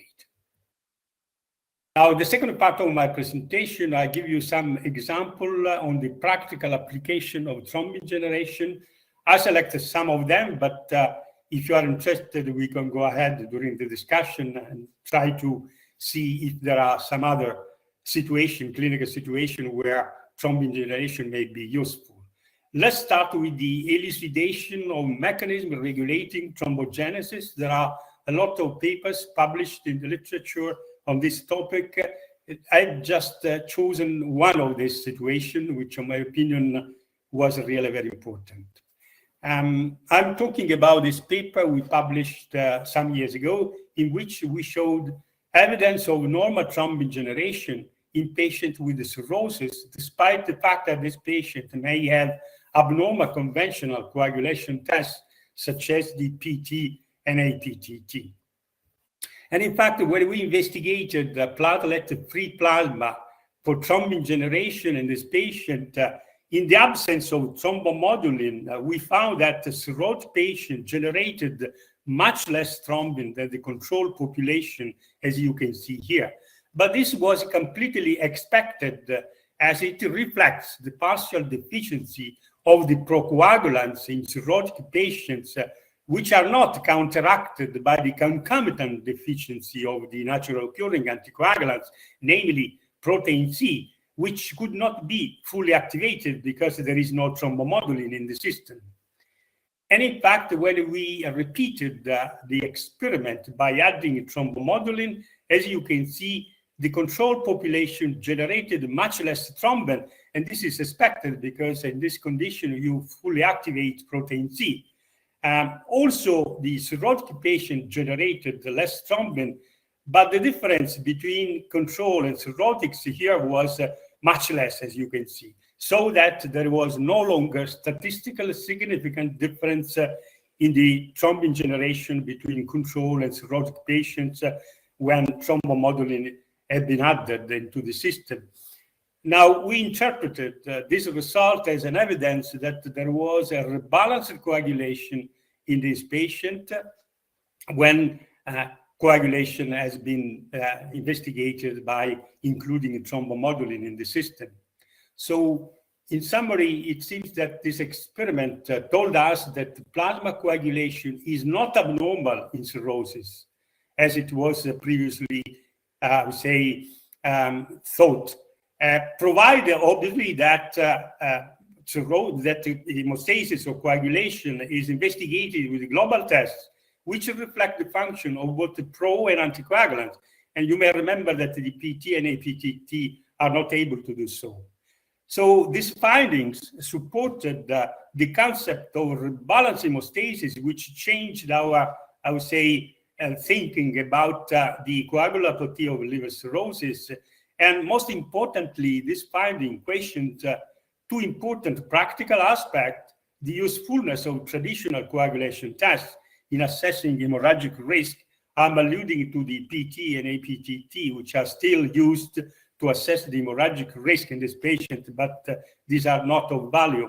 And also the use of procoagulant agents to correct the coagulopathy, which is a common practice, for instance, before surgery or invasive procedure in these patients. I think that the balance of hemostasis can be best depicted by this cartoon, in which you see that the balance of hemostasis in healthy subjects is very stable, simply because healthy subjects have an excess of pro and anticoagulants, which stabilize the system. But the situation is quite different in cirrhosis, where there is a relative deficiency of pro and anticoagulants, and therefore the balance of hemostasis is less stable and may tip towards hemorrhage or thrombosis, depending on the prevailing risk factor to which the patients are exposed during their life.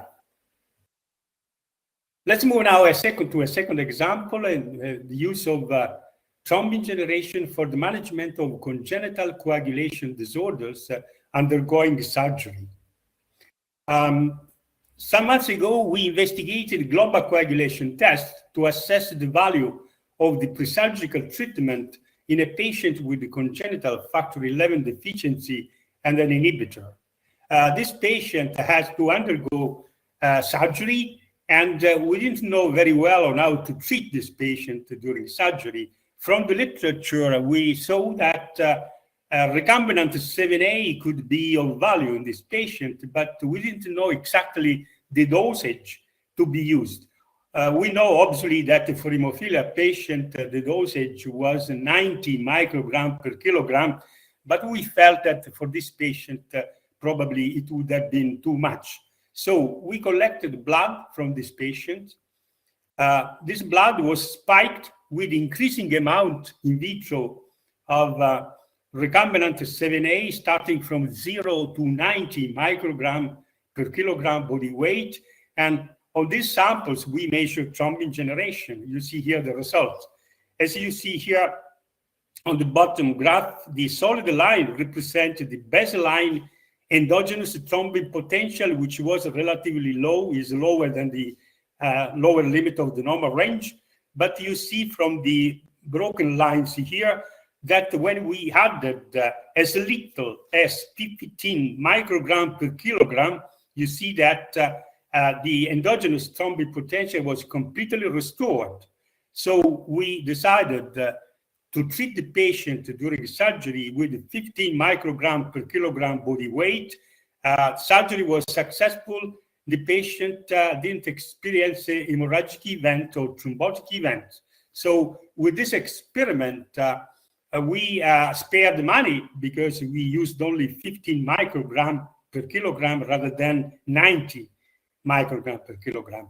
But also we spared some thrombotic risk to this patient because, as you know, recombinant 7A infusion carried the risk of thrombotic events. So this is a good example on how you could use, in some situations, a thrombin generation to help resolve some treatment issues. What about monitoring hemophilia treatment with bypassing agents? This is another area where thrombin generation is really crucial, is very important. As you are aware, APCC and recombinant 7A are the conventional bypassing agents used to treat hemophilia patients with inhibitor.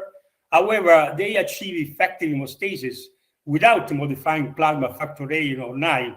And therefore, the measurement of factor 8 or factor 9 to monitor these patients is quite useless because they do not reflect their hemostatic activity. So we have to use alternative global assays to monitor these bypassing agents, and the candidate assays are thrombin generation, which, as I mentioned, can be performed in platelet-poor, platelet-rich plasma, and also thromboelastometry, which is performed in whole blood. This is a paper I selected for you in the literature as a monitoring bypassing agent therapy. This was a prospective crossover study which compared thromboelastometry and thrombin generation. Let's look at the results. These are the results for thrombin generation. Particularly, you see here the lag time, one of the parameters of coagulation, and you see that for both concentrate, for both the bypassing agent, APCC, and recombinant 7A, just 50 minutes after starting the infusion, the lag time started to be considerably decreased, as you can see here, in all the patients which were investigated. And the same happens for the mean ETP, the mean endogenous thrombotic potential. Here, obviously, it is the reverse. After 15 minutes from the infusion, you see that the ETP started to considerably increase. These results tell us that thrombin generation is responsive to the procoagulant effect of both bypassing agent APCC and recombinant 7A. So this procedure could be used just to monitor the treatment of these patients. What about thromboelastometry? I'm sure you are familiar with this procedure. It is completely characterized by some parameters. The most important are the clotting time, the clot formation time, which gives you information about the velocity of clot formation, and finally the MCF, which gives you information about the firmness of a clot formation. Let's look at the results. As you can see here, the mean clotting time for both APCC and recombinant 7A was consistently decreased in all patients 15 minutes after the infusion, after starting the infusion. And also, the mean MCF was increased consistently, as you can see here, after 15 minutes from the infusion. So again, even thromboelastometry, like thrombin generation, is responsive to the procoagulant effect of both APCC and recombinant 7A. Another good example is monitoring hemophilia prophylaxis with the coagulation factors concentrate. This paper I selected was monitoring the prophylaxis by using a global hemostasis assay. And as you can see here, both ETP, endogenous thrombin potential, and thrombin peak on the bottom here started to consistently increase during the infusion, and after, I would say, half an hour from the infusion, they started to be consistently higher than the baseline. So even in these conditions, thrombin generation is really useful to monitor these patients. Risk assessment of recurrent VTE. This is a crucial issue because, as you know, after the first event of venous thromboembolism, many patients will sooner or later develop recurrent venous thromboembolism. So it is important to assess the risk of recurrent VTE, and we wondered for many years if there were some laboratory tests able to detect this risk. Some years ago, we published this paper in which we showed that high thrombin generation, particularly when measured in the presence of thrombomodulin, is associated with an increased risk of recurrent venous thromboembolism. Months later, another group of research workers independently confirmed our results, and also they added a new information. The information is that elevated D-dimer together with thrombin generation is a risk factor for recurrent venous thromboembolism. Now, you know very well that D-dimer is much simpler to be carried out than thrombin generation, and this is why many laboratories in the world at the moment use D-dimer to assess the risk of recurrent venous thromboembolism. However, Dr. A. Kinger and co-workers investigated the prediction of recurrent VTE by measuring both ATP and D-dimer. As you can see here, they confirmed our results that patients with an ATP higher than 100% had an increased risk of venous thromboembolism than those with an ATP lower than 100%. But also, they investigated this patient for both ATP and D-dimer, and they found that when the ATP and D-dimer are concomitantly increased, the patient have an increased risk of venous thromboembolism more than those patients detected by either test used in isolation. So it means that probably if we combine the measurement of ATP and D-dimer, I think that the robustness of the prediction is much higher. Finally, I would like to convey with you the last example, which can be used for thrombin generation, is the risk assessment of cardiovascular diseases. Some months ago, Dr. Van Parijden and co-workers published investigated thrombin generation in cardiovascular disease and mortality, and reported results from the Gothenburg health study that enrolled more than 5,000 patients in this study. So it's really a very robust study.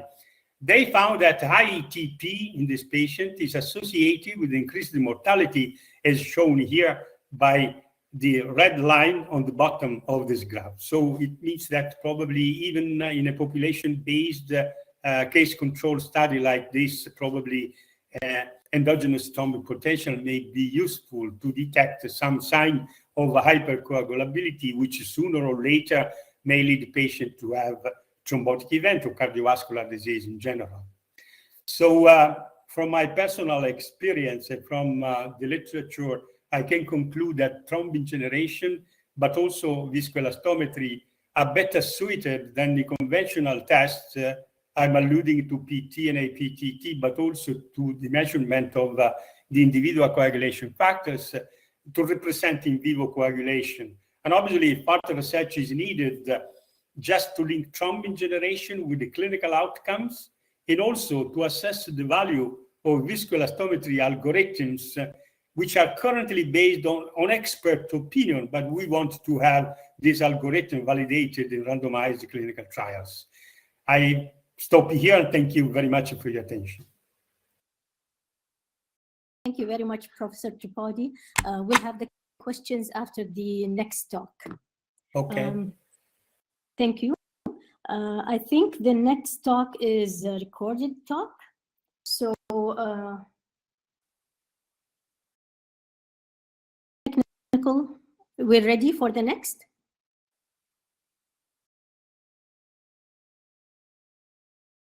Ayman, are we ready?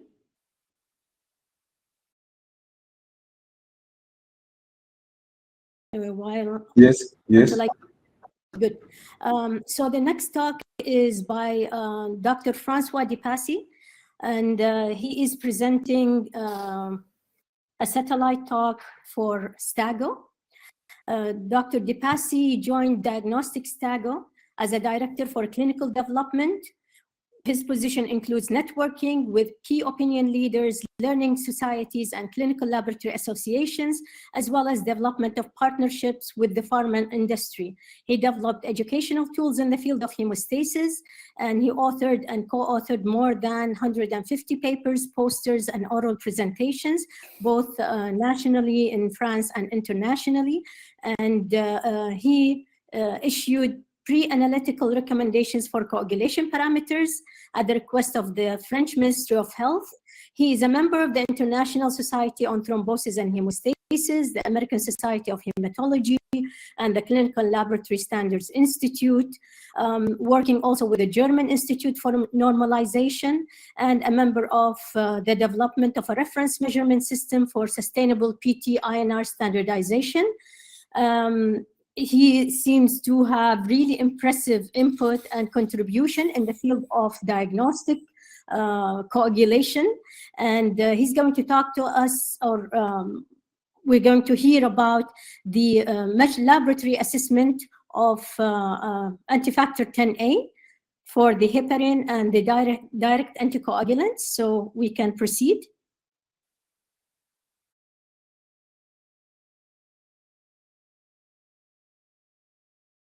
So hello everyone, it's my pleasure to be with you today to discuss this important topic from both a laboratory and clinician perspective of monitoring anti-10A drugs. Actually, the modern era of anticoagulation started in the last century, in 1916, when MacLean discovered unfractionated heparin, and the first clinical use of unfractionated heparin was in the 1930s. 50 years later, low molecular weight heparin were launched on the market, and you have here a couple of names, of commercial names, of those preparations. In 1996, the danaparoid sodium organ was launched, and then, a couple of years later, in 2002, fondaparinux, the synthetic pentasaccharide, Rxtra, was launched. In 2008, rivaroxaban was approved by the health agencies, and then apixaban and finally edoxaban in 2015 were launched. And those three drugs are direct factor 10A inhibitors. Unfractionated heparin, low molecular weight heparin, and danaparoid sodium are prepared by extraction of animal tissues, while fondaparinux and direct factor 10A inhibitors are very well defined chemical compounds which are synthetic. Unfractionated heparin, low molecular weight heparin, danaparoid sodium, and fondaparinux exhibit their anticoagulant activity via antithrombin to potentiate the capacity of antithrombin to inhibit factor 10A, while direct factor 10A inhibitors inhibit directly factor 10A without the intervention of antithrombin. Unfractionated heparin, low molecular weight heparins, danaparoid sodium, and fondaparinux are drugs which are used by the parenteral route, which means a subcutaneous or intravenous injections for unfractionated heparin, and subcutaneous injections for low molecular weight heparins, danaparoid sodium, and fondaparinux. In contrast, direct factor 10A inhibitors, rivaroxaban, apixaban, and edoxaban, are used by the oral route. So, unfractionated heparin is a mixture of polysaccharide chains of a molecular weight ranging from 5,000 to 40,000 daltons, with an average of 15,000 daltons. And approximately 1/3, 20 to 40% of this polysaccharide chain contain a unique sequence of 5 monosaccharides, which are here depicted in gray, and those five monosaccharides constitute the pentasaccharide, which is the minimal sequence that, binding to antithrombin, will potentiate the inhibition of factor 10A by antithrombin. Those unfractionated heparin chains can equally inhibit factor Xa and thrombin, the factor 2A, meaning that this unfractionated heparin has an anti-Xa to anti-2A ratio of 1. And this means also that unfractionated heparin will significantly prolong the APTT, which is a rationale for using APTT to monitor unfractionated heparin. Low molecular weight heparins are prepared from unfractionated heparin by depolymerization, either chemical or enzymatic, to lead to smaller chains with a molecular weight of 2,000 to 10,000 Daltons, with an average of 4,000 to 5,000 Daltons. 1/3 of these chains also contain the pentasaccharides, this sequence which is required to bind to antithrombin and potentiate the anti-Xa activity of antithrombin, but only a minimal proportion of those chains are long enough to combine both with antithrombin and with thrombin to inhibit thrombin. This means that the length of the chain requires at least 18 monosaccharides to be able to inhibit thrombin, which means that not all the chains of the low molecular weight heparin will have the ability to inhibit factor 2A or thrombin, while all the chains may inhibit factor Xa, provided they contain this pentasaccharide sequence. This means that low molecular weight heparin exhibit a more pronounced anti-Xa activity than the anti-2A activity, and that the anti-Xa to anti-2A ratio is above 1. So, how do low molecular weight heparin prolong APTT? This depends actually from the anti-Xa to anti-2A ratio, and you have here on the y-axis various preparations of low molecular weight heparin versus on the x-axis the anti-Xa to anti-2A ratio. And the lower the anti-Xa to anti-2A ratio is, the higher is the prolongation of the APTT, which means that tinzaparin, which exhibits an anti-Xa to anti-2A ratio of 1.8, will prolong more the APTT than bemiparin, a low molecular weight heparin with a more important anti-Xa to anti-2A ratio, and the other low molecular weight heparin preparations will have an intermediate profile. This means that APTT is not an option to monitor low molecular weight heparin, and only anti-Xa activity is relevant to monitor or to measure the anticoagulant activity of low molecular weight heparin preparations. And this is depicted here, where you have a table summarizing some of the available low molecular weight heparin preparations, starting here with bemiparin on one hand, with a molecular weight of 3,600 Daltons and an anti-Xa to anti-2A ratio of 8, versus the opposite, the tinzaparin, with a higher molecular weight of 6,500 Daltons and an anti-Xa to anti-2A ratio of 1.8. Nadroparin, enoxaparin, and dalteparin exhibit an intermediate profile. And what is important is that the therapeutic range provided for those low molecular weight heparins, that you can see here, measured at peak, which is the Cmax, is different from one low molecular weight heparin preparation to another, which means that you need to refer to the actual low molecular weight heparin preparation used in your patient to check whether your patient is within the specific therapeutic range of this low molecular weight heparin preparation or not. And you cannot consider a kind of a generic anti-Xa activity reference range of, for example, 0.5 to 1, international units per ml for all those low molecular weight heparin preparations. You have to refer to specific therapeutic ranges. So we have already said that UFH prolongs significantly APTT, and this is a rationale for using APTT to measure or to assess the anticoagulant activity of unfractionated heparin. We have seen also that depending on the nature of the low molecular weight heparin preparation, some of them may or may not significantly prolong the APTT. And for that reason, we have already said that APTT is not an option to measure the activity of low molecular weight heparins.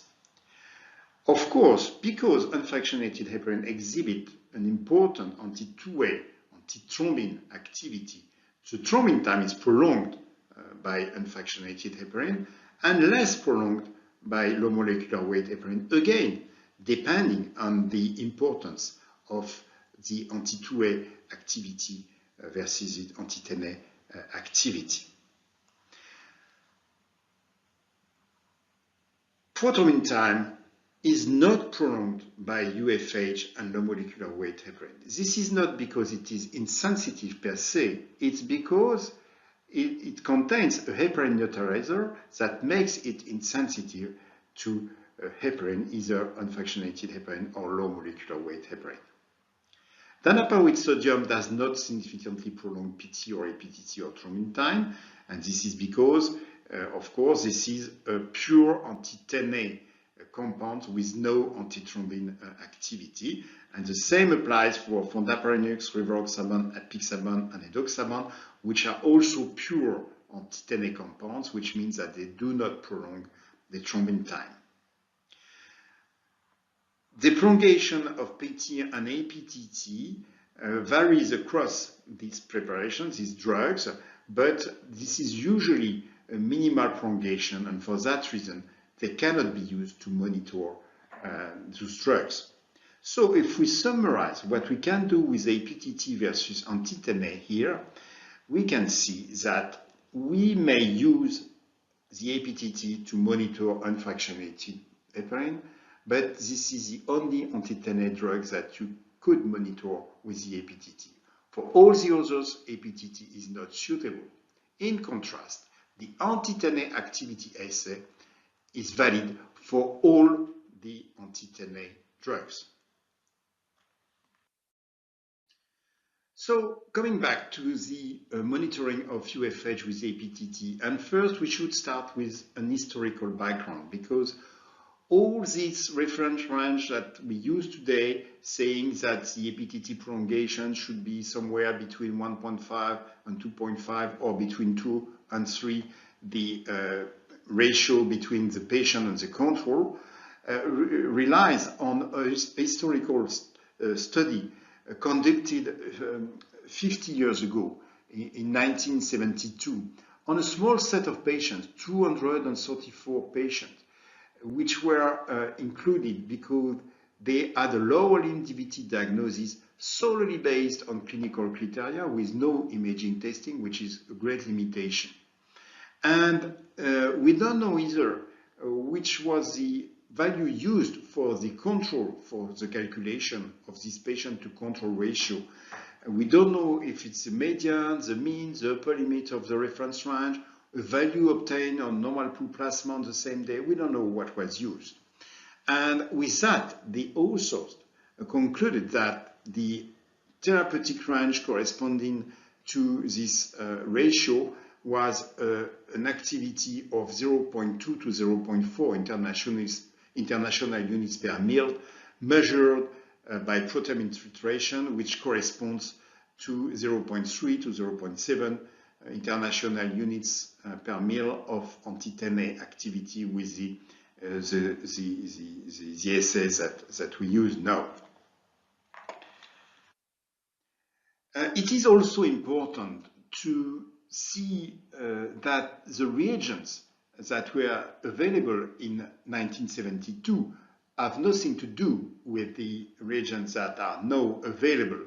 And in this study conducted in 2012 by Isabelle Coin-Thibault in France, she compared the sensitivity of various APTT reagents here on the x-axis versus the APTT prolongation here on the y-axis, corresponding to the therapeutic range expressed in international units of anti-10A activity. And you can see that there is a great variation across these APTT reagents, and this means that when you make the choice to use APTT to monitor unfractionated heparin, you have first to check which is the ratio corresponding to the actual therapeutic range expressed in anti-10A activity before you monitor your patients. Furthermore, a few years later, Richard Ballard from the USA showed that there is also an interlot variation of the sensitivity of APTT to unfractionated heparin. This means that once you have determined your therapeutic range with your specific reagent, each time you change the lot, you have to do a lot conversion, and this makes this lot conversion quite cumbersome. Finally, it has also been shown that the responsiveness of your APTT also depends from the analyzer that you use. And you can see here that depending on the mechanism of detection of the clot, here optical versus mechanical, you may also have significant differences.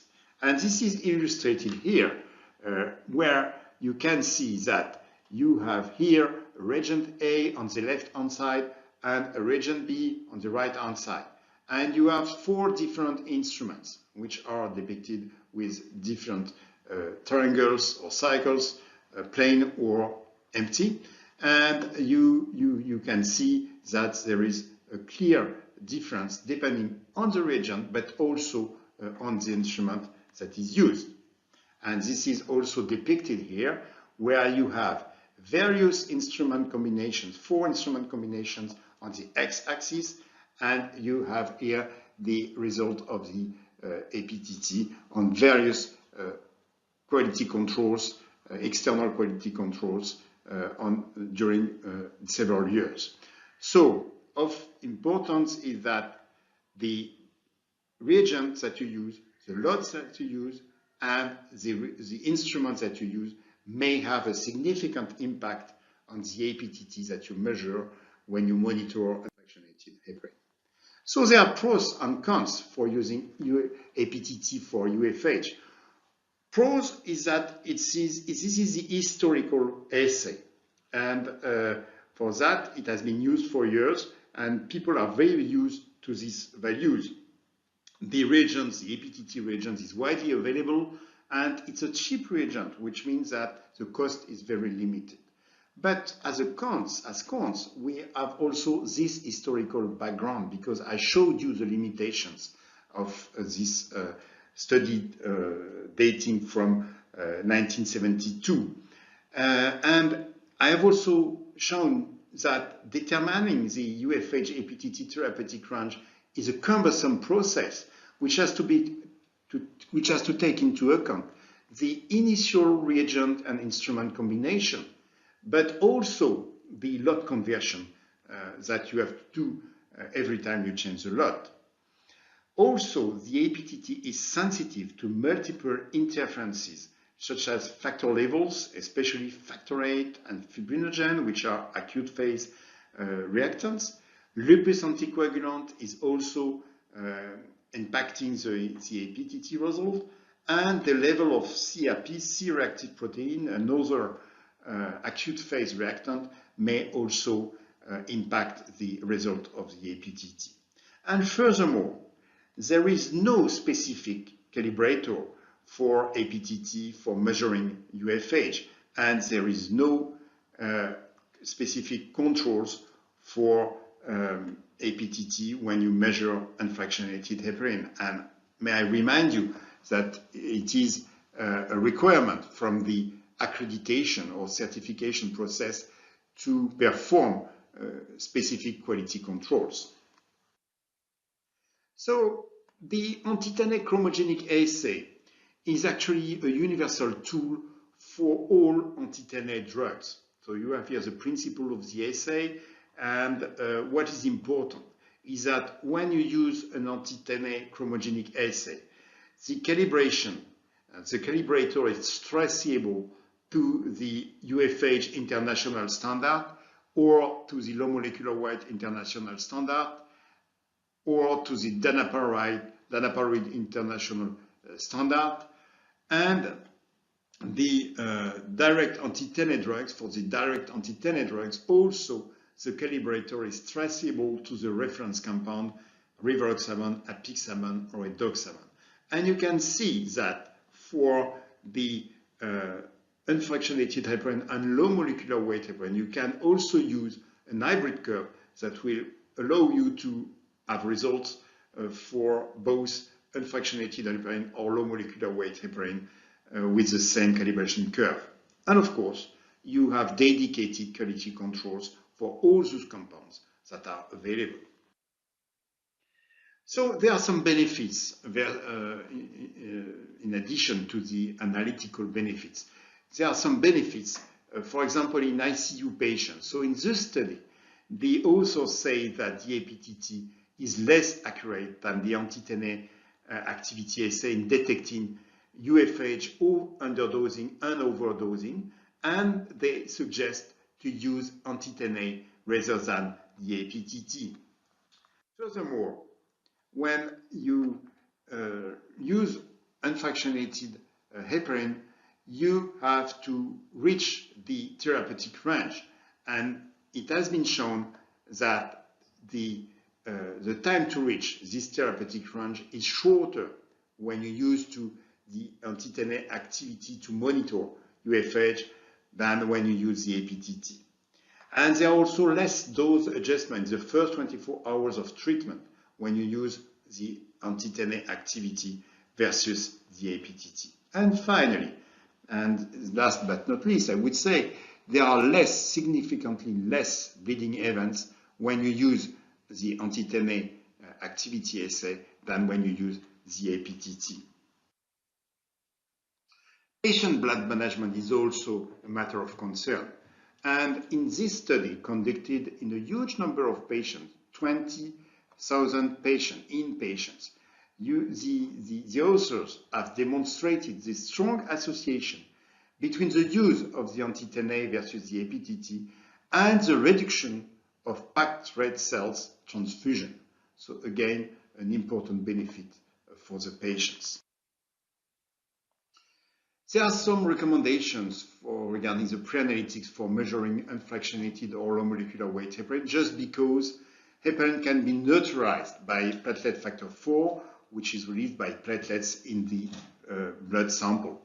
So if you use a regular citrate tube, you have to make the measurement either with the APTT or the anti-10A activity not more than 1 hour post-blood draw. But if you use CT-AT tube, which contain a platelet stabilizer, then you may measure the APTT or the anti-10A activity up to 4 hours after the blood draw.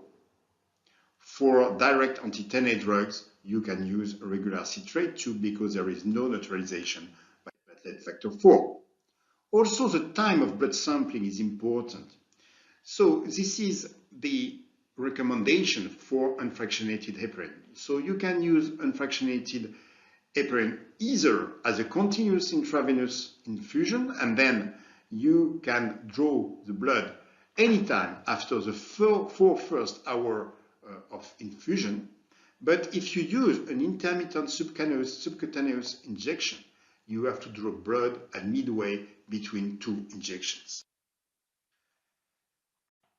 For low molecular weight heparins, which are administered subcutaneously, it depends if this is a twice daily injection for the curative dose, and then you have to draw blood 3 to 4 hours post-injection to reach the peak, or if it's a once daily injection for a curative dose again, then you have to draw the blood between 4 to 6 hours post-injection again to be at the peak and to be able to compare to the reference therapeutic range. For fondaparinux, those Cmax is indicative, but around 0.39 micrograms per ml, with a Tmax at 2.8 hours and a semin, a trough level of 0.19 micrograms per milliliter. For the DOACs, this is summarized here, and you can see that for some of them, there is a huge overlap between trough levels here and peak concentrations. And furthermore, the actual indication for measuring the anti-TNA activity of direct oral anticoagulants is emergency situations. And in those situations, you don't know if you are at trough or at peak. And most often, you are not at trough, neither at trough nor at peak. So it has been invented this concept of on-therapy range, which is defined by the 5th percentile of the trough and the 95th percentile of the peak. So the take-home messages from my lecture is that APTT is a historical test to monitor unfractionated heparin, because the test is also cheap and routinely available, widely available. But as I mentioned, it's based on a historical study in a small patient population with multiple limitations, which is the inter-assay and even inter-lot, inter-instrument, UFH sensitivity variability, the absence of an international standard, and the absence of dedicated QCs. And this makes the APTT lack of standardization. In contrast, the anti-TNA assay is a universal, versatile, standardized automated assay for all anti-TNA drugs. It's a chromogenic assay which is as easy to run as a blood sugar test. It is fully automated. This is the same ready-to-use reagent in a liquid form for all anti-TNA drugs. And there is a long reagent on-board stability of 7 days. So there are dedicated calibrations traceable to reference materials. There are also dedicated QCs, and there is no interference with factor levels, lupus anticoagulants, and CRP in contrast to the APTT. And we have shown that there is an improvement in the patient management in terms of outcome and in terms of cost effectiveness. And if you want to learn more, may I recommend you our practical manual series with 2 issues, one on the parenteral anticoagulants and the other one of oral anticoagulants. We have also 3 webinars related to the topic of today and 2 podcasts. I thank you for your attention, and I will be very happy to take questions if there is any. Thank you. Thank you, Dr. Dipassi, for this interesting presentation. And as a comment, even though we do put in the laboratory that APTT is not a test to be used for monitoring unfractionated heparin, we observe that the physicians are still using it. They are aware that it's not standardized, but they feel that it is adequate enough for them to manage their patient. But of course, we prefer that they use the dedicated assay. Professor Tripodi, I have a question for you. Yes, please. Do you think thrombin assays can go mainstream? Because I still feel that most of the laboratories are not using the thrombin generation assays.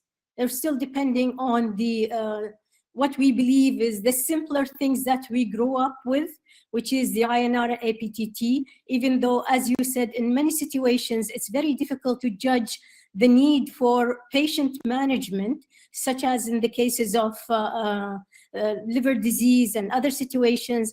We feel that the common tests that we use do not really reflect the true status of the patient? Yeah, you are right. I mean, first of all, I would like to emphasize once again that thrombin generation is a dedicated test which mimic very, I would say, likely the situations which occurs in vivo. I don't think we have any other screening test or dedicated test in coagulation that mimics what happens in vivo. So for sure, thrombin generation is the best at the moment. To answer your question, why this test, this procedure, I prefer to call it procedure rather than test, because it is a little bit complicated. So procedure is much better than test. This procedure, in my opinion, is not used, it's not widely used at the moment, especially in my country, because there is no reimbursement from the national health system. In other words, our administrators want to have solid evidence that this procedure is strictly needed for the management of patients because they contend that the costs are very high, and therefore, if it is not strictly needed, they do not want to make a reimbursement. So at the moment, when it is used, at least in my country, it is used off-label, I would say. Off-label, I mean that you have to pay the expenses by using your research funds, because the hospital administrators, they do not give any reimbursement. And I think this is the situation at the moment, which should be changed. But to change this situation, I think that we have to do clinical trials. My conclusion was that we need to link thrombin generation, but also viscoelastometry, but mainly thrombin generation at the moment to clinical outcome. When I say that thrombin generation is able to pick up those patients with hypercoagulability, for instance, those who probably will develop a cardiovascular disease in the future, and I mentioned one example, Dr. Van Paridon, the paper from Dr. Van Paridon, I say only that it is plausible that high thrombin generation is linked to hypercoagulability, but at the moment we do not have the final evidence that high thrombin generation is really related to the risk of cardiovascular disease. For instance, myocardial infarction, for instance, a stroke, ischemic stroke, and so on. There are small studies, to be honest, but there are no the big studies which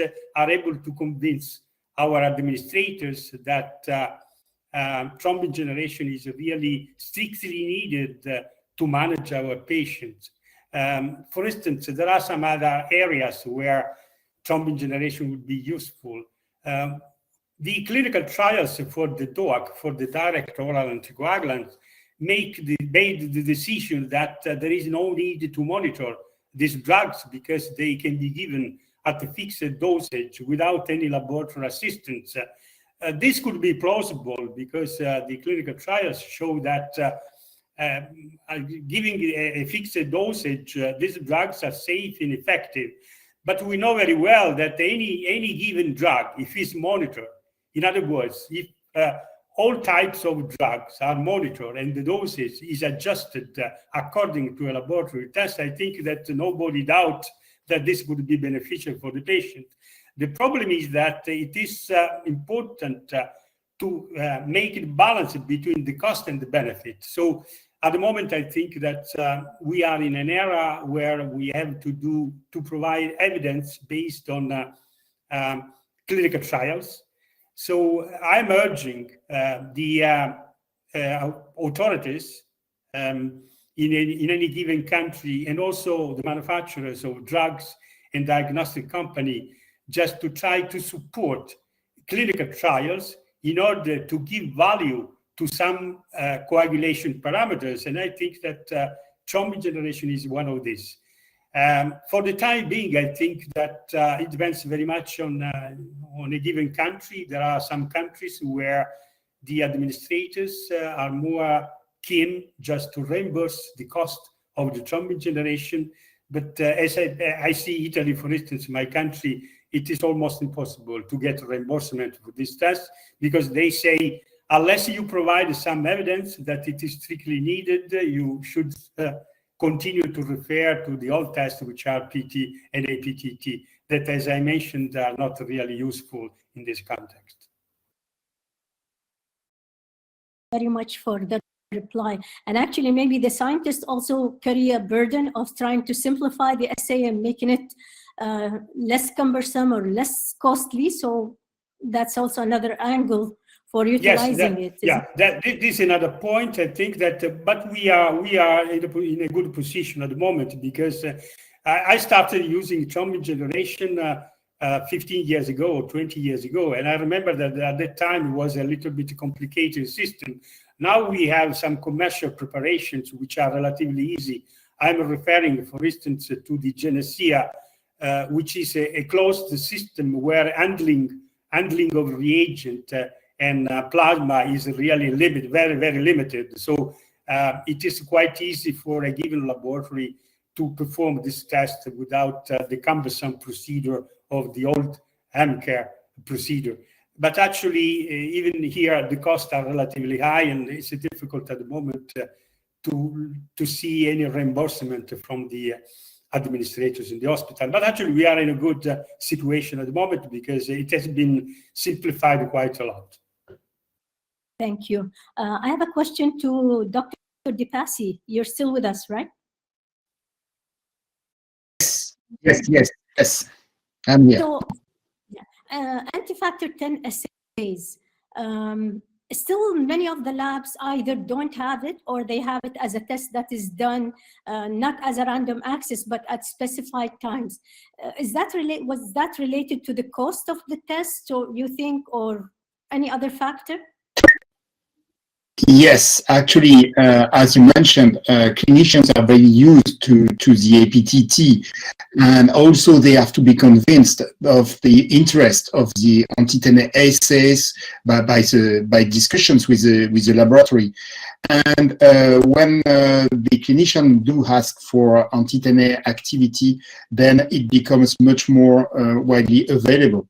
So maybe there is a question of cost, of course, because as I mentioned, APTT is cheaper than the anti-10A, and you just consider the cost of the test itself.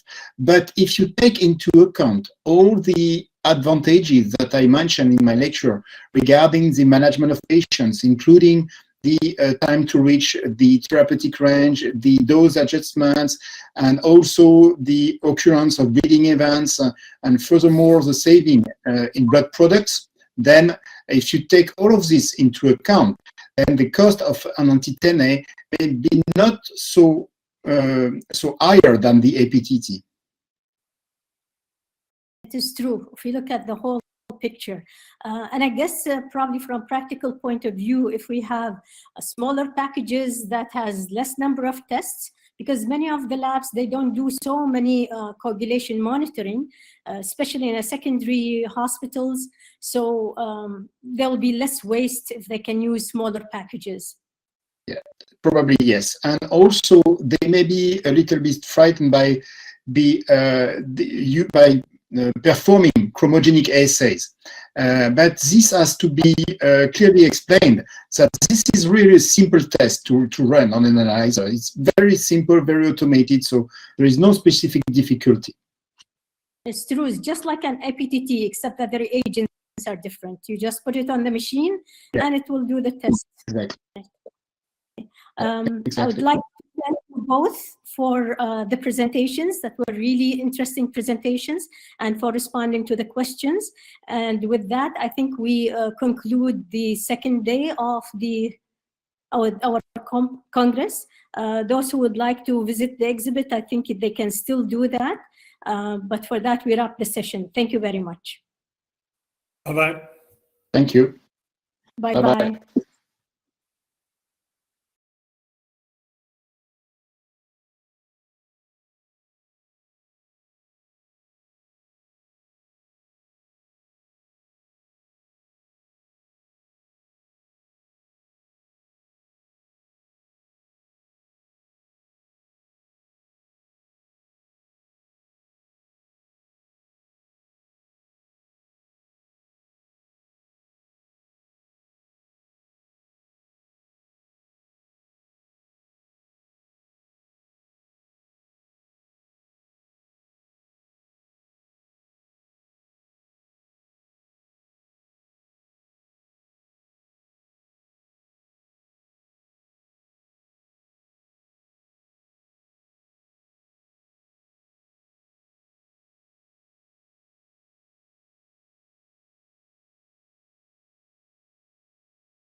you.